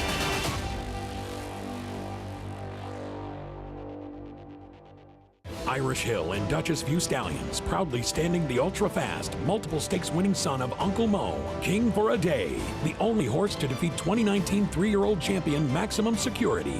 Well, King for a Day was basically a clone of Uncle Mo. I mean, good speed, the ability to carry it over distance of ground, real professional horse and a really cool horse to train. Sire Maker Extraordinaire, Uncle Mo, represented in New York by King for a Day. Visit ihdvstallions.com to book your mare today. Giddy up. Game of Silks is coming this December. Racetrack Television Network brings you every race, from every track, on every screen, every day. With monthly packages starting as low as $5, RTN gives you great value and access to more live HD streaming and race replays than anyone. Visit RTN.tv today to sign up and watch on almost any device, including Roku and Amazon Fire. RTN has packages that start at $5 per month.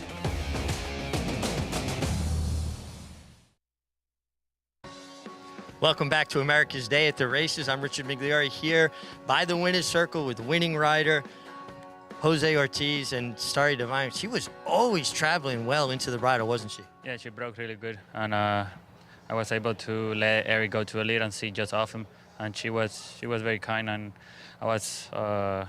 I have a lot of horse every step of the way, and she handled the turf course good, which is what's the main thing. It's very soft out there. Yeah, I was going to ask you about that. Not only is it soft, it's been hard used this fall, so there's a lot of cut in it, but she looked like she was really getting over it well. Yeah, you know, she's I knew coming in that she was going to handle it because she did it before one time. And yeah, the turf course, we run a lot over. We run both Belmont Meet here. And honestly, we run a lot of grass races. I think the management did a great job. And last week we got together and they made the right call. I think we only run the stakes and then move forward to the dirt. And I mean, it was good today. Very soft but safe. Congratulations, great job. Always in good position. And now, well, you got one more. But then he gets to enjoy those nice hot aqueduct showers, guys. Best water pressure in New York. Miggs talked about that often on the program, and he's going to be enjoying some sunshine as well pretty soon after next weekend. Yeah, I was talking to a little bit earlier, Jose Ortiz, that is, and next Sunday's his last day here in New York, and imagine he won't be the only one, but nice to have the guys around a little while longer, and wish them well down in Florida. But we'll be here at Aqueduct with our good friend Kendrick Carmouche and the rest of the crew. We're New Yorkers. Kendrick is not going to, that's right, Kendrick's not going to abandon us. Star Divine, 840 for the win. Change of control, Lady Edith, of course, Jose Ortiz, midsummer, he made a big change, made an agent change. And we'll see what happens for him going forward. I'll tell you what, it's worked out. The calendar. It's worked out well for Kendrick Carmouche, because Kendrick Carmouche ended up hiring Jimmy Riccio, had been his agent, and Kendrick's been doing great so far. So you know what? It'll work out well for everybody. Hope it works out well for Jose, who I'm a big fan of Jose as a rider and as a person, and I like Jimmy and Kendrick as well. So nice to see everybody doing okay. Yeah, 4-win day yesterday for Kendrick. Saw that late pick 5 follow along, that $33 horse, the 15-1 shot in that Discovery, and we get to the finale coming up. 30 maiden claiming sprint, 6 furlongs, where right now Bella Michelle on the outside, Carlos Martin, turf to dirt, dropping class, the one to beat with Kendrick Carmouche. I think she makes a certain amount of sense dropping down, a very logical horse going turf to dirt, and feels like dirt's a better surface for her. I like the 4 Willful Desire, switching trainers to Ned Allard, and you're not going to get the $118 you got in Ned Allard when he won the last race last week on Sunday.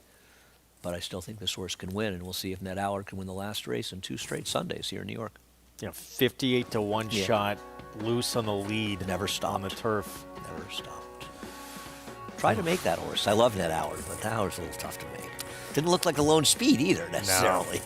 We're going to take a timeout. We'll be back. Derby City 6 on their closing day card at Churchill coming up, and we return to the nightcap in New York on the way.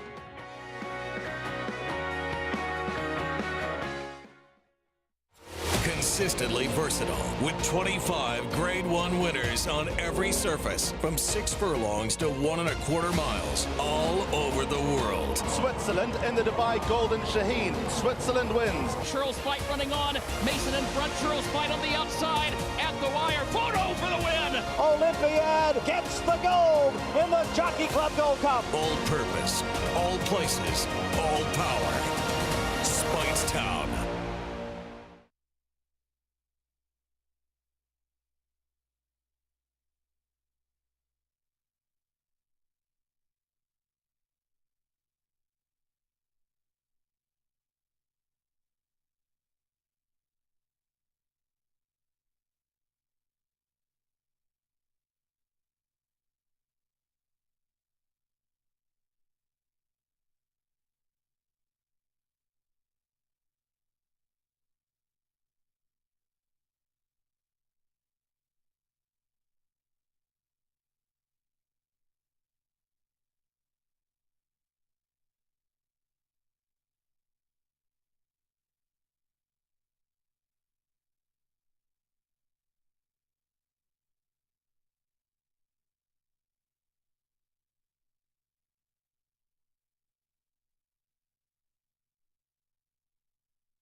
All right, everybody, welcome to Claiborne Farm.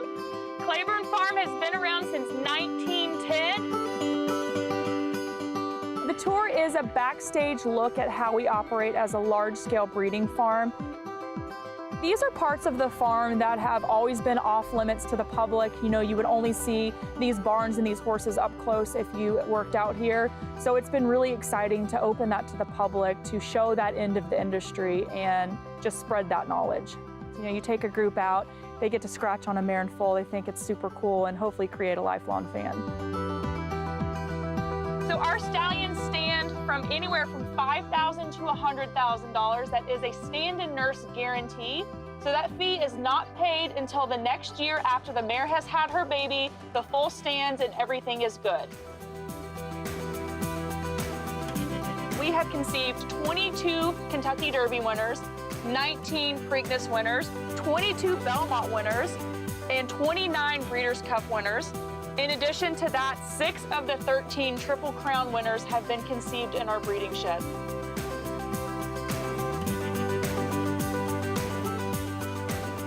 So I'm always excited to, spread the knowledge that I've had, share this passion for the breeding industry that I've had basically my entire life, and just spread the wealth. Basically all of our tours are sold out. That's just absolutely fantastic. Sometimes we'll try to sneak in 1 or 2 extra people onto the trolley. It's a yearling colt field. Actually, this field is home of 2013 Kentucky Derby winner Orb, as well as Breeders' Cup Classic winner Flame. The cemetery is extremely popular. It's on both types of tours that we offer, so the trolley tour and the walking tour. People travel from all over the world to see Secretariat's grave. So it's really exciting to see people's reaction to seeing that. Secretariat, the 1973 Triple Crown winner. I just want to thank everybody for coming on this tour. This is a tour that we've been really excited about. We're really excited to open up this side of the operation to the public. I think Claiborne is just absolutely iconic when it comes to horse racing. I don't think you can think of horse racing without thinking of Secretariat and Claiborne Farm.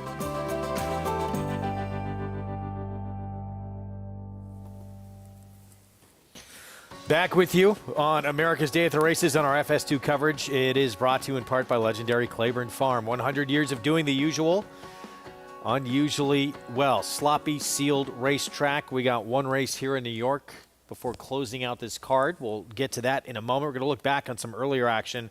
Tepin on the turf at a mile. And Joel Rosario for Ray Handel. Sweet Lou's got aces. Was able to get to the front and keep on going. Not bad to break your maiden in a stake, and she's a filly that run okay in her debut up in Saratoga behind a good horse in Georgie Spirit that Jorge Abreu trains. And then she had a subpar effort, but then last time out was a huge figure race. The question was twofold: whether or not you thought she could run back to that number, she did, and whether or not she could stretch out effectively, she did. Now, whether or not this is a harbinger of good things to come, or she was the right horse the right time in this turf course, that was a very impressive performance. And Ray has had a sensational year. He's winning at almost 20%.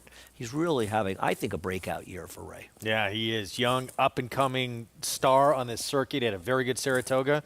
Good for him. Get a stakes win in that Tepin. There were the prices: $6.50. Dollar of Constitution, owned by Gary Barber, Walktail Stable. And beat some fillies in there potentially with some talent in that spot. So nightcap coming up in just a couple of minutes here, and this remains the filly to beat here, Bella Michelle for trainer Carlos Martin. Turf to dirt. This is the first time in for a tag in what will be her 4th career start.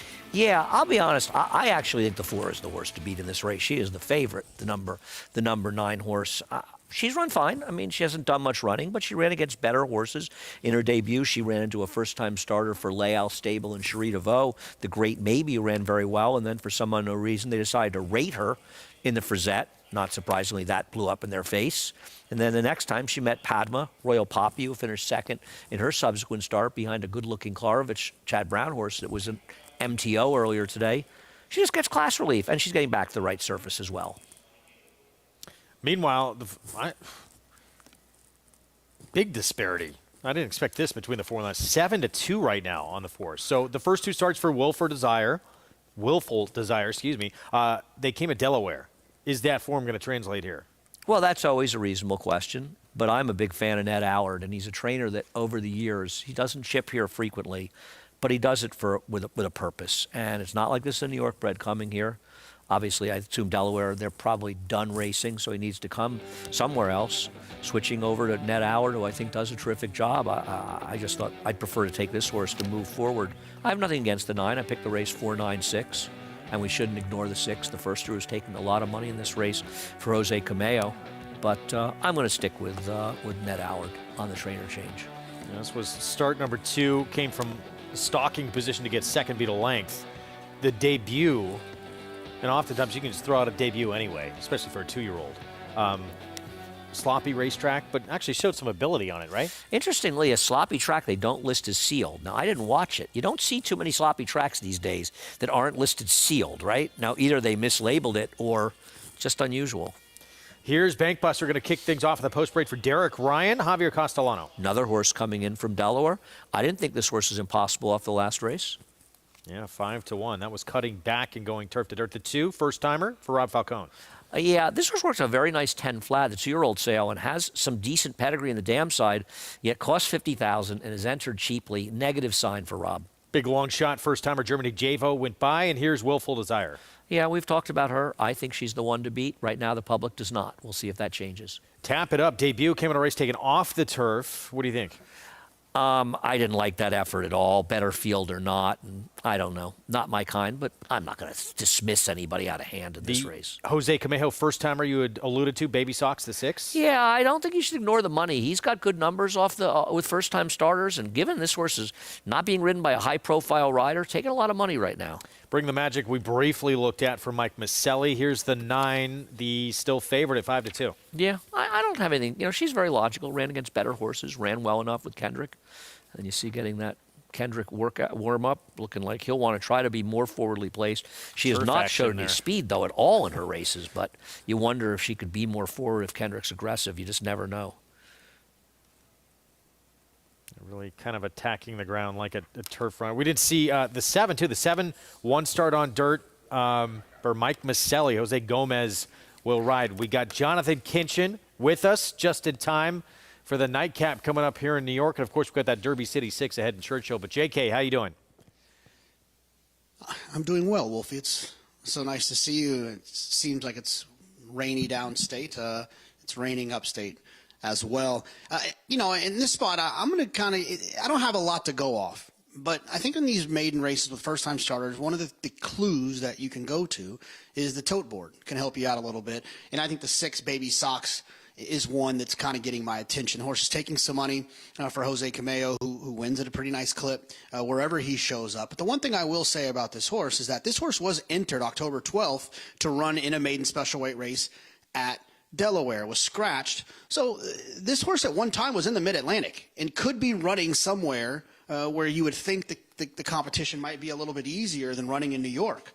But they decided to run here. Not only are they running here, they're not running against maiden special weights. They're running against maiden claimers, taking some money on the board for a horse that's been working up in New York, last 3 works. I'm going to go with the 6 in here. I think the 4 makes a little bit of sense, but I don't necessarily trust off of that last race. Ran well enough, got an okay figure, but I think at the price, I feel like there's going to be a little bit more upside with the 6, Baby Sox, and I think he'll probably creep up. She'll creep up, in price a little bit as well. So to wrap up the day at Aqueduct, I'm going to go with the 6, Baby Sox. Jonathan, thanks. Good to get you in here before we run this nightcap. So first-time starter, 7-2, third choice on the board. Yeah, as I said, this is a trainer for what it's worth. First-time stars in the dirt of the last 5 years. He's 9 for 57, 16%, a 227 positive ROI. Taking a lot of money right now. Does show a workout, 47-4, but not a rider that would expect to attract a lot of attentions. This horse is obviously live for these connections. And here is the one who's been favored throughout. Kendrick Carmouche, 4-win day yesterday, including a stakes victory. But has he won a race today? Could be over for Kendrick. We're going to get Kendrick to join us up on the set for some of those shows this winter. I would love that. I talked to him yesterday. He's game. Get him to come up here. See if he can close out this Sunday card with a win. Here's John Imbrial.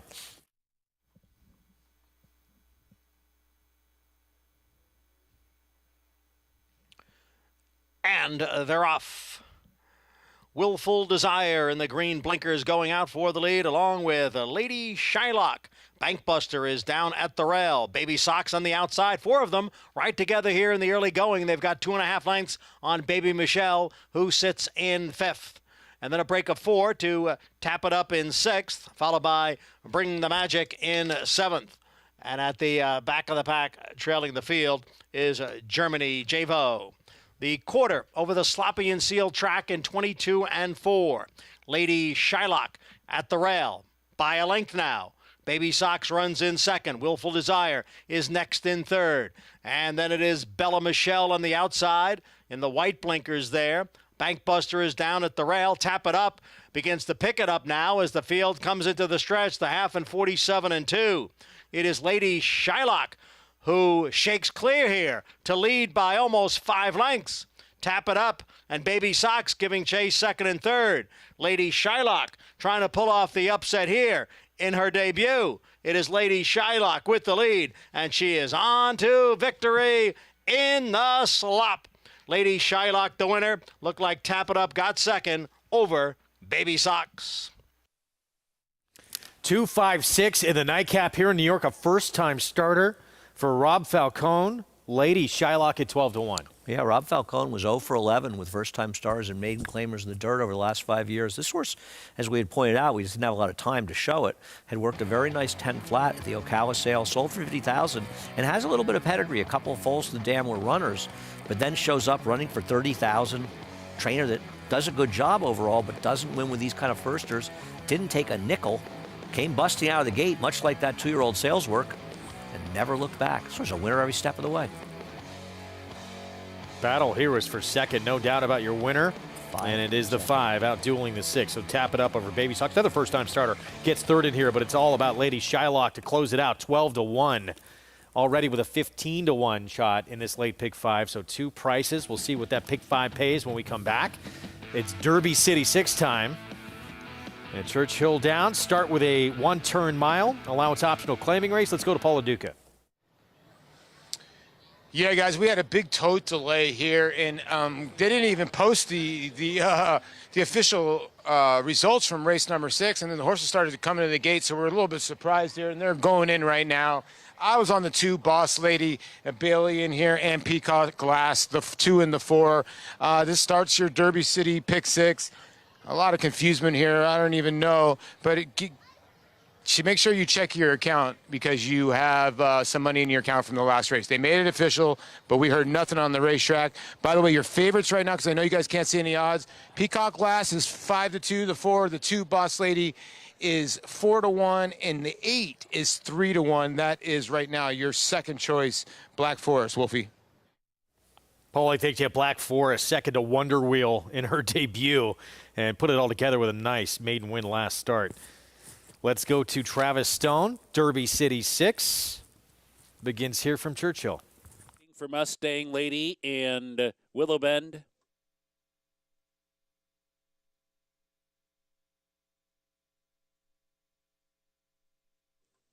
They're in the gate. And they're off. Peacock Glass broke out okay, lost a bit of ground soon thereafter, just like Magic is showing some speed. And here comes Black Forest from the far outside. Peacock Glass is back in it, and Blue Light Special showing speed as well. Black Forest goes head-to-head with Peacock Glass. Blue Light Special down to their inside. It's an up-close 3rd. They're onto the main track now, and it's still Black Forest and Peacock Glass. Blue Light Special, 3rd toward the rail. 3 lengths back, just like Magic. Comes away 4th. Cotton Candy, Annie, 5th. Boss Lady Bailey on the move inside 6. Willow Bend in the clear, moving up into 7th. Mustang Lady, 8th and toward the rail. East Shores at the back in 9th down the back stretch run. So they advance to the far turn. Peacock Glass goes head-to-head with Black Forest. They've stepped out by 3 together, and that opening half was 45 and 3. The speed duel continues on the far turn. It's Black Forest and Peacock Glass head-to-head. They're 5 ahead now. Blue Light Special trying to keep up, but is back into 4th, passed by Cotton Candy Annie. Willow Bend is picking it up as well from the back of the pack. East Shore forced to go wide. Mustang Lady's going to try and come up the inside. They roll off the turn. Black Forest and Peacock Glass continue, but now Black Forest grabs the upper hand, opens up a length and a half. Peacock Glass crosses back into second. Cotton Candy Annie continues to close. So too Mustang Lady. Blue Light Specials resurgent and is coming down the center. Black Forest in deep water. Here's Cotton Candy Annie. Here's Mustang Lady. Here's Blue Light Special. Cotton Candy Annie to the front. The winner. On the board at 24-1. Cotton Candy Annie first. Mustang Lady second. Blue Light Special was third. Cotton Candy Annie, huge price to start off the Derby City 6 on a mandatory payout. Yeah, fortunately for a lot of players, they hit it the other day, so the carryover wasn't that big. So there probably wasn't that much money poured in that got blown out in the first leg with this horse at 24-1. Off the claim, this is a big move up.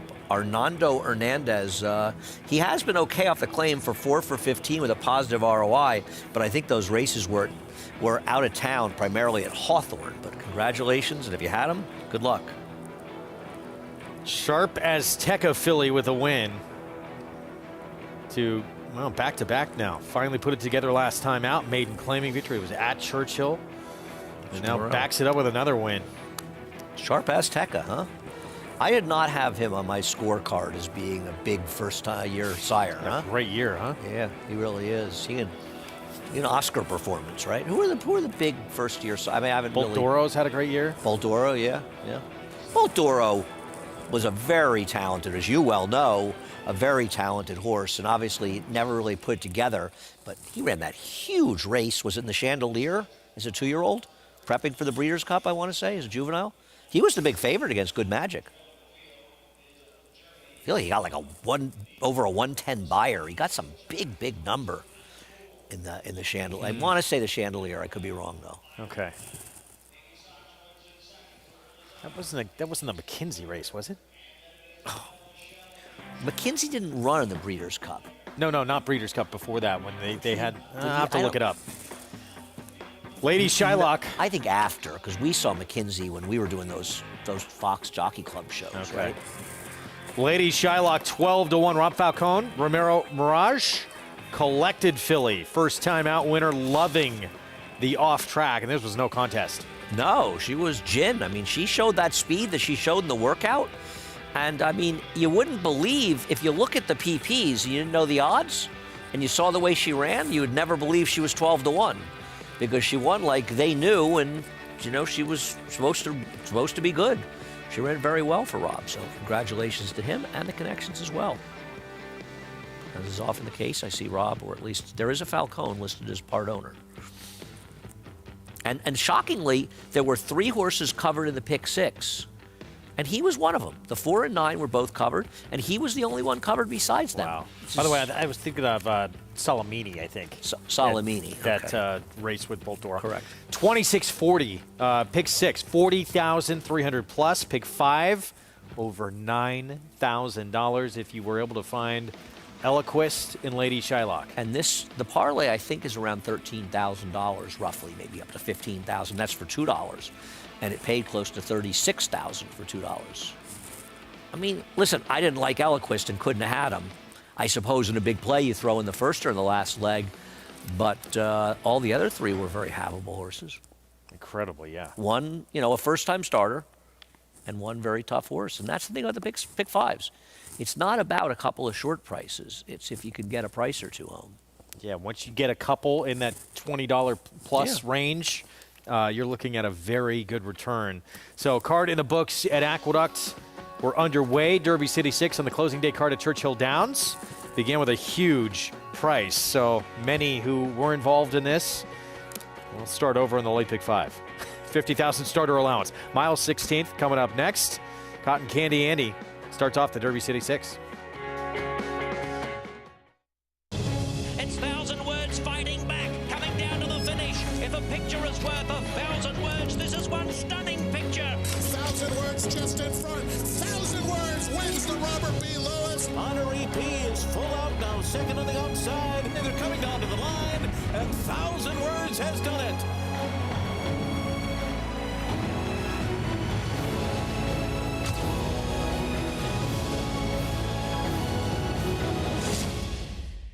Race Lens is the most in-depth product in horse racing, with unique features found nowhere else. True odds, predictive analysis, and pace projection. Race Lens. It will change the way you follow horse racing and take your game to the next level.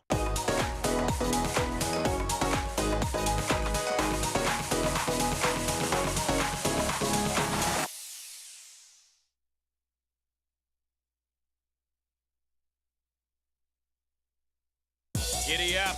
Game of Silks is coming this December.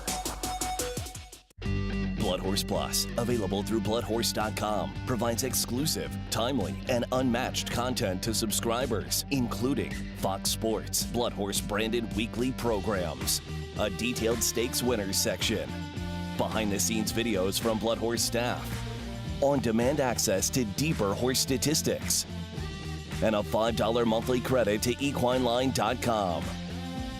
Upgrade to Blood Horse Plus today. If you're looking into racing partnerships, you should know they're not all the same. When you partner with Bond Racing Stables, you become a member of a growing family of racing enthusiasts, all guided by 3 generations of experience in thoroughbred breeding, training, and racing. Share in the excitement at Saratoga and Belmont Park, where we've graced a winner's circle with winners like Giacosa, who was bred, born, and raised here at our Song Hill Farm. Get more than just a partnership. Become a member of the Bond Racing family. 3 generations of thoroughbred excellence.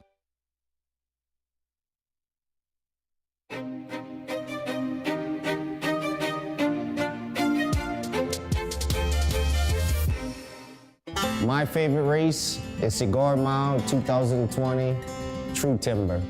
I know how much my horse loves the sloppy track. I got outside position, you got speed horses, and you the horse that can sit right behind them. Jack Stinson, he texted me that morning, Kendrick, what do you think? I said, don't worry about it, brother, I got you. My horse break good. I want to send him a little bit so I can let him relax a little bit going down the chute. Down the backside, I wasn't worried about the kickback. Even within the 16th of a mile at the gate, a couple of dirt hit him, he didn't even mind. He just shake his head and he just kept running through it. At the 3/8 pole, I asked him and he moved up so sweet. I mean, he was right in my hand the whole time. And once I got to the quarter pole, I just pulled the trigger. You know, I figured if I pull the trigger, it's gonna be hard to beat me from here to make up the ground on the sealed racetrack. When I got to the 8 pole and I started asking him, I mean, you can feel the horse responding. True Timber is gonna pull off the upset here in the Grade 1 Cigar Mile. For my mom, my dad, and my wife and my kids, I know how much it meant for them just as much as it meant for me, you know. The fist pump at the wire explains it all. And I'm saying to myself, man, I think this is a Grade 1. Was this a Grade 1? Oh, this is my first Grade 1! Oh, we got out Grade 1, baby! Coming from Louisiana to win one of these races, the Cigar Mile, and the African-American jockey, for myself, for my family, for the people that's out there that's seeing this and never thought it could be done. It can be done if you work hard.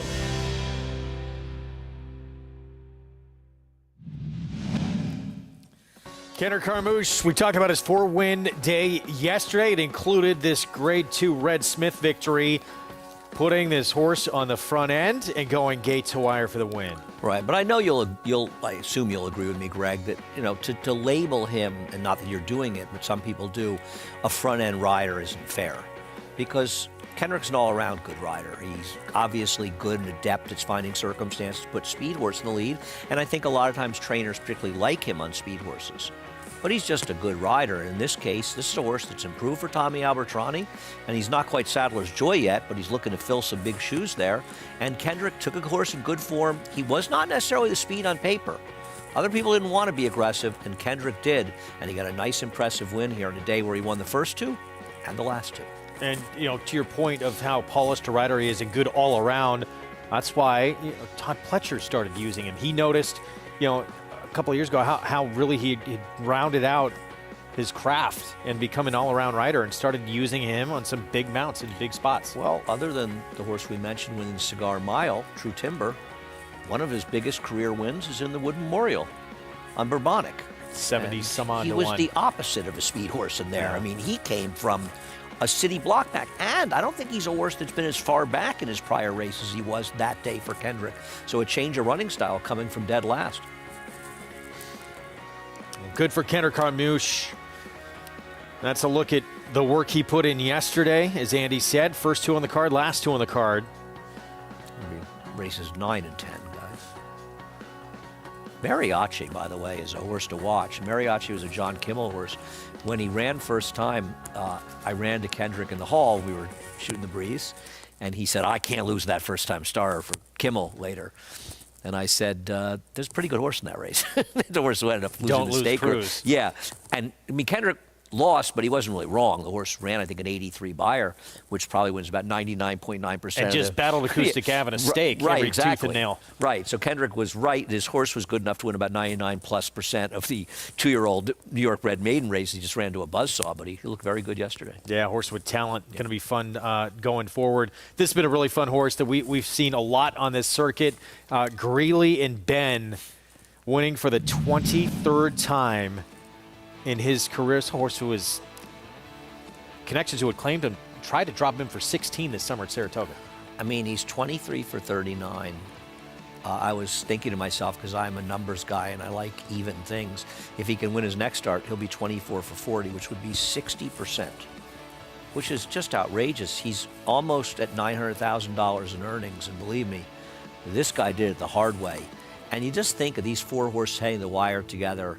The old pro, he just did not want to go down to defeat in here, and he had run very well in 4th in the Bold Ruler, basically against the same field here, and this time he was able to gut it out and beat 2 horses that beat him, and how can you not love a horse and respect a horse like this? He's been so fun to watch, and as an 8-year-old, still with the ability to beat a good field here, too. And this was, by the way, nearly a 5th win for Kendrick Carmouche. He was on Running Son of a Gun, who wound up 2nd in here.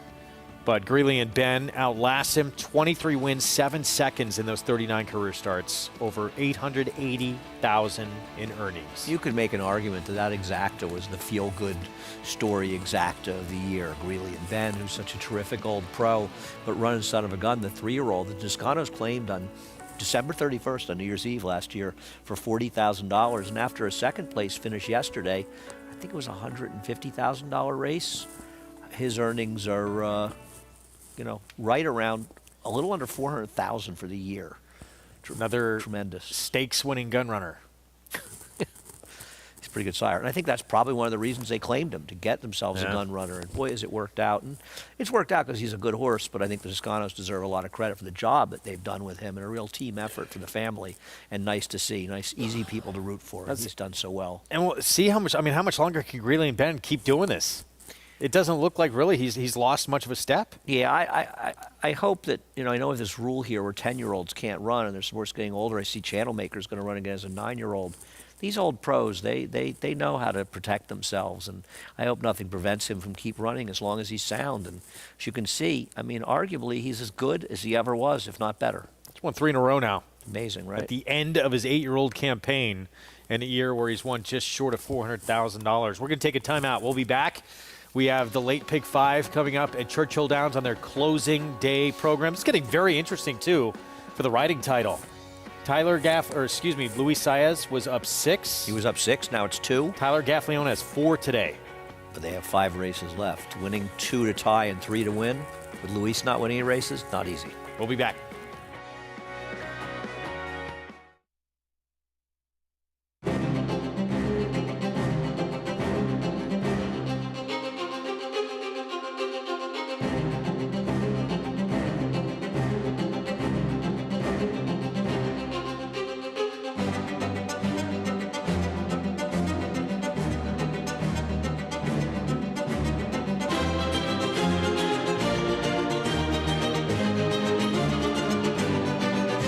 Champion Blame, standing at Claiborne Farm.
The industry has a few things that we have to take care of better, and one was the aftercare of the horses.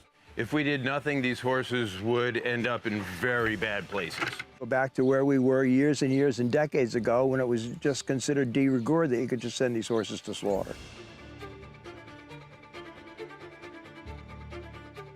It's different than any other program that was put into place. I remember that meeting at Belmont Park. It was a dream. It is a first line of defense for those who are concerned about what happens to the equine athlete after he's done racing. Without the TAA to provide that oversight, there would be a big void in terms of making sure that we have this ongoing safe environment for our off-the-track racehorses. We started with some 21 organizations across the country, and now we're up to over 82 facilities throughout the country and giving away almost just under $25 million. It's the one shining accomplishment that we have that we can point to say we really do love our horses. Just the word aftercare has become part of the discussion, has been part of the vernacular in a way that it was not when I started this position around the start of 2013. It's a daunting task that the TAA and its accredited organizations have taken on. And that's why the industry itself has got to fund it. Every time I turn around across the country, you know, the TAA staff is there, and they're shaking hands and they're kissing babies, and they're doing the blocking and tackling right that needs to be done. We have a social responsibility to make sure that thoroughbred aftercare is also #1 on the list.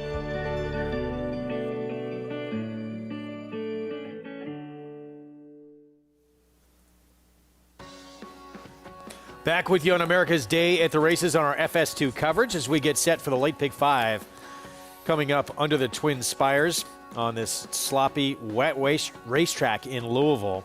We're going to revisit the road to the Derby and Oaks from Saturday's card. Kentucky Jockey Club. Curly Jack, for our colleague Tom Amos, came in this as one of the runners to beat in this field. Brad Cox exits with the winner, Instant Coffee, part of a 6-win day for Luis Saez. Yeah, and he got that clean run on the outside, not necessarily the same kind of trip the runner-up got. I think he ran well for Tom. Instant Coffee had run a respectable race when he ran in the Breeders' Futurity at Keeneland. This was an odd race because it featured a dramatically slow pace. And while the time was almost 1 3/4 of a second slower than the fillies went, they were about 3 seconds slower the half mile. He didn't break good either. Very strange race where there wasn't much pace, yet the race seemed to fall apart. Maybe it's just a case of the best 2 horses were a lot better than the other horses, and that's why they were able to run 1-2, and I think Instant Coffee, the favorite, getting it done.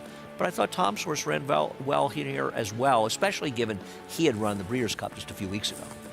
Edgar Morales on Curly Jack saying, yeah, he had a bit of a troubled trip and had to wait to try and get to that winner. So both these two horses to look out for with Instant Coffee. Bolt Doro, 2-year-old.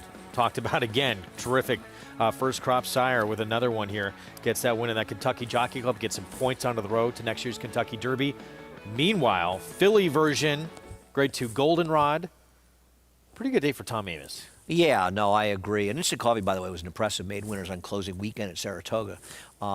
Tom's obviously got a very, very nice 3-year-old, 2-year-old filly right now, and good time to have one and a good year to have one because it's a crop that's a little bit hungry. Wonder Wheel's a nice horse, but I don't think her Breeders' Cup Juvenile Fillies is scaring anybody. These horses improve. Now, she hasn't run a particularly fast race. She got an 81 buyer for a win yesterday, which made sense if you look at the other races during the day, which is, it's still within hunting distance, and she won quite easily yesterday. But he's got a promising horse there, and I know he's excited. And, as you said, much quicker than the boys went in the Kentucky Jockey Club. That was what the boys 145-1. Who's your filly? 143-4. She's undefeated. Perfect 3 for 3 now for Tom Amos, Gold Standard Racing. Let's get Paula Duca's thoughts on those Saturday races. Paulie. Yeah, listen, Hoosier Philly lived up to the billing. Tom's been talking about her since day one, like I've told you guys here on America's Day at the Races. And, Andy's right.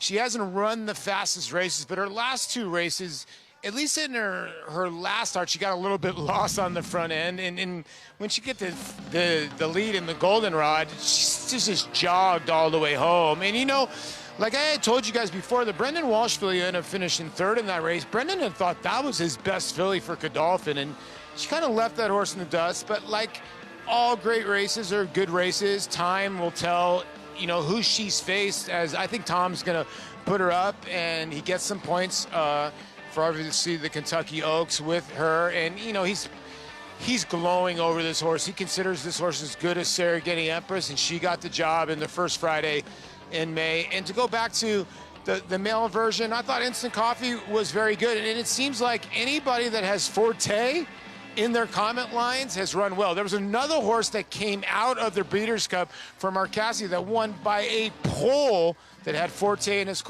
his running line. So it looks like the Breeders' Cup, at least juvenile when it comes to the boys, is holding up when it comes to form-wise, guys. Well, if Tom did say that, high praise from this undefeated filly. Or he was drinking early, also a possibility. But I just think it's nice that Tom gets another decent horse and he immediately forgets Serengeti Empress. You know what? We're never showing that video of him falling to the ground after the Oaks win, if he really said that. About that, the race that changed. What do we call that segment? I don't know. I want favorite race. I want video footage of Amos saying that. Once I get and he's already forgotten her. It's going to get ugly. Churchill Week Stakes winners. Names that Dalika was fun to watch her do her thing. Maybe one more start from her, and then she's off to the breeding shed. But some 2-year-olds to keep your eyes on in here. That Clark, of course, not to be for Rich Strike. Proxy comes up with that Grade 1 win. Yeah, you know, obviously it wasn't the strongest of Grade 1s, but Proxy coming off a layoff. He'd been second his prior start to Olympiad in the Stephen Foster Powerful, who's a Steve Asmussen horse who broke his maiden at Saratoga. Won the sprint. In Proxy winning that Clark, you look at, we don't know who's going to emerge, but a lot of big names have retired. We could use some help. Older horse division. Maybe he's a horse that steps in and can make some noise. Well, hopefully Godolphin won't retire them. I'm not sure what their hurry to retire horses. I don't know that they're clamoring to breed to Proxy right now, so we'll see if he sticks around. Hopefully he does. But as always, yeah, some new faces will emerge, but it'll be interesting to see if someone can step up, and we'll see what will be in that division coming when we turn the calendar to 2023. And I think people are so emotionally unreasonable about Rich Strike. Rich Strike showed that he's a really good horse. Nobody's ever said that Rich Strike is the best Derby winner ever, or he should have won the Triple Crown. But what he showed is he's not a Churchill freak. He can run well at other racetracks. His best races are at Keeneland and Saratoga from a speed figure standpoint, and he held his own in some good spots after the Derby. He stunk in here. So what? A lot of good horses have stunk in good races. Maybe he came back too quickly after the Breeders' Cup. They'll go back to the drawing board. But I think people are so ready to jump on Rich Strike. Nobody ever said he was the best horse in training. But what he is a very good horse, and he's better than probably 99% of the horses in training. Very good horse. And yeah, keep in mind, too, I mean, Connections, they passed on the Preakness because they didn't want to bring him back that quick because he's not the kind of horse mentally, even more than physically, that they wanted to bring back that quick. So why did they bring him back that quick? But well, maybe he'd been doing a little better. But yeah, it was less than 3 weeks coming back, so maybe give him a bit of an excuse. It was a Grade 1, and I think they probably got caught up in that illusion that he was better at Churchill, which he's not. He's just a good horse. And I think we'll see some good race from Rich Strike. I like Rich Strike, and I like the Connections. I've enjoyed the time we've had talking to them. And I'm hopeful that he'll do well, and he's the Derby winner. And whether people like it or not, the Derby winner is better known than any other horse. We in racing know that Flightline is a special horse, the best horse to come around probably since Ghost Zapper at the very least. And we love that and appreciate him. But the everyday person knows that Rich Strike won the Derby. They don't necessarily know who Flightline is. And the good news is Rich Strike will be racing, and that's a good thing. Going to be fun to have him back. And yeah, I think the Lucas Classic pointed out. He's not a one-hit wonder. No, and his Travers was fine. Too, He ran very well in the Travers. And Classic. Just because he's not a great horse doesn't mean he's not a very good horse. And I think the most important thing is he's shown that his Derby wasn't a fluke. And I don't want the Derby winner to be a fluke. You know what I mean? I understand there's probably better 3-year-olds in the crop, but unlike some of those better 3-year-olds, he'll be racing next year. But, and 3-year-old championship, you look at it now, Epicenter, has he locked it up?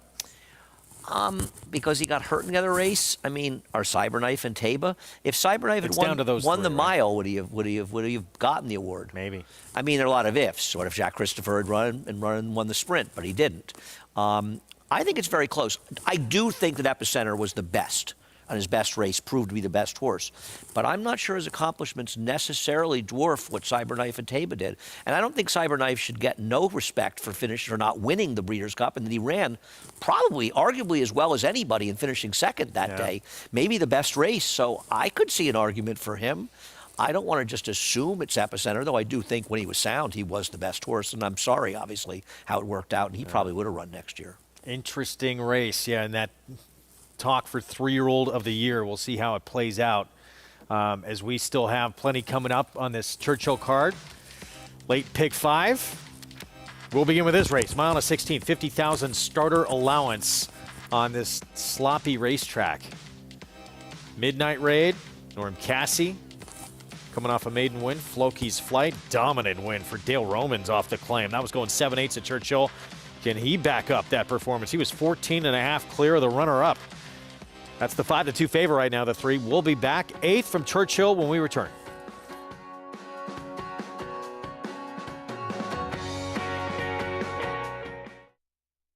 Spun to Run. In the Breeders' Cup Dirt Mile, he defeated a loaded field that included multiple Grade 1 winners Omaha Beach and Improbable.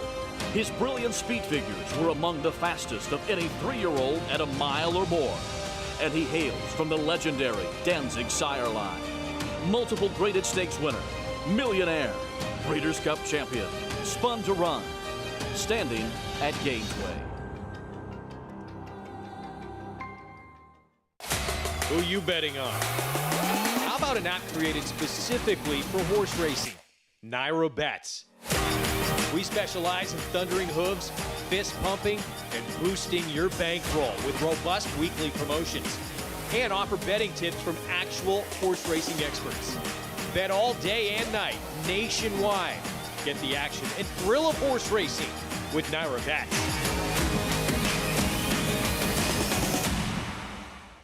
Giddy up. Game of Silks is coming this December. Honor AP, a mesmerizing horse from the very beginning, who captured the imagination of the racing world and proved his potential on the track. A Grade 1 winner, out of a multiple Grade 1 winner, with incomparable looks and an unbeatable pedigree. The speed, the bloodline, the physical. Honor AP. Only at Lane's End. Racetrack Television Network brings you every race, from every track, on every screen, every day. With monthly packages starting as low as $5, RTN gives you great value and access to more live HD streaming and race replays than anyone. Visit RTN.tv today to sign up and watch on almost any device, including Roku and Amazon Fire. RTN has packages that start at $5 per month.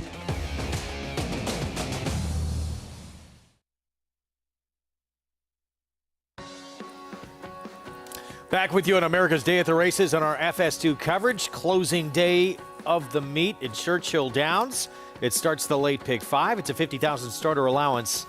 2 turns, mile and a 16th ahead as we look at the field and the current odds. Floki's Flight, mentioned going to break the 3 for Dale Romans. Claimed this horse, Andy, last time out, and this horse broke his maiden by 14.5 lengths first off the claim. And I think if he runs back to that race, he's probably going to win there. But he's not totally a one number horse, because he had run a reasonable number for our friend Tom Amos off the claim for him 2 back, but he exploded last time. I hate taking a short price in that kind of circumstance, but he ran big last time. As did the 1, Midnight Raid. Another horse who improved last time for Norm Cassie. Yeah, broke his maiden, shortening up in distance, went 1.25 miles before that for Norm. Tyler Gaffleone trying to win a 5th on the card on Midnight Raid, the 1. That would put him 1 back of Saez for this riding title. But Saez is riding Mahamel, and he's riding him for Joe Sharp off the claim. Mahamel was very talented early in his career for Todd Pletcher. This horse finished second to First Captain, Bo Liam. Beat Cody's Wish. Third behind, beat Cody's Wish, behind Speaker's Corner. Went the wrong way. Joe Sharp off the claim with routes at Churchill, he's 8 for 20 over the last 5 years with a 4.22 ROI. And he's 5 for 11 in two-turn routes at Churchill Downs. So his numbers off the claim with routers, as this is a mile and 16, are very strong. And I'll be interested to see what he does. He's speed, but he's also got Floki's fight inside of him. But those numbers are very heady for Joe Sharp. He is also the only 4-year-old in this field. That's a little interesting in here. 5 minutes away from this 8th to kick off the late pick 5. How do we attack it, Jonathan? Well, if you're like me, you'll be attacking it because you're not alive in the pick 6.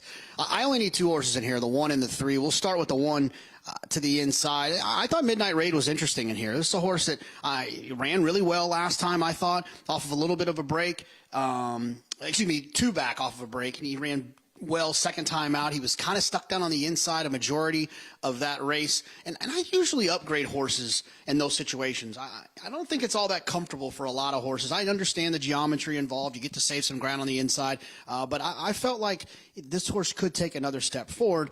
And then the 3, Floki's Flight, who got a big number last time, but that number was kind of a jump up for me. And that's one of those situations where he opened up 1 by 14, first off the claim for Dale Romans. I expect him to run well in here, but he's not the type of horse I can just trust and lean on off of that one performance. I need to have both of these horses, the 1 and the 3, and I'm hoping to get through this leg in the pick 5 because I'm going to be ice cold in race 9 with the 8 Scarlet Stripe. All right, Jonathan, thanks. And back to Floki's Flight, Andy, for a moment. The 3, he did it on the front end, going 7/8. There looked like there's a couple others maybe that could keep him company early in this race. Well, I specifically think you're going to see the number 5 going, Bahama. I think he's going to be right in his flank, if not in front of him, depending on how aggressive Joe Talamo is. Listen, he was very good last time. These are not the kind of horses that I look to bet back. Now, he did improve for Tom Amos 2 back, but he ran a huge number off the claim. Maybe Dale Romans has figured out the secret of this horse, and if he has, he's going to be tough. And he'll probably be the inside speed inside of the 5. But I'm always leery of these kind of blowout wins. Where did it come from, Greg? He's a horse who in his prior career had been a bit of a failure, right? Racking up the seconds, 5 second-place finishes in his first 6 starts, losing at 9-5, 7-5, 3-2. And then he exploded last time. Now, maybe he's turned it around, but I tend to want to see it to believe it. And you could say the same thing about Midnight Raid, right, on the rail. He really came alive last time at a very big price to maiden special weight. Can he reproduce that effort? And is he going to be as effective in 2-turn races? Because his figures in 2-turn races, not as good as when he cut back to the 1-turn mile last time. He actually, Midnight Raid, the 1, started out with Derby-winning trainer Eric Reed, first couple of starts of his career. I mean, his last race was very, very good. Not as good as the one by Floki's Fight, but it's right up there. And I don't disagree that based solely on their last race, the 1 and 3 horses to beat. But I'm going to look at more of their careers. And I'm going to think about Joe Sharp and his terrific record off the claim with routers at Churchill Downs. I think it's interesting he's stretching this horse out. I did not look up his efforts stretching horses out off the claim. I should have, but I did not. Oh, the more, it was a huge jump, obviously, for Floki's Flight. But in terms of the figure he'd run before, it wasn't that big a leap. Some of the other numbers I look at, it was a big leap. But there were 3 turf starts in there, which you probably said, let's dismiss those. So just look at his dirt starts. Steadied on the rail in his debut, and it was made in 25, fine.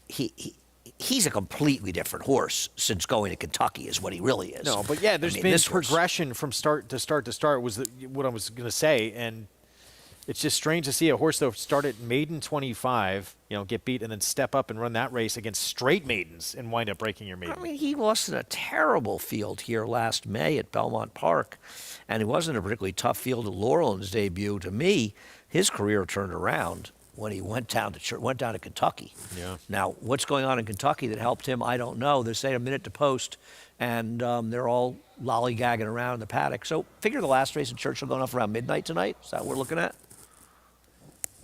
What's going on? Yeah, original post time was 4:27 Eastern. Having some tote issues, obviously. Well, everything seems, what we're seeing is working, so I don't know what's going on here. We're going to take a timeout. We'll see what the holding pattern continues to be. Try to get to the bottom of it when we come back. There's Midnight Raid.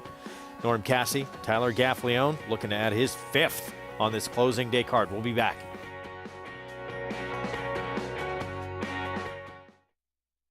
War Dancer. The momentum continues with recent stakes winners on turf and dirt. Dancing Buck going wire to wire in the Grade 3 Belmont Turf. Dancing Buck has opened up on the field. It is Dancing Buck by a half dozen lengths. And 2-year-old filly War Saichi with a wire-to-wire win in the Ladyfinger Stakes. War Saichi asserted her authority immediately out of the starting gate, and she has not relinquished the lead. War Dancer, the #1 third crop turf sire in North America. Proud to stand in New York.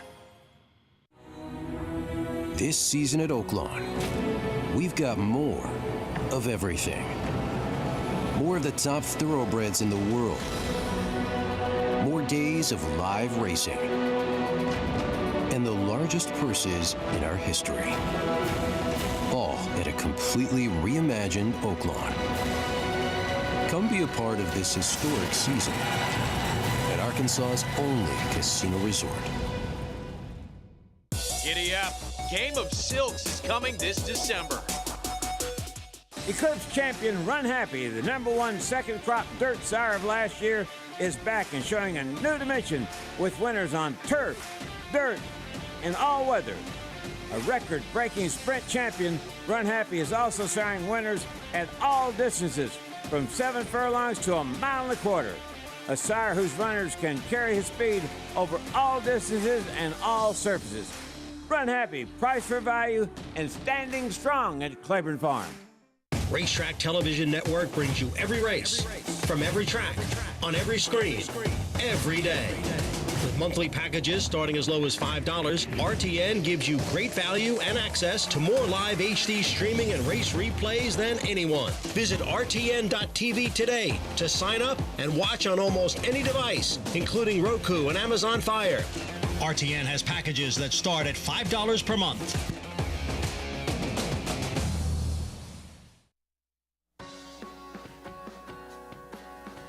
Back with you on America's Day at the Races and our FS2 coverage. This start of the late Pick 5 on the closing day of the meet here at Churchill Downs, obviously happening a little bit later than expected. We're in a holding pattern. It looks like finally horses making their way through the tunnel to the main track, which is a good sign finally. This was supposed to go off at 4:27 Eastern, but at least we've got some movement here. Favorite Floki's Flight, the 3. See if he can back up that huge performance. First off, claim for Dale Roman's last start. There's the 3 just leaving our picture. Yeah, I think this was claimed for owner Kyle Nagel, who I believe has been a longtime friend and owner with Dale Romans. Well, here's Midnight Raid. Norm Cassie coming off that maiden win. Tyler Gaffleone, 4 wins today. So now he goes from 1 turn to 2 turns, and his 1-turn race so much better. But I guess you could argue, much like Floki's Flight, that maybe he's just a horse that's improving. Here's Floki's Flight. He's the favorite for Dale. Somebody told me this horse would run the kind of figures he ran last time when he was here in the spring, and I would never believe him, but he's turned it around in Kentucky. Freeze Pop won at Keeneland at 1 1/8 miles to break his maiden. He's just in a tough spot. He'd have to improve to beat all of the horses he faces today. Mahamel talked about his talent early on when he was with Pletcher. He was just claimed by Joe Sharp. Can Joe Sharp get him back to that kind of great, not great, but super talent he showed early when he looked like could have been a stakes horse? Group 18 off since July at Ellis. Yeah, it would probably be 5 or 6 would be enough in the Derby City 6 if this horse wins after the last race. This 7 occasionally has shown sprint speed. Yeah, he has occasionally, but not in his last race. We'll see. Extravagate, intriguing, 3-1 here for Kenny McPeak. I'm surprised this one's taking money. I know he had a big win, but against weaker. I thought he was the one taking money that had the least chance between the 1, 3, and 5. And Touch Code outside this horse showed speed sprinting last out as well. Broke his maiden for 50 at Churchill. Boy, is he going to have to improve to be competitive here. Start of the late Pick 5 on this sloppy racetrack. Let's go to Paul LaDuca. Yeah, guys, a little starter allowance, mile and a 16th, and I don't know if when J.K. was talking about 10 minutes ago, I don't know what's going on here at Churchill Downs. Nobody's been over the loudspeakers saying anything what's going on here. So I don't know how many minutes there are to the post, to be honest with you. Right now, as we look, it says 0 minutes to post. But they were waiting for some kind of tote issue in the paddock, even though you could play the races. So forgive me, it's just a little frustrating. The one here, Midnight Raid, I thought ran good. You know, this is a horse that's run back-to-back sneaky good races since off the layoff. It was 16-1 and 19-1, and it's kind of gotten forgotten at the window in both of those starts, and ran a bang-up race last time out over this racetrack. Never been over a wet surface. Midnight Loot on the bottom side, Brody's Cause. I could see it happening in here. When you get to the other horse in here, Floki's Flight, I mean, the horse ran off the screen. I'll never forget when I watched the race. I just couldn't believe it. You know, a horse with 5 second-place finishes going into that race, and you're just wondering, okay, you know, he had been knocking on the door, but boy, did he just knocked the door down completely and exploded. I mean, winning by 14.5 lengths. And sometimes when you win by that many lengths, you can get a ton of confidence. And you win at the maiden special weight level, and you get to enter into the starter allowance because you were in for 40 or in for 50 and was claimed before. So the 3 is in a very good spot. I do think the 8 is the other runner in here. Blinkers going on. And the reason why Arrowgate gets almost 30% winners on wet racetracks. This horse got a couple bullet drills coming into the race. 2 Birds who got scratched out of this race, I think it's okay. You know, from a mile and 1/8 cut back to a mile and a 16th. I understand this horse is going to take a lot of mud probably and going to have to probably make a big run, which is probably what you really don't want to do as of right now, although we've gotten more and more rain. Little sprinkles here and there, and it's getting colder and colder. I do think the 8 can maybe make an impact late here, but I thought the 3 horses to use maybe in this pick 5 were your 3 favorites, the 1, 3, and 8. The 5, I bet the 5 last time out, and I'm wondering if he's just the same horse on the drop for 30 for Todd Pletcher. I do love Joe Sharp. He is sharp as can be, no pun intended, but I just don't know if he's the same horse.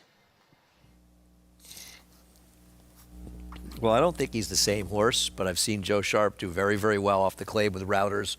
So he seems to know to get it done. With Luis Saez, I'm hoping he's aggressive. So Jonathan likes the 1 and 3. Paulie likes the 1, 3, and 8. I like the 5. So we'll see how it works out. We've covered the 4 chalks, though. We've really helped a lot here. No, I mean, gosh. I don't like the 8. You don't? No, I don't think he's good enough. But he's at least consistently not good enough. As opposed to 1 and 3. Isn't somebody going to run a good race here? That number last start was a big move forward for him. Blinkers on today.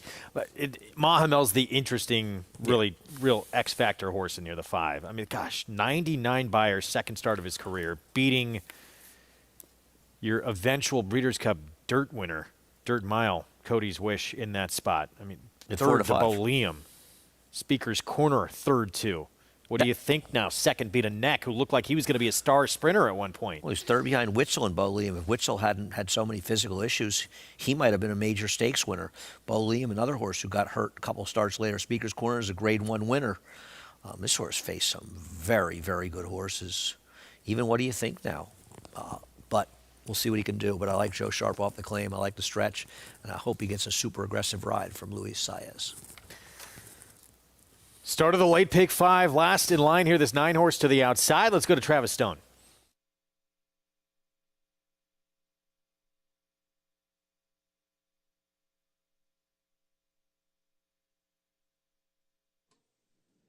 They're in the gate.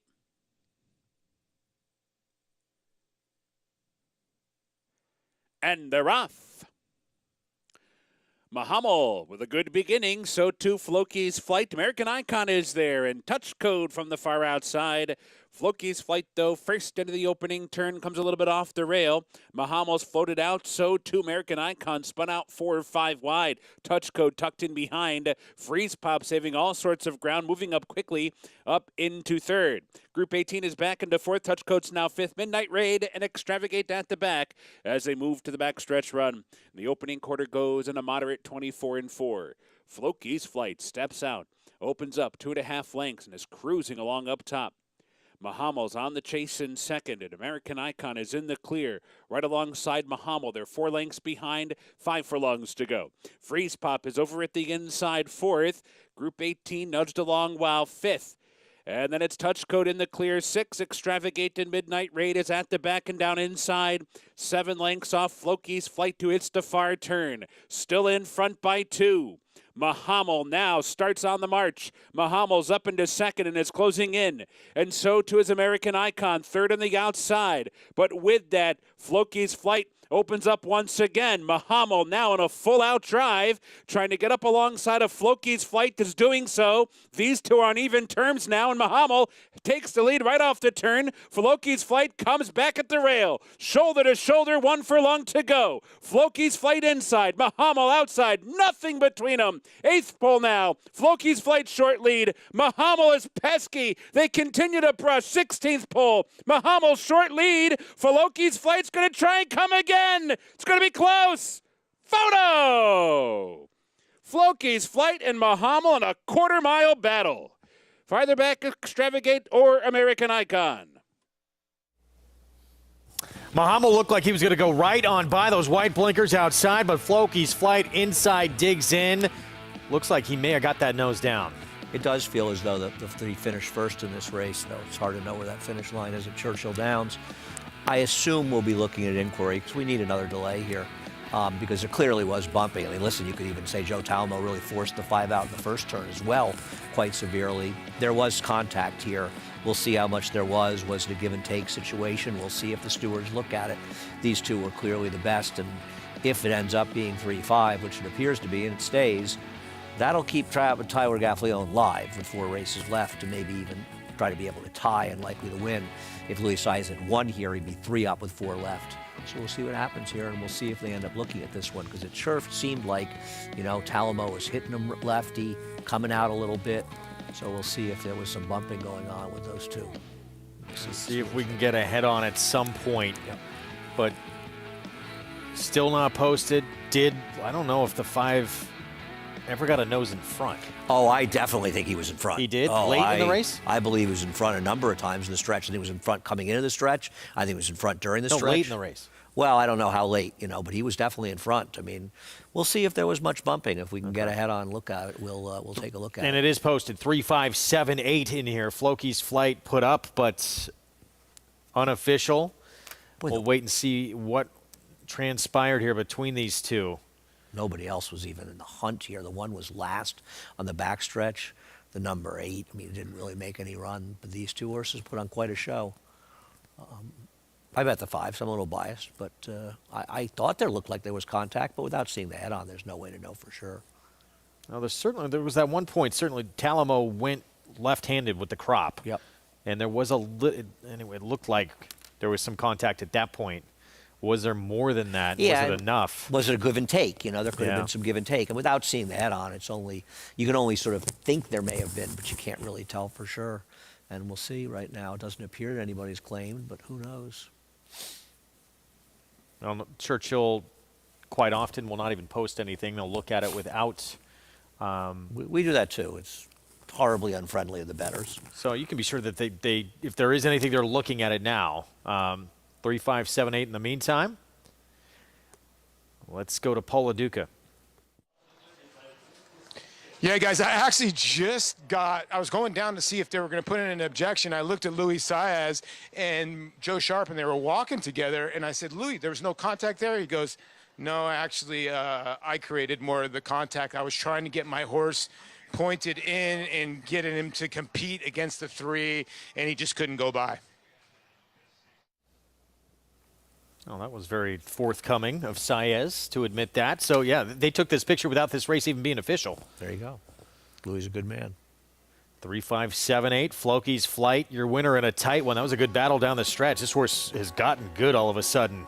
For Dale Romans off the claim, back-to-back wins since claimed off of Tom Amos in late September. Prices when we come back. Floki's Flight out dueling Mahamel. Well, the story of Norm Cassie. He's got some live horses still on the card on closing day. We'll be back.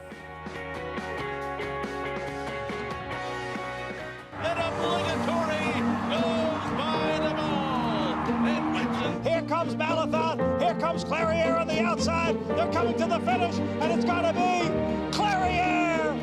Nest, looks the best. She won by better than 10 lengths.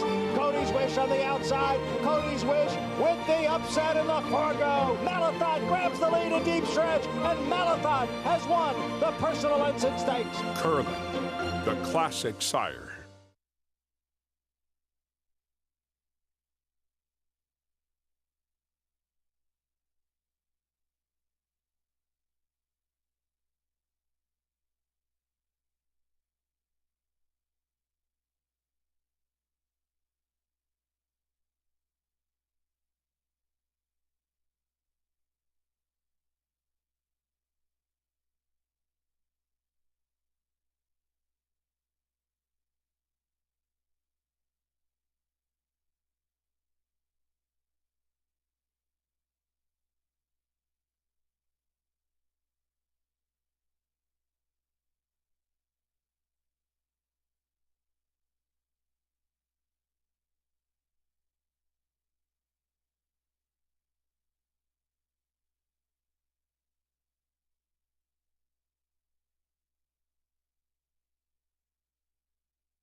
Back with you on America's Day at the Races on FS2. Churchill Downs, late pick 5 on the closing day of the meet in the books. It was a battle between Floki's Flight on the inside, red cap, outside with Mahamel, those white blinkers. Did get a little bit tight, but Luis Saez on the 5, admitting to Paula Duca, he initiated it. No, I think that's great. And, you know, I think it's great for Luis to say that. And, obviously, there was some contact. You could see a little bit coming in right there. So, like we said, without seeing the head-on, but it's just a terrific horse race between two horses that dominated, and I'm kicking myself for not playing the exact. I just put the 5 to win. Ran a winning race, just not quite good enough. Floki's Flight claimed by Dale Romans 2 starts ago, and now back-to-back wins. Dominant win to break his maiden, going 7/8, and then stretches out to 2 turns mile and a 16th. Backs it up with another nice performance as we move on to the late pick 4 on closing day here. 7 furlongs, first allowance condition race. And Scarlet Stripe coming off a maiden win. Brendan Walsh, Tyler Gaffleone will be aboard. Mr. 4 wins today. Trying to catch Saez, still with a shot. We got Norm Cassie in this one as well. He's got codename Kate, who comes in off back-to-back wins. One might think with a recently inducted Hall of Fame father following in his footsteps after growing up in the sport would be a logical progression. But for Norm Cassie, that was not the case at all. In fact, horse racing wasn't even on Norm's radar until one horse for him changed everything. Norm talks about that decision to tell his father about when he knew he wanted to become a trainer.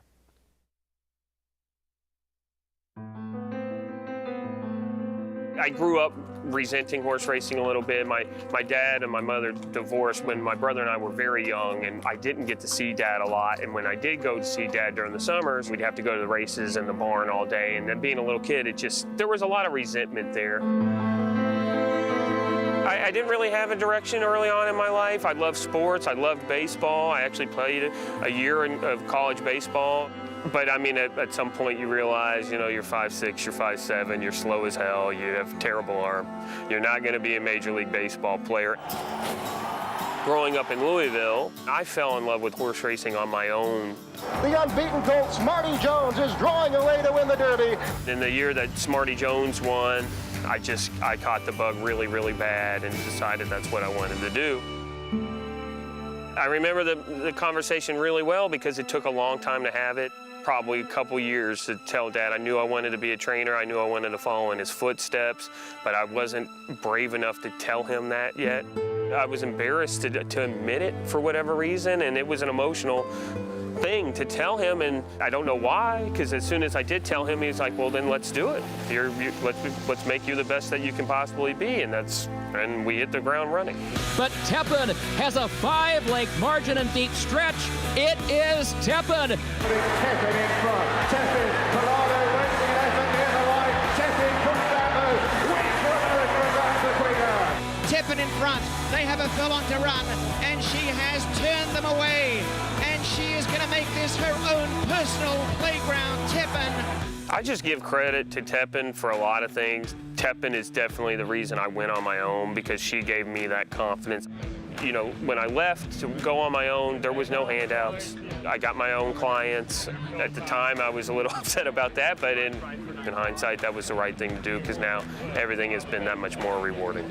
Hard Legacy still going strong. Hard Legacy goes coast to coast. To win my first graded stake at Churchill Downs, we did it for Mary Lou Whitney while Mary Lou was still with us. And to win a race named after a horse that Mary Lou bred, the Whitney's bred regret. You know, it's kind of fairy tale, and it was a good moment. It is Pretty Birdie, jockey Louis Saez, wearing the colors of the Mary Lou Whitney stables. Pretty Birdie takes the Schuylerville. Being associated with Mary Lou Whitney and her husband John, who have been so great for the sport and so great for the town of Saratoga, I knew there was a lot of pressure riding on Pretty Birdie and me, and she delivered. I've been a part of a lot of big races, won a lot of big races when I've worked for my father, but that was the biggest moment of my life in racing so far. There's two simple goals. I would like to be the guy in Kentucky, you know, at that very top tier at Churchill and Kingland. That would be one of my main goals, but the only goal is to win the Kentucky Derby.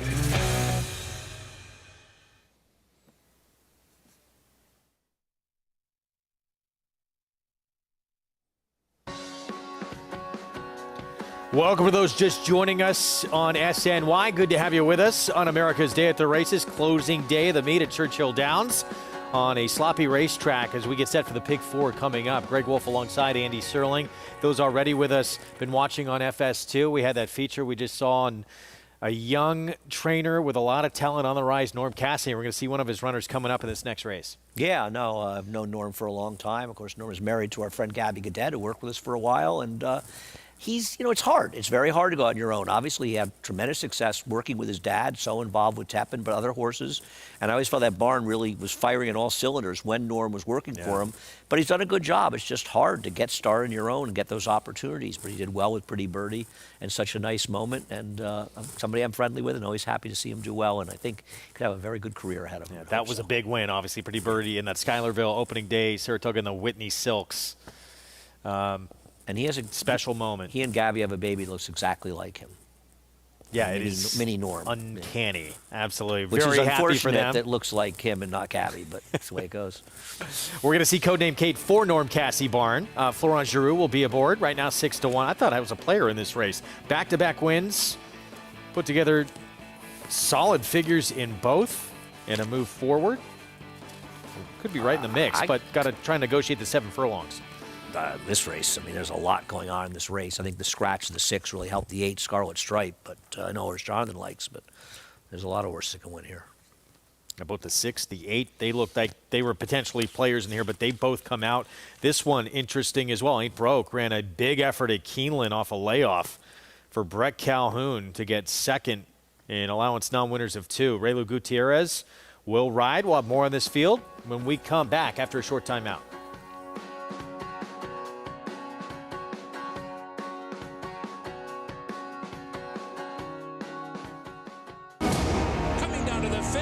And it will be Matole. The level of racing that he's achieved is extremely rare. The quality fields that he's beat. That's what makes him the fastest horse in the world. The final time was a new stakes record. Matole, he did it again. Matole's a monster. Matole wins the sprint. Oh, what a horse he is. The mighty Matole. Giddy up. Game of Silks is coming this December.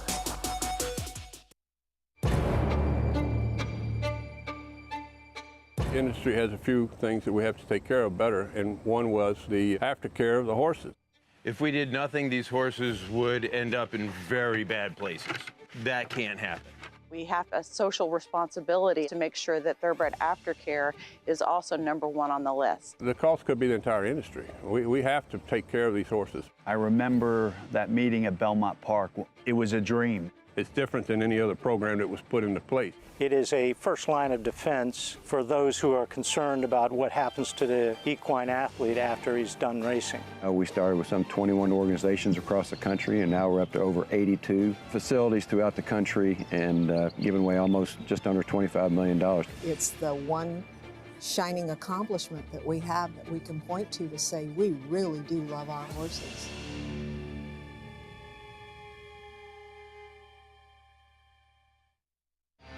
Adelphi Racing Club, offering a truly personal racing experience. Looking to own thoroughbred racehorses and win at the highest level circuits? We're not just a syndicate, and our members aren't just investors. We are partners. Experience the Adelphi difference. Join the club today. Contact us to get a taste of the Adelphi racing experience, and let's win races together.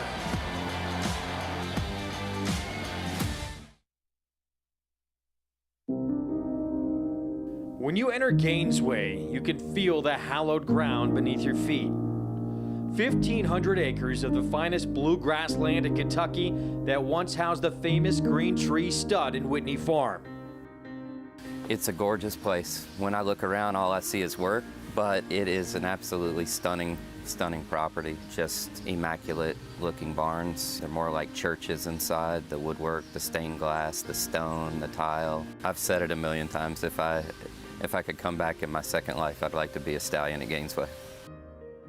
The Gainesway roster of stallions includes the generational sire Tappet and stallions ready to make their mark on the sport. Expectations are high for McKinsey. As Street Sense's best son, McKinsey is a Grade 1 winner at 2, 3, and 4, from distances of 7 furlongs to 1 mile and 1/8. He consistently ran the lowest Ragozin figures of any stallion set to retire in 2021. McKinsey is a stallion prospect. It's the first stallion prospect I was part of at Gainesway. You couldn't be more excited about him. The book of mares he got was unbelievable. So we're really excited about him at Gainesway right now. You know, I felt the mares we got in his first book was a great group. We bred a lot of fast early mares to him. We bred a very nice, well-rounded group of mares that can do anything. So we're going to give him every opportunity. His first runner's debut in 2024. August has been a banner month for Gainesway. On the track, Kirakante's 3-year-old daughter Spenderella throttled the field in the Grade 1 Del Mar Oaks. Field sent on their way to become Kirakante's first Grade 1 winner. Spenderella striding away, 4, 5, 6 could not have been more impressive. In the sales ring, a Gainesway offered yearling topped the leaderboard when a gunrunner colt out of Heavenly Love sold for $2.3 million at the Fasig-Tipton Saratoga sale. $2,300,000. We've been very fortunate to have the support of a lot of successful breeders who deliver us quality product. We try to present that product the best we can, as professionally as we can. It's our goal to maximize results for our clients. We're all very fortunate to be a part of this place, and I think we all just want to do what we can to ensure that it will carry on for a long time. Back with you on America's Day at the Races. FS2, SNY. We're getting set for the late pick 4. Churchill Downs on their closing day card. 7 furlong event, first allowance condition. And riders up on the sloppy going here on the main track. I want to give a love to our friend Paul Aduca. It's been a little chilly. He's done a heck of a job for us there, this meet. You know, he's been a lot of fun to be on with. And been a little cold there. You and I are up here in the warmth, and he's been freezing there for a couple of weeks. He's done a great job. Always been keeping a good sense of humor. So we appreciate Paul, and we appreciate what you do for us. A few more races for us at this meet here. I think we know how Paul, he's involved. And he's a man of action. Will be at Oaklawn for us when their meet begins. Yeah, looking forward to that. Looking forward to having him down there. Somebody that we can bounce ideas off of down there, and looking forward to doing that. We'll be starting doing that after Cigar Mile, though. You'll be here. I'll be gone for much of December. You'll be here briefly. You'll be gone. And this race coming up, there's the favorite. So the 8, Scarlet Stripe. Gate to wire win at Keeneland last time out to break her maiden for Brendan Walsh. And on paper, the scratch of Olga Isabel, the 6, is just a huge scratch for her. It's also a good scratch for Skylar Gaffleone because he loses Luis Saez and the other speed and a win here, and he could cut it to 1 with 3 races left. And she ran big last time. I mean, how do you feel about horses coming off of maiden wins like that? It's hard to break your maiden and go right out there and run against experienced horses in a non-winners of 1. But she did run well last time. I think she's. I thought even the race before that, though, she ran a similar number that was almost as good. And lost to a horse that came back to win her next start. So, and she beat a horse that won her next start. I think. And that was at Churchill. Yeah, I think she's the horse to beat. I agree that she's favored here. 8-5. That seems pretty short, but she's the one to beat. Now here's Ain't Broke. She ran that big effort off a layoff from early March to mid-October. Came back and ran second at Keeneland. And she got wired last time as well. I agree with the public. She's a big player here. 5-2. She is the second choice. Big price on Dame Jovial, Rusty Arnold. This horse is just too slow on paper. Is the 3 an overlay, Greg? Mercy Warren? 15-1. What'd you like? I don't know. I thought the last race was good enough that she had a real chance in here behind Olga Isabel, but she showed a lot of speed that day, coming off a little bit of a freshening. I think she's a big overlay right now. Yeah, back-to-back wins at Fairgrounds Keeneland earlier this year. Codename Kate. I was intrigued by this one a little bit. I agree. The last races are okay. Now, she won at short prices, and it's tougher here, but she's been in good form. It's good price. Thought this one not without a chance. Ring me, darling. Okay, I have her needing to improve on the Beyer fig. She has that one good figure going back to Churchill, though, 5 back. She gets to that, she can win. Scenic Masterpiece, 9-1, Ricardo Santana Jr. She's another one. I mean, you look at the race 2 back in the stake race behind Cece. Not impossible. Could she be forward and get a little in the way of Scarlet Stripe? Looks like it, right, from that last race. Certainly. Scarlet Stripe, the favorite, 7-5. She's fast. I got to think she's the horse to beat. I'm going to use her in exacts with that 3. And the 10, Napa Candy, Victoria Oliver, Rafael Bejarano, 32-1. She seems a little bit on the slow side, but not so far out of it. Big prices from the outside 3, including a couple also eligibles. Cancel This. Dale Roman's runner. I don't like that she's 1 for 14, but it's not as though her races are awful. And there's Saez showing up. And then 2 also eligibles draw in. They're both big numbers here. She's All Class. Mike Maker, second at Churchill in this condition last start. She feels a smidgen slow, but she lost to a decent horse in Portillo last time, who I want to say is Al Stahl. And Flashy Charge. Big price. Back-to-back fourth-place finishers. Had to face Goodnight Olive in the debut. Last year, October at Keeneland was no match for your eventual Breeders' Cup Filly and Mare Sprint winner. Broker maiden next time out. Let's go to Paul Duca for more. Yeah, tough racing here. At least I'm in agreement with JK and in agreement with Andy in here. That Scarlet Stripe is the horse to beat. And a giant scratch, too, because, you know, she comes out of that live race where You're So Silly won, and if you look at the 1 in here, Ain't Broke, that's the horse that's taking a lot of the money in here from 8-1 down to like 5-2. Look who she got beat by last time. You're So Silly. So there's a lot of commonalities between the 1 and the 8. Now, the 1 did break poorly last time out and sort of, you know, caught her breath a little bit, was able to sort of get a free little path and didn't get obstructed. Now with a bigger field, she's going to have to break from that inside, taking a lot of this money here. But Scarlet Stripe was very, very good in her first start, to be honest. I thought in the romance novel, she went 22:45, 110. She went really fast. And, you know, from the inside, your first time out, I think she got a great education, and then she's grown up since then. So I do think she's the one to beat, but I just don't want to give you another 8-5 shot. The 1's taking a ton of money. I'm in agreement a tiny bit with both of you guys. I agree with Andy, as in the 3 should not be 18-1. And the 4 is a player in here. Now, Gaffleone leaves the 4 for the 8. Florent Giroux, been in a tiny bit of a slump ever since he's hurt his ankle. He's still been limping around a little bit. These guys are warriors. He's trying to fight through it. But Codename Kate, I thought, had a look. And then my last horse, I thought the 13, She's All Class. Andy made a good point. Portilla, yeah, that is an Al-Stall runner that got a perfect setup, and She's All Class was dueling with another horse. Put that one away, and Portilla just put her away. I think She's All Class from that outside post, not bad at 9-1. I'll give that one a little bit of a shot to try to get a price here. All right, Paul, thanks. Race that kicks off the final pick 4 of the meet here at Churchill. Let's go to Jonathan. Yeah, I hinted the last time I was on that I was going to single Scarlet Stripe. And here's a couple of reasons why. I usually look for horses in those situations that have a kind of a bigger figure edge. I kind of see where some people might question Scarlet Stripe's figure edge isn't. It's there, but it's not a huge one compared to some of the competition. But what I will say is her pace figure edge is absolutely there. So if she's got a slight edge in her final speed figure, her final time, but she did it with a faster middle portion of the race than anyone else in this race has done, that's what I needed to see to know that there's probably another step forward. She's drawn outside of all of her main competition on a sloppy racetrack where she can stay kind of clean-faced. I just think she's got an opportunity to take another step forward, and that's why I felt like she was the single.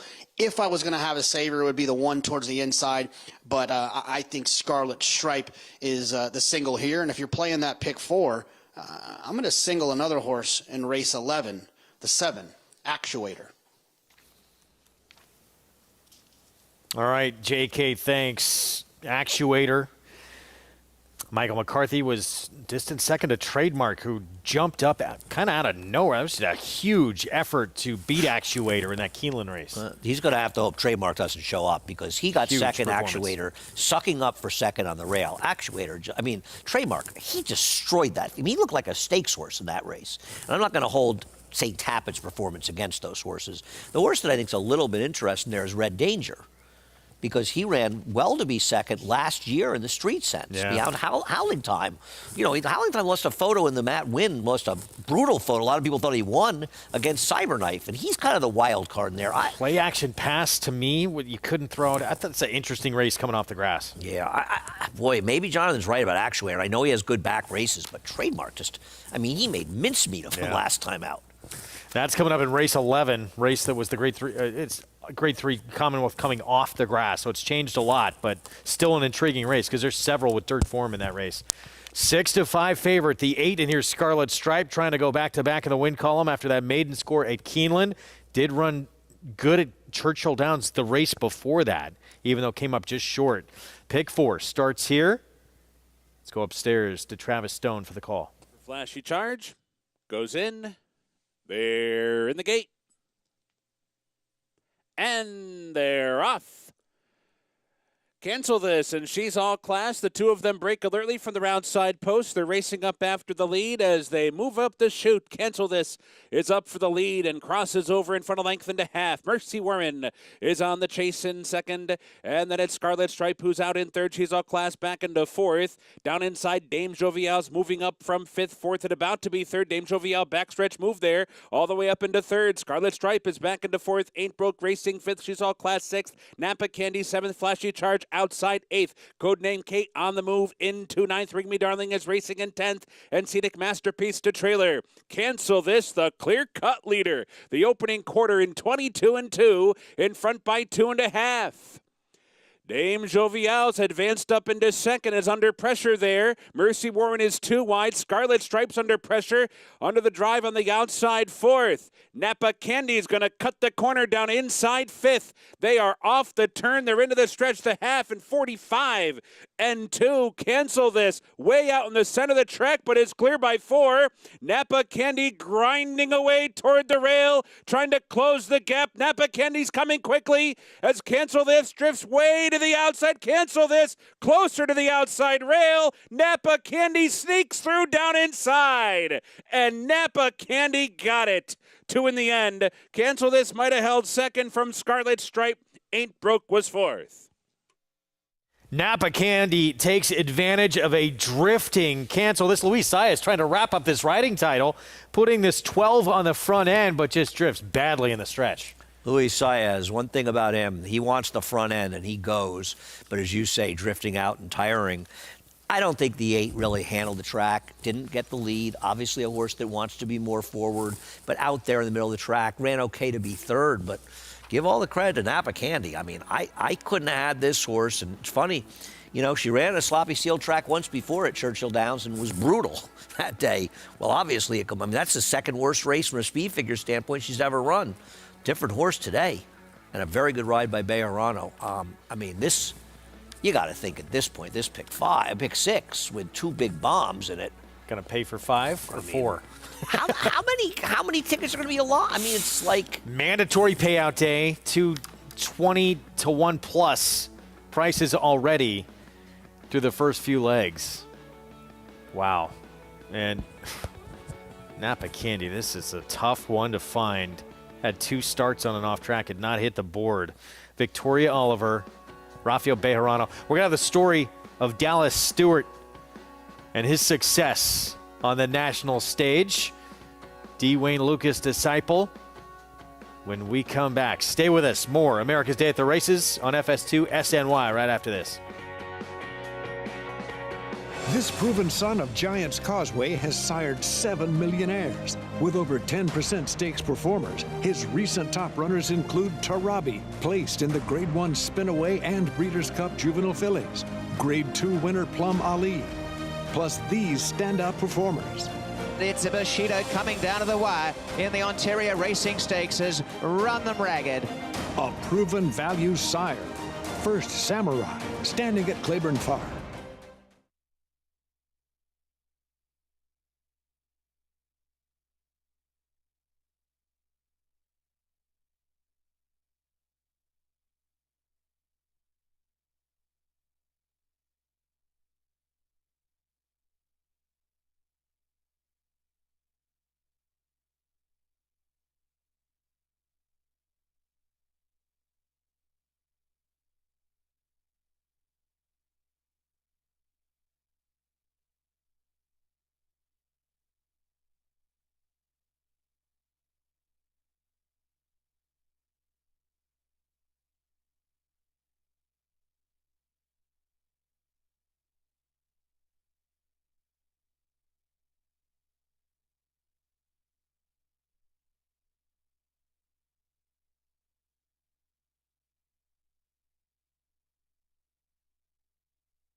Back with you at America's Day at the Races on our FS2 coverage. SNY with us as well.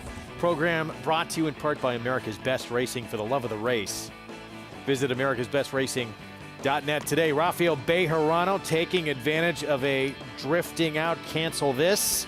And Napa Candy at 22 to 1 wins for the second time in 8 starts. Yeah, congratulations. Yeah, this horse just under $50, $47.80 to win. And Luis Saez looking to seal it up, but it's going to get tougher and tougher for Tyler because he's only got 3 races. He's got to win all 3 to be able to beat Luis Saez, win 2 without Luis winning to tie him. They're 2 terrific riders. No question about it, but a nice ride by Rafael Bejarano as well. Yeah, it was great, too, that someone showed up and pushed him, and pushed Tyler. Yeah. Who ran away with it last time. I think Tyler's going to be okay not winning the Churchill Downs fall title. I think that's probably, he's going to be able to sleep at night. It's not over yet. Very good rider, Luis Saez. That early pick 5 was, or middle pick 5, I should say, if you had that, well done. Yeah, I had it, but I almost 100,000. Yeah. Well, I had a 50 cents. I didn't quite 100,000. I needed the whole 950, 600. There it is. I'm lying, by the way. They've crowned him. Oh, that maybe Tyler's not riding in all the races. Let's take a look. Must be the case. Or their math is bad. Which also could be the case. Well, Tyler scratched out the 11th. And There you go. 10th no, race. He's riding in the 12th. I got him listed as riding in the 10th and 12th. Maybe they say they could tie, so they just figured they'd get it out of the way. Okay. 10th, one-turn mile. Allowance optional claiming race coming up. Tyler's going to be a Ricochet in here. That's the 5 for Mike Mager. Uberkirk, intriguing Tartufo, a horse that ran very good against Cody's Wish. Tough layoff. Early on in his career. Tough spot to come back in a layoff. And it's scalding. Dynamic 1. Yeah. It's got some pretty good names. Dallas Stewart with Strava, an interesting horse. That's a 6 who we'll talk more about, who's getting bet right now, down to 7-2. Dallas Stewart, one of the many disciples of the coach, D. Wayne Lucas. And Dallas Stewart has provided some major fireworks of his own on horse racing's biggest stage. From Lemons Forever to Unbridled Elaine to Forever Unbridled, Stewart has proven that he can win when the spotlight is biggest. In my early 20s, I was working hard, galloping horses. I think it's very important that you enjoy what you do. You know, I just love being with the horses. You know, first of all, I just fell in love with horses as a young guy, and I just love being around them, love petting them, love just training them and doing my best to get them to their peak performance. Not just the racing, I just love the horses. These horses always don't have no speed. So I always wanted to be a trainer. You know, I never thought about being Big Tom at that point. You know, I just wanted to train horses and, you know, hopefully win some races. And I saved up a good bit of money. I had like $50,000 cash saved. I worked my butt off, my wife and I. While some might look to buy a house with that much money stashed in savings, Dallas Stewart bought horses and took out his trainer's license in 1985. He won his first race with End Display, a horse Stewart owned and trained. But an encounter with a D. Wayne Lucas assistant would alter his course as a trainer. I met Randy Bradshaw in '86 with Lucas, saw what the Big Tom was. I felt like I could handle it. Dallas would be involved with 3 Kentucky Derby winners during his 11 years with Lucas. He was the exercise rider of 1988 Kentucky Derby winner Winning Colors. And when Thunder Gulch and Grindstone won the Kentucky Derby in '95 and '96, he was running Lucas's Kentucky division. As a trainer, Stewart has saddled 5 Kentucky Derby runners. Commanding Curve and Golden Soul finished second in back-to-back years as live long shots. And I just felt like they were good long-distance horses, that they had a lot of heart. They showed up and trained hard. They were in the prep races, and they deserve a shot. Golden Soul between horses, down to the wire. Orb has won the Kentucky Derby. It was Golden Soul. They weren't going to be favored, but I felt like they would run well. But they ran, you know, exceedingly better than anybody would ever hoped or thought. And from the back of the pack on the outside, Commanding Curve is taken second. But California Chrome shines bright in the Kentucky Derby. Commanding Curve was second. You know, if we were standing here talking, I had 2 wins in the Derby. You know, no telling. But hey, I'm proud of them. The horses trained just great, and we believe we've got one on our table somewhere. No Derby yet, but what Dallas does have is a Kentucky Oaks. Lemons Forever winning Kentucky Oaks 132. And 2 Breeders' Cup distaffs. Comes on Bridle Lane with giant strides. Here's the wire. Photo finish. Forever Unbridled, the wire will come in time. Forever Unbridled has won the distaff. And a perspective on racing that affords him the enjoyment of a worthy, lifelong career. I think it's very important that you enjoy what you do and that you enjoy when you're successful, and you have to work hard when you're in a slump. So it's just things that I've learned, and you can work through slumps, and you can not enjoy the good times, but you should. Colorful character. He's great for the game. Very good trainer. And Lemons Forever, that Oaks winner, biggest upset winner in the history of the Oaks. Is that right? Yeah. Was she 47-1? Believe so. Yeah, that sounds about right. And obviously she's turned out to be a pretty good broodmare as well. But yeah, Dallas is one of those guys that you just always root for, and you're happy to know him at the racetrack. Yeah. Good guy. And we're going to see him with Strava, the 6, in this race coming up. I thought Strava had a chance in this spot here. For sure. Was a winner at Churchill in June, back on June 4th, with a 90 buyer in that win. Hasn't been able to quite get back. Came close. I mean, 3rd to Gunite. 3rd behind Gunite and Conager, who was 2nd that race. Yeah, that was very a loaded sprinter. race. Yeah, absolutely. All right, now Strava, wow, is actually your favorite at 7-2. Mild favoritism. This is a tough race here coming up. 1 turn mile, allowance optional claiming field. And there's a look at the current odds. Silk Trade. See if he can stretch out his ability. It was very good. Ran an 86 buyer in a win. Sprinting here, 6 furlongs. 2 starts back. These races are super competitive, Greg. Uber Kirk going on here. with a case. Was he Uber Kirk originally a 3 Diamonds horse? And in from the also eligibles, I thought Nepotism is going to be very tough in here. 6-1 right now. Getting in for the AEs, yeah, I think he's a horse looking at as well. And Big Blue Line. There's a lot going on in these races. They're very competitive.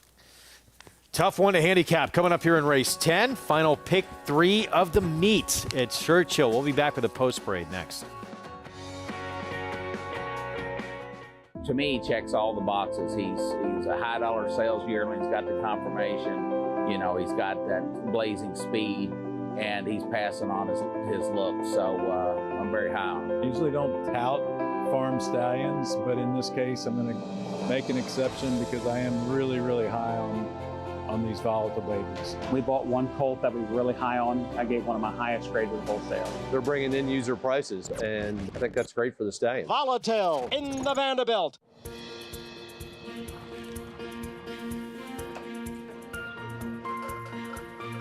We take pride in what we do. I'm an assistant trainer. Carpenter. I'm a peace officer. I'm a jockey. I'm a gardener. I'm a groom. I love what I do. We are New York Racing. New York Racing helps support my small business. It's extremely important to the New York economy. This is like a big family. We are New York Horse Racing. Introducing a stallion as top class as they come. In 22 career starts, he won or placed in 12 graded stakes, competing in 15 grade ones, earning over $1.7 million. His undisputed speed is evidenced by 7 100-plus buyer speed figures, a 3-time grade 1 winner, Raging Bull. Giddy up. Game of Silks is coming this December. Now more than ever, it's time to get with the program. When shopping for your next race prospect, consider that New York breds start with an advantage. Our New York breds run for serious green. At Saratoga Race Meet, New York bred maidens run for up to $88,000. New York bred allowance horses run for up to $100,000. And New York bred owners can collect awards of up to $20,000 per horse per race. So get back with the program. Seriously. Back with you on America's Day at the Races. 10th coming up. 1 turn mile in this allowance optional claiming field. And shows you how competitive this race is. That horse for Dallas Stewart. We just had the story on. 3-1 favorite in this spot. A lot of ways to go in here. Yeah, I mean, he did not run well last time, Strava, and it always worries me a little bit, taking horses at relatively short prices that are coming off bad races. And it's not like he was a big price. He was 9-2 that day. He's going to have to stretch out effectively. He has run well going long, so the distance shouldn't be a problem. It figures to be some speed in this race, even with the scratches. You have to think the one Silk Trade is supposed to go from the inside. I would think the 12 Big Blue Line probably goes from the outside. And Nepotism adds even more speed to the race. I don't think that hurts Strava because he can be forward, but he has speed, but maybe he can settle behind them. Nepotism, he scares me a little bit getting him from the outside. Could he be the main speed here, Greg? That's a good question. I mean, he doesn't necessarily even need the lead to be effective. No, but he has speed, and he's been in some pretty contested paces recently. But you're right, he has been able to rate. Yeah, that's a good question. Who's going to go to the front in here and be aggressive? Tricky race. Did you give much look to Muhafeth, the 10? It was 25-1. Kind of a big price. He was a player. This horse has kept some crazy company. Coming off a 5-month freshening. Chris Elvis Trujillo, the trainer, for those not familiar, was a jockey. It's an awfully big price, isn't he? Mind Control in a grade 3 last start. First captain. Disco. Yep. These horses kept some pretty good company. Not in love with him, but should he be 25-1 in here? I mean, there's a bigger price horse inside of him. He seems like a more likely winner than that horse, doesn't he? He was one of 4 or 5 I thought had a chance in here. I mean, obviously there were some big scratches. but See, I mean, the 7's a big price. Tartufo, obviously, he's got races that are good enough. I just hate the layoff, but he's an awfully big price. he is the one who was second to Cody's Wish, third start of his career. Scalding Dynamic 1 and Proxy in his last start. I mean, and maybe going a little longer than he even wants to go. Yeah, now obviously the layoff is always a concern in these situations, but you're getting paid. If he wins, he's 16-1. So it's a pretty big price. 1-turn mile coming up in this 10th at Churchill. Let's go to Jonathan. Yeah, look, I thought this race was one of the tougher ones in the sequence. But don't worry about me. I'm not alive in the pick 6 or the pick 5. It's just the kind of day I'm having. But I think the 1 Silk Trade is very interesting to the inside. Now, this is a horse where if you look at his last 5 races, he's got 4 of those races that are very competitive with this group. He can absolutely win. Then he's got the last race that wasn't very good. Now, one of the things that you try to do when you're a horse player and you're handicapping these races is try to make excuses and understand why possibly a horse ran like they did. And I think if you look hard enough with Silk Trade, you'll realize that his last race was his first race in a long time without Lasix. Now he's back on Lasix. So I have an excuse for why he ran so poorly, considering the 4 races he had run prior to that. I'm expecting him to run back to those races. I like the 1 Silk Trade in here a little bit. And then the 7 Tartufo, who we mentioned. This horse has 4 races that are all pretty darn good that can win this race. He's got some clunkers mixed in there, and he is coming in off of a break, but he has run okay semi-fresh before. He's another one that I thought was interesting at which should be a wide-open race, but he does have some numbers that I think fit. I'll make the 1 my official choice in here. I thought the 6 was a little bit interesting. Even the 4, I thought this is a tough race, but I'll make the 1 my choice in this race. Good betting race, no question here, coming up in this 10th, and even we'll play this late pick 3. That next race, Grade 3 Commonwealth Turf, coming off the grass, obviously. You talked about Trademark and Actuator, a rematcher when Trademark was much the best. But did you think it was just... No, I don't think it's just those 2. Okay. I'm surprised looking at doubles that, first of all, the 1... No, that can't be possible.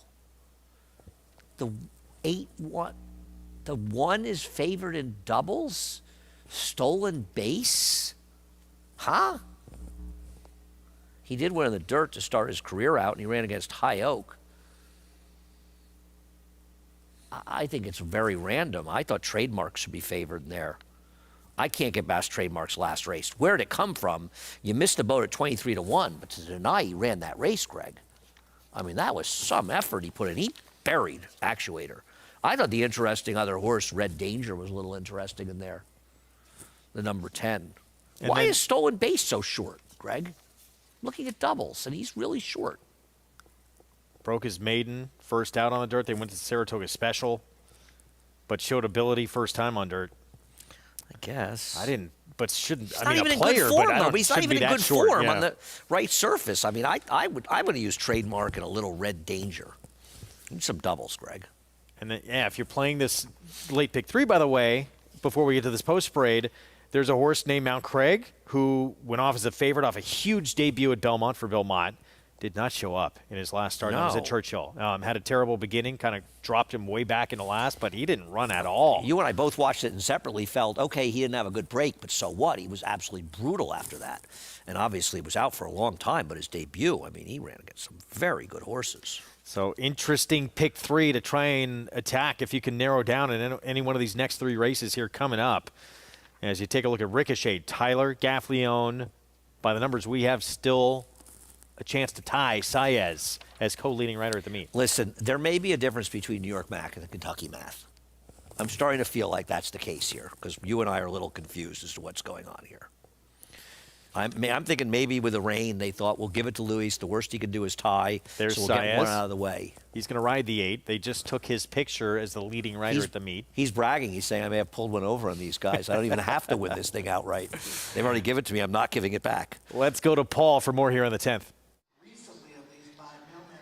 You guys are correct. They gave the riding title to Luis Saez, but they said he is guaranteed a tie.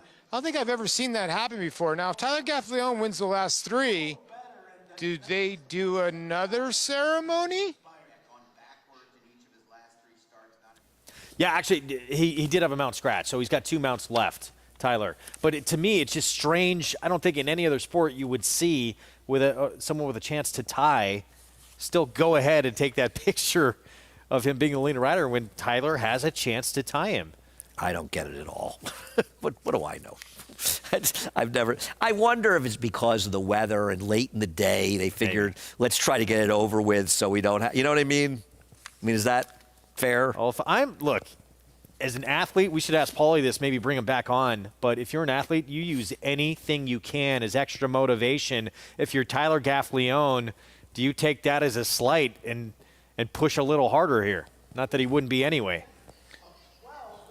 Yeah, why not? Listen, I don't think I've ever seen anything like it, to be honest with you. It's just like one of those things. And if you're worried about the weather situation, it's been pouring all day, and they act like no one's got to go to work tomorrow because I'm freezing out here, and they're not going to run the last race to about 7:15, and this whole debacle started at 1. And here's the best part. I haven't heard one person over the loudspeaker tell me what the heck's going on. So I think Tyler Gaffalione might win these last 3, and I'm going to have a ball taking a picture of that picture. I think that's just a mic drop moment. I'm just going to tell you right now. He can only win 2 more. Yeah, one of his mounts did scratch in the next race. Here's Silk Trade, who 2-back was a winner at Churchill. Got a big number for it. Right, but I worry a little about him getting the mile, to be honest. But he is a big price if you like him. Here's Uber Kirk, Corey Lanery, Kenny McPeak. You go back to his races 2, 3, 4 back. They're very tough. What happened last time? Ricochet, Tyler Gaffalione, Mike Maker. I don't know. This is really a turf horse. Not my kind. He's okay on the dirt, but he's too short a price to me. Strava, Dallas Stewart. We saw the feature. He sends out this one with Brian Hernandez Jr. aboard. I can't bet a horse is the favorite coming off a bad effort. But if you can make an excuse for him, I thought the rails seemed fine. I can't use the rails as an excuse. His prior 3 are good. Here's Tartufo. He's been off since April for Carlo Vaccarezza. He's got back form against some pretty good horses that can win it, but he is a long layoff. Briefcase Bully. Briefcase Bully. Get to in a minute. There he is. Yeah. Saez. He's a fringe player at best. His best races aren't impossible, right? Yeah, he's got a look. Cherie DeVoe, 2-time winner at Churchill. Son of Union Rags. Texas Red Hot, 24-1 on the 9. He just doesn't have a single race that's fast enough to compete with everybody in here. So he feels like he should be the longest shot on the board to me. Baker Morales for Randy Morse. The long shot that we both are intrigued a bit by, 28-1, Mo Hoffeth. Yeah, I don't like him per se, but he's got fast enough races that 30-1 seems like too big a price, roughly 30-1. Mailman Money, the 11, Brett Calhoun sends out. Had a win at Churchill back June of last year, going a mile 16. The problem is the last 2 races, right? He's laid up for 2.5 months after a bad performance, and he comes back with another one. You get rid of the last 2, and he's good enough, but what happened the last 2? Big blue line, Julian Leperoux. I think he's very dangerous here with a good outside post. Cutting back to 2 turns to 1. 2 also eligibles get in. Nepotism, one of them, 6-1 here. I think he has a good chance, too, and could be an outside speed type. Back-to-back wins. He's looking for 3 in a row. Florent Giroux will be aboard. And then Hazel Ra on the outside. Huge price, who has the ability to be part of the pace. Yeah, he could have speed. I don't know. Does he class up with these, though? Tough race coming up here in this 10th. Let's go back to Paul. Yeah, I apologize for that whole little rant. Just getting a little cold out here. But Tyler Gaffalione only has 2 mounts left. Let's go to the 6 in here. Strava.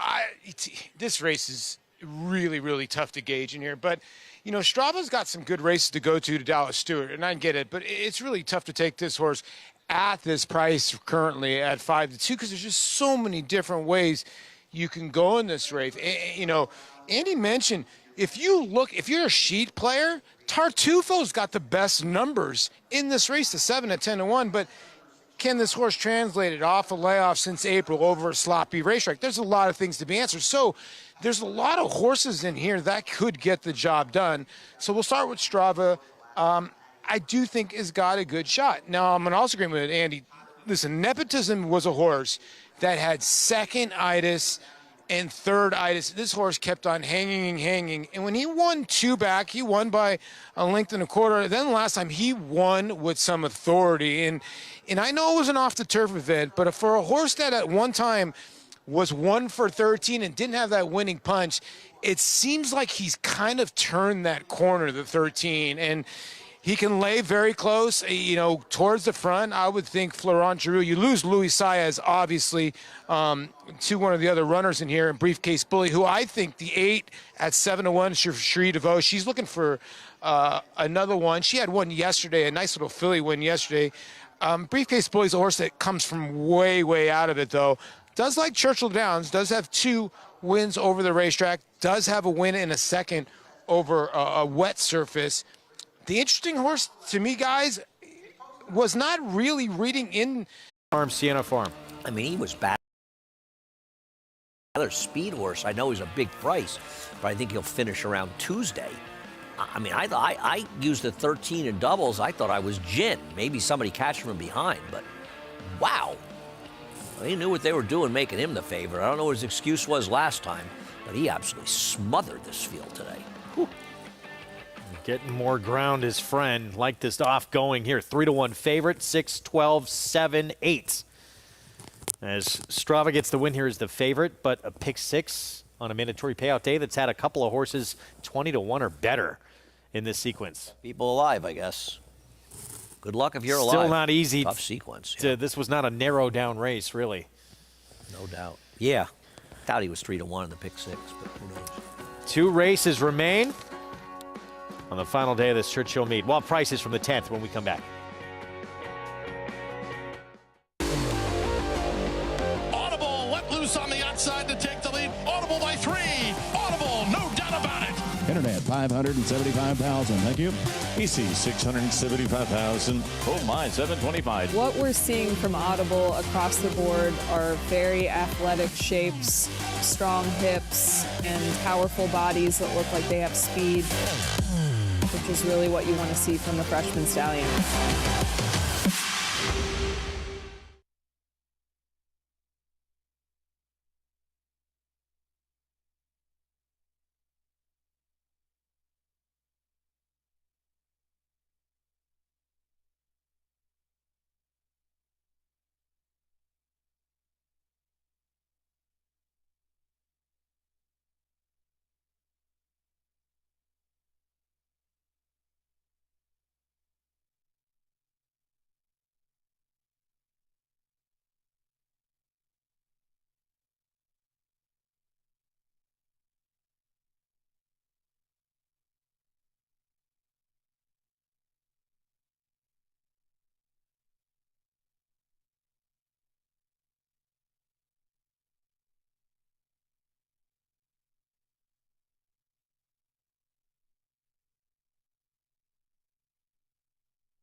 For every great champion, there is a unique story. And for 2-time Horse of the Year Cigar, his road to glory began in his 5th start for Hall of Fame trainer Bill Mott, who believed the Maryland-bred son of Palace Music had more talent than he had shown in 11 straight grass races. Cigars flattened out. The last time he had run on the turf, I think Julie Crone had ridden him and said, well, he galloped back good on the dirt. And I said, well, maybe it's time we try the dirt. So we were over here in October, and we really didn't know what to expect. He reeled off some pretty fast fractions, but he just kept widening. his margin, and then came back about a month later and won the Naira Mile. Cigar running a monstrous race today. Beat Double is due by 6 lengths. Cigar would go on to win 14 more consecutive races, but possibly his most impressive and memorable performance came in the 1995 Breeders' Cup Classic. It was a sloppy track, and I didn't know what to expect. I mean, he had never run in the mud before. Now we're facing a new challenge, and Jerry Bailey's holding on to him, waiting for him to go, and when he released him, I mean, he just, like you shot him out of a cannon. Cigar! Cigar makes his move, and he sweeps to the lead with a dramatic rush, a quarter of a mile between Cigar and a perfect season. Jerry Bailey calls on Cigar for everything he has, and here he is, the incomparable, invincible, unbeatable Cigar! Throughout his mighty 2-year reign as the best horse in America, if not the world, Cigar not only won the admiration of the most avid racing fan, but also captured the attention of the general public and made them fans as well. You know, the great thing about his career was it lasted over a 3-year period. You know, good horses sometimes are limited to 1 year where they hold their form to that top level. It's very difficult to keep any top horse in form for 2 full years. He became such a fan favorite, and he was America's horse. You know, Mr. Paulson's colors with the red, white, and blue, and we took him everywhere. We took him east, west, we took him abroad. Finally, it got to the point where people were saying, man, let's go see him. Let's just go watch him. So, when it was announced that Cigar would be retired at the end of the 96 season, Connections made sure that America's racehorse was sent off in style. And what better way to do so than to van him into the middle of Manhattan to the world's most famous arena, Madison Square Garden. Mrs. Paulson was into the show horse world as well, and they had the National Horse Show at Madison Square Garden, and she said she wanted to take him down there and parade him, and I thought she was absolutely crazy, but as it worked out, Bailey and I skipped the races that day. We both rode down on the horse van with him, and it really turned out to be probably one of the greatest experiences I've ever had. We brought him in and they turned the spotlight on him. I mean, everybody stood up, and it was exciting for me, and I think everybody that had ever worked around him and seen him for that matter.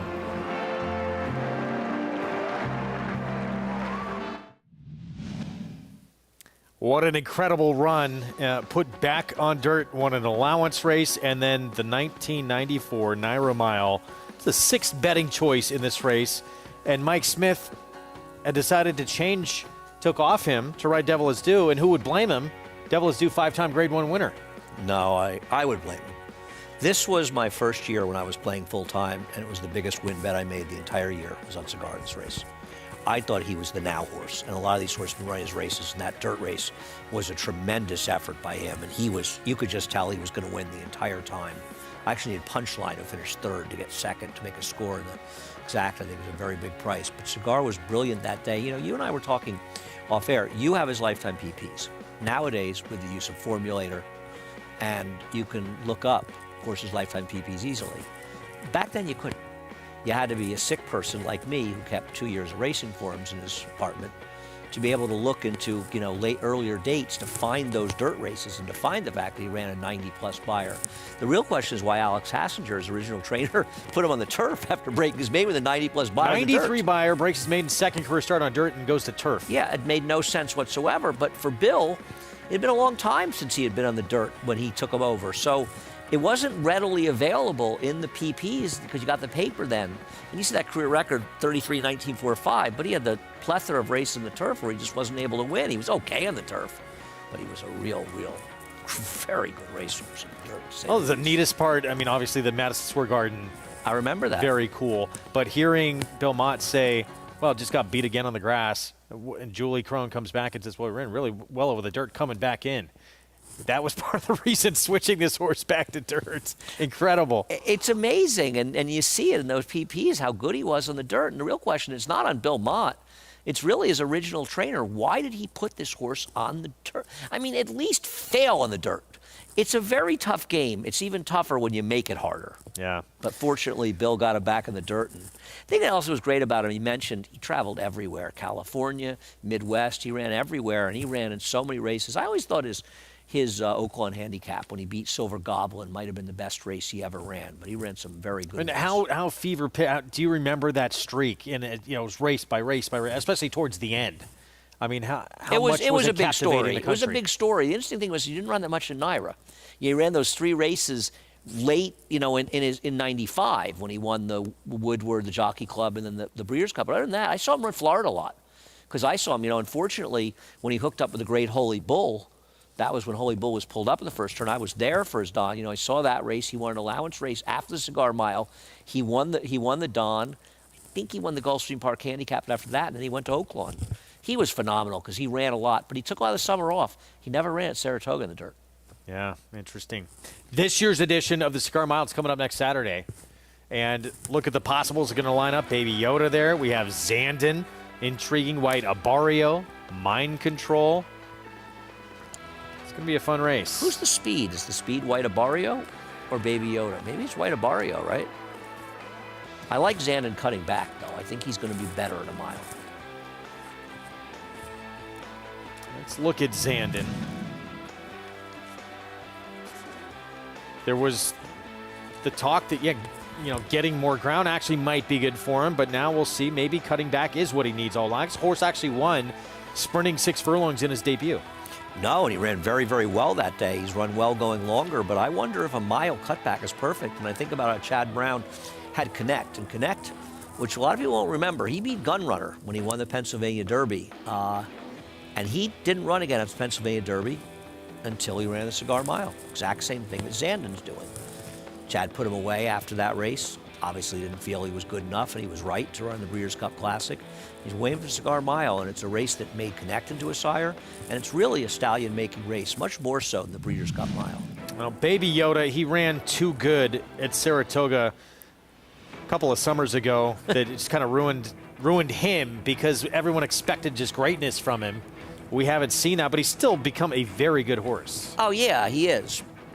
He looked home in the Kelso last time. Double Crown, who upset him, is back in to run against him. He's never won a graded stakes. 42-1 Double Crown that day. Yeah, he's put in graded stakes type performances, but this is an important race for him and a big race, and he's a cool horse, Baby Yoda. He's 7 for 15 overall. Maybe he'll be the speed of the race. Potentially, I agree. Though I imagine White Abarrio, they're going to look to be aggressive with him, I would think. I feel like he is, though. I don't have the PPs in front of me. That's coming up next Saturday, Grade 1, Cigar Mile, on what is always a tremendous day of racing here on the NYRA circuit. Cigar Mile, Demoiselle for the fillies, Remsen for the boys, Derby points on the line, and the Go for One, Grade 3. It's going to be a fantastic day of action. Hopefully you join us to catch it all December 3rd. Looking forward to that. Obviously, Julia Shining, the full to Malathot coming to Demoiselle. She'll be a big story as well, so we'll see how that plays out. Looking to do what Malathot did. It's just her third start. That's her second start. Back to Churchill Downs. And a race that was originally carded for the grass, Grade 3 Commonwealth Turf. Taken off, obviously. Main track stays at a mile and a 16th. And as a result, still a pretty good race here. Well, I don't understand how the 2 trademark isn't favored. I guess it's the old 1 number thing. They don't want to take the horse of 1 number. This horse was devastatingly good last time out at Keeneland.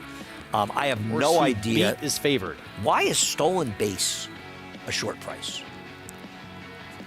Well, I know the horse handled the dirt. He can run on dirt. He can, but he's off form on the turf. So you're taking him on the wrong surface when his form seems to have gone wrong. I would not bet a nickel on him. I like Trademark. I think the interesting horse is Red Danger. This horse is the horse that just got dusted by Trademark, and he's the 8-5 favorite for the rematch for trainer Michael McCarthy. Brian Hernandez Jr. Talk more about this field when we come back. 11th from Churchill. We'll get to the post parade when we return.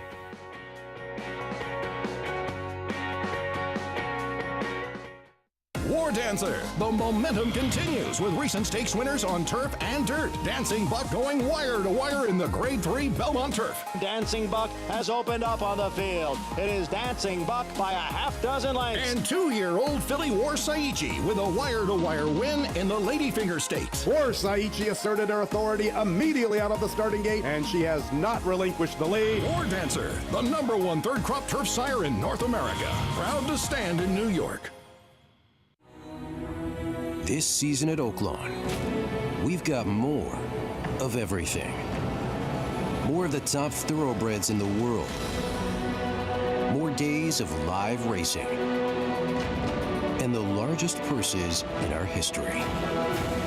All at a completely reimagined Oaklawn. Come be a part of this historic season at Arkansas's only casino resort. Eclipse champion Run Happy, the #1 second crop dirt sire of last year, is back and showing a new dimension with winners on turf, dirt, and all weather. A record-breaking sprint champion, Run Happy is also showing winners at all distances, from 7 furlongs to 1.25 miles. A sire whose runners can carry his speed over all distances and all surfaces. Run Happy, price for value, and standing strong at Claiborne Farm. Giddy up. Game of Silks is coming this December.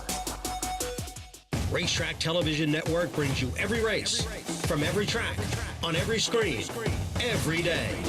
With monthly packages starting as low as $5, RTN gives you great value and access to more live HD streaming and race replays than anyone. Visit RTN.tv today to sign up and watch on almost any device, including Roku and Amazon Fire. RTN has packages that start at $5 per month.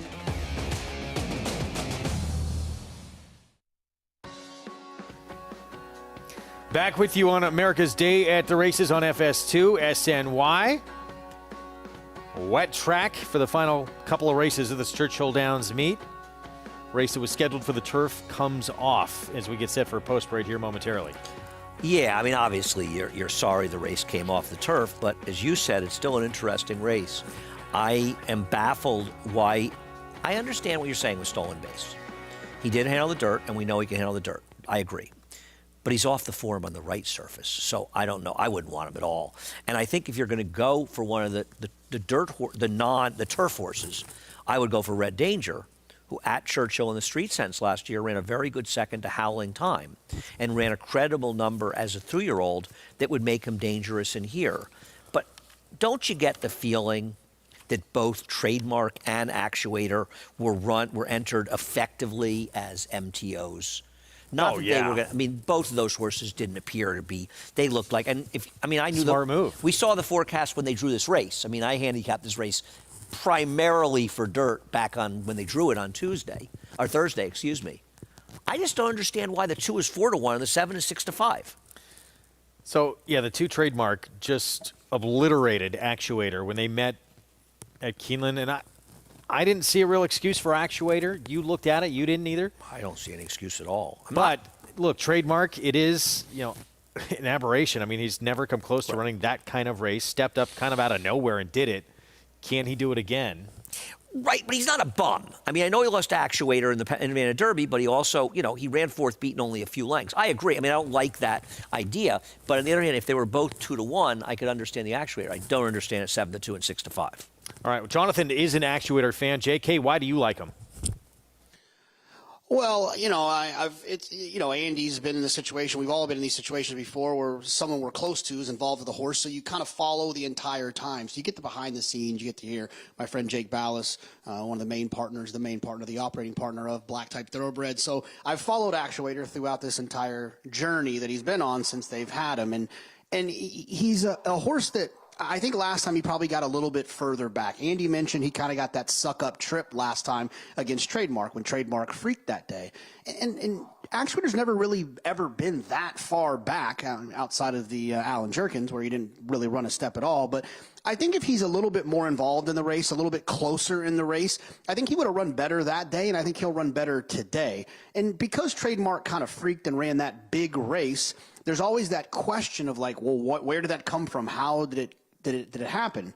It's hard to dismiss it if I like Actuator with Actuator running second, but I just feel like that situation worked out perfectly for Trademark while Actuator was a little bit further back. I'm hoping he'll be a little bit more aggressive. I like the rider change to Brian Hernandez, who we just saw win the previous race. And I think Actuator's going to continue to improve. And I know Andy will agree with me on this. I think Michael McCarthy is an outstanding trainer. We don't get to see him a lot on this show because he spends most of his time in California. I think he's one of the best trainers in the country. And if there's a horse that's good, he'll either keep him there or make him better. I agree that the way he's a terrific trainer. I disagree with everything else, though. First of all, I think the difference in price makes the two a much better play. Also, Trademark did the dirty work. He was close to a fast pace. You look at, they went 46 and 3.5. They came home in a minute. What did they come? What was it? 55 seconds, basically, close to 55 seconds. So this race was falling apart behind him, and I think Actuator picked up the pieces. Trademark was wider on both turns. I think Trademark ran a much, much better race. Now, I have a problem, and Actuator has a better body of work. I don't disagree with that. But he's 7-5, and Trademark 7-2. And I think that is way too big a discrepancy. I could understand if they were both 2-1, believing that maybe Actuator will run better today. I think at these odds, even money now, and 4-1 on the two, to me is insane. Here's Stolen Base. Saez for Maker did win the debut. It was on dirt. I could never take this horse. I think he's in lousy form, and I think he'd have to really improve. I don't like him at all. So here's Trademark. It was at Keeneland, but does have a couple of wins at Churchill last year. And it's not as though he's a bum. It's not as though he's a bad horse. I mean, he improved a lot last time, but maybe he's just coming into his own. I thought his last race was sensational. Play action pass, Robert Medina. Edgar Morales. His dirt races just aren't good enough. He even got beat by Trademark when Trademark wasn't Trademark. Why is he 9-2? Here's Actuator trying to turn the tables on Trademark. He's even money. Listen, I thought they were overbetting the last winner, and he could have been 1-9 the way he won that race, but I think even money is ridiculous. Fighter in the Wind seems like he wanted this on grass. Yeah, switched to Mike Maker. He ran the dirt for Chad Brown once and didn't lift a hoof. 6-1, Red Danger, a horse who was second in the stake last year at Churchill Downs on the dirt. Someone's going to have to explain to me why the 1 is 4-1, and the 4 is 9-2, and this horse is 6-1. Because this horse ran as well, if not better, on the dirt at Churchill Downs last year than he was running on the turf. And I think he's a very interesting horse. We haven't seen him since he ran the Bog and the Penn Mile, and I think he's very dangerous. I almost wonder if Brian Lynch entered thinking, I hope this race comes off. Yeah, I'm with you there. That is the value of the board, it appears, at 6-1. Let's go to Paul. Yeah, guys, a very intriguing race here, and it's tough to tell, with Trademark, because the blinkers help, right? 3 starts ago, Victoria Oliver put blinkers on this gelded son of Upstart. And, the race at Ellis Park was, he sort of kind of was green with them on. And then the next time out, going at Charlestown, he was actually bearing out a tiny bit around that racetrack. He was 4 wide the whole way. Then he comes and explodes, going 1 mile and 1/8.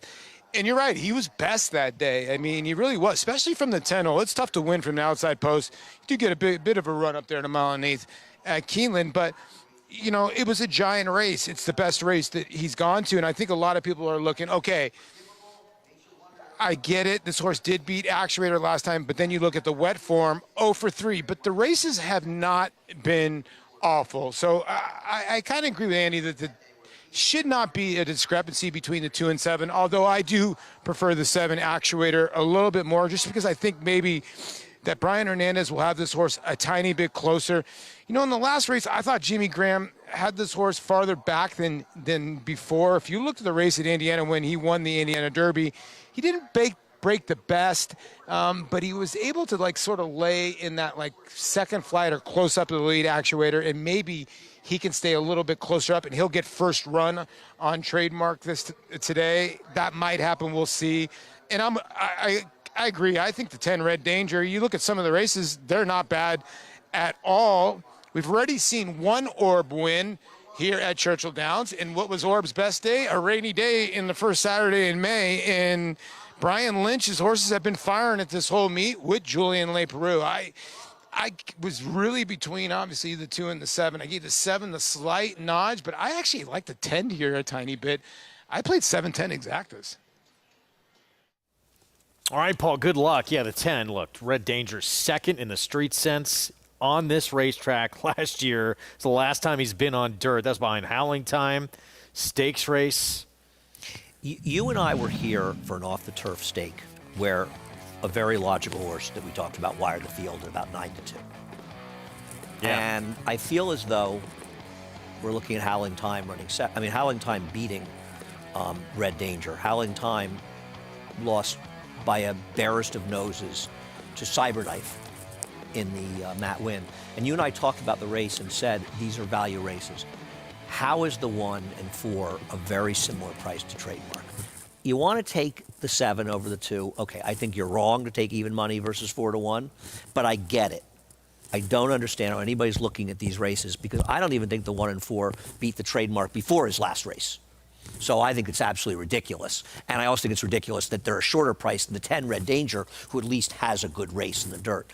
I think this board is completely out of whack, but I think that happens in off-the-turf races in ways that does not happen in regularly scheduled dirt races. Paul brought up a good point, though, that said with the 7 actuator, I guess, and I still can't see even money, but the reason he's getting this money, he did beat Trademark on an off track. It was a good track, though. Yeah, but no 2 off tracks are the This is a same. sloppy sealed track, and that was a good. And it was at Horseshoe track. Indy. Right.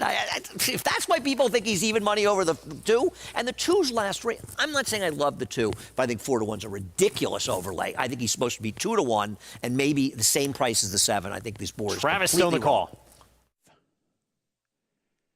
Some crowding there at mid-pack. Actuators off near the back. Trademark breaks alertly and is looking for the lead. Play action pass comes on. Fighter in the wind far outside. Stolen base backs off to settle in 4th toward the rail. 3 of them across the track into the opening turn. Fighter in the wind on the far outside. Trademark at the rail. Fighter in the wind goes on to take the lead. Trademark moves right with that one, though, and now tries to back off. Trademark trying to pull back off the pace of Fighter in the Wind as they turn to the backstretch run. So Fighter in the Wind out there showing the way, leads by a length and a half. Trademark comes off the rail to stalk the pace 2nd. Play action pass, nudged along outside 3rd. Stolen base advancing 4th. Actuator coming through toward the inside 5th, coming up with the backstretch run to within 3 lengths of the lead. Red Danger the trailer as they head to the far turn. And the half in 47 and 2/5 seconds. Trademark confronting Fighter in the Wind, and Trademark has taken the lead willingly. Trademark opening up on the far turn. Stolen base. Stolen base comes on to grab 2nd with 3 furlongs to go. Fighter in the Wind's giving way. Actuators under pressure. Up into 3rd. Red Danger tries to find a seam. Red Danger advances up into 3rd now with 5 lengths to make up. 1/4 mile to go. Trademark off the turn. Stolen base switched out for a final try. Red Danger now 3rd. Heading for the 8th pole. Trademark turns back. Stolen base. Trademark by 2.5. Stolen base is going to try and rally once again down inside, but Trademark keeps on going. Swap leads right there at the 16th. Doesn't matter. Trademark got it. Trademark onto the wire to win it by 3. Stolen base was 2nd. Red Danger 3rd, and Actuator checks in 4th. Trademark back-to-back does it again to Actuator here. You get 7-2 in the end. Victoria Oliver, couple of wins on this program tonight. This horse might go down in history as one of the greatest overlays in the game. I mean, I'm sorry, we talked about it. It's just absolutely ridiculous that this horse was 7-2. I didn't like Stolen Base. He beat me. I needed 210 in this race. It wasn't close. Stolen Base did run. The money was right on that one. The money was all wrong in Actuator, and this race was bet completely wrong. This horse ran super last time, and he buried this field. $9 in this horse. T. Garcia, Victoria Oliver, BBN Racing. Just the disparity between the two was surprising in here. Right. If they were similar prices, you say Actuator had a better overall resume. I don't have a problem with that conceptually. But based on the last race, this horse was supposed to be a heavy favorite based on the last race. 2-1, 10-7. Trademark. He's gotten really good last couple of starts. He has. I mean, you know, this is not a wet track thing, this horse. I mean, you could see watching the race that he had a handful the whole way. I liked how they used, though, the 8 as a rabbit for the other Mike Maker horse, Stolen. What's he doing in the lead? 2-1, 10-7. We're going to go to Paula Duca, who has done a tremendous job covering all the action out in Louisville for us. I really appreciate it. Greg, Andy, everybody in the crew. My cameraman here, Mark, been with me the whole time. Theo, Richie as well. Everybody in the truck, and Patty and Danny and Mitch and everybody that does the rundowns. Josh, Terrence. I know I'm forgetting people. Bobby as well. Bailey. I mean, we can go on and on. Eric Donovan as well as Tony Olivato. it's just been a pleasure to be here at Churchill Downs.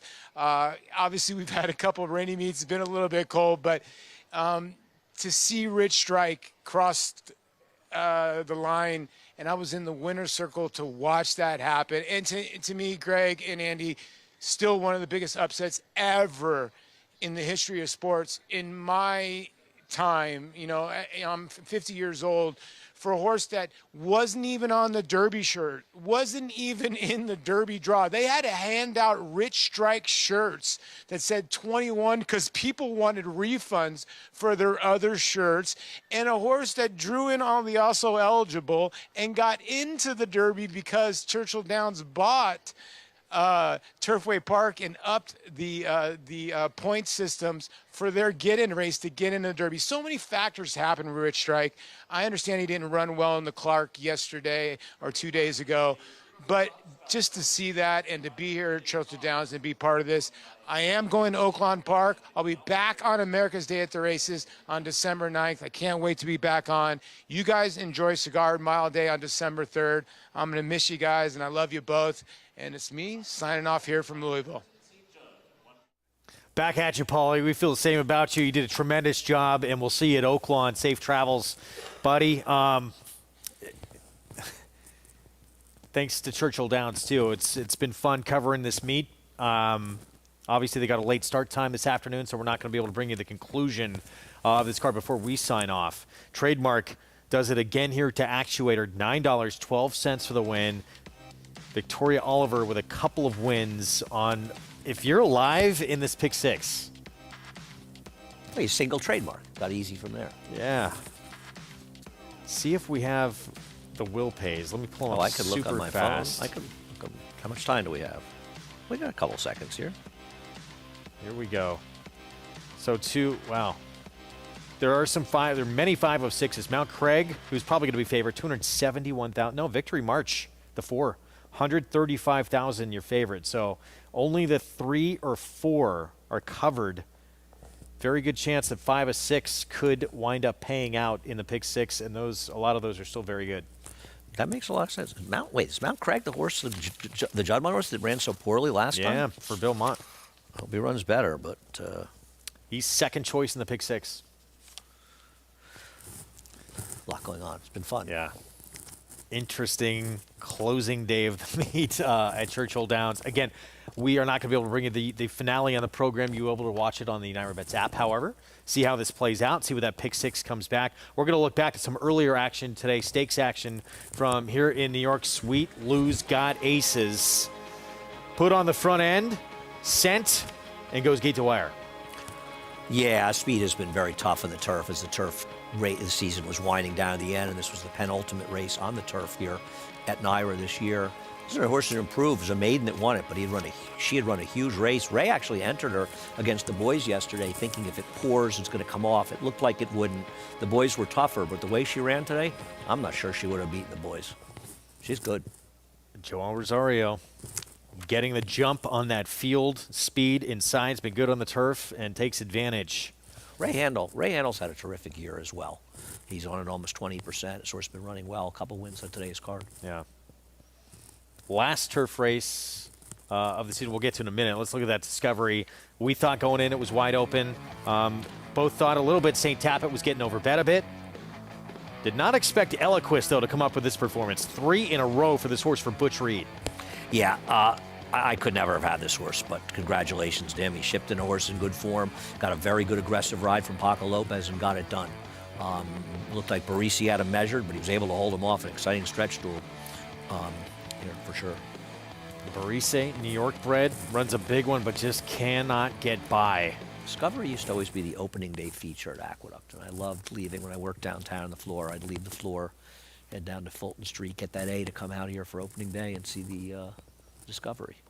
I think that Evening Attire upset Street Cry in the Discovery.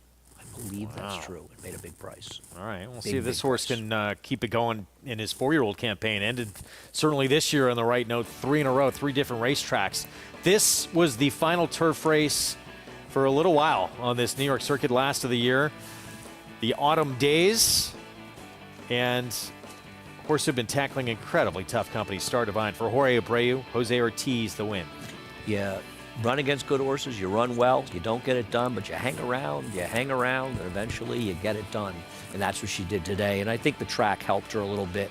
Tough to make that run on the outside. I think she was helped a little by the racetrack, but a deserving winner, though. Yeah. Third win on the turf for that filly, Star Divine, Ortiz. Abreu, you mentioned on the program too, Jose Ortiz, about another week, and then he's off to South Florida. Exactly. We have, just in terms of awards up for grabs, we were talking about that 3-year-old division. It is an interesting vote. Some of these are wrapped up already. We know Rat Ortiz Jr., he's a lock. He's going to be your Eclipse Award-winning rider. Pretty good year. 3-year-old division, though, interesting with Cyberknife, Teva, Epicenter. I mean, I do understand the argument that Epicenter, is arguably the best horse, all things said and done. Does have the one grade 1. Cyberknife and Teva both have 2. Teva could be going for a 3rd, and the Malibu as well. In your mind, he wins that race. Does that seal it for him? Who, the Malibu? Yeah. I don't know. I don't vote. I don't think it's right for people that work at racetracks to vote, so I adhere to that. I don't know. It's an interesting discussion. We'll have it next week. We are back next Thursday. We will see at 12 Eastern start time. As we just showed you, Sweet Lou's got aces. Joel Rosario, Ray Handel, and that Tepin Discovery, Eloquist.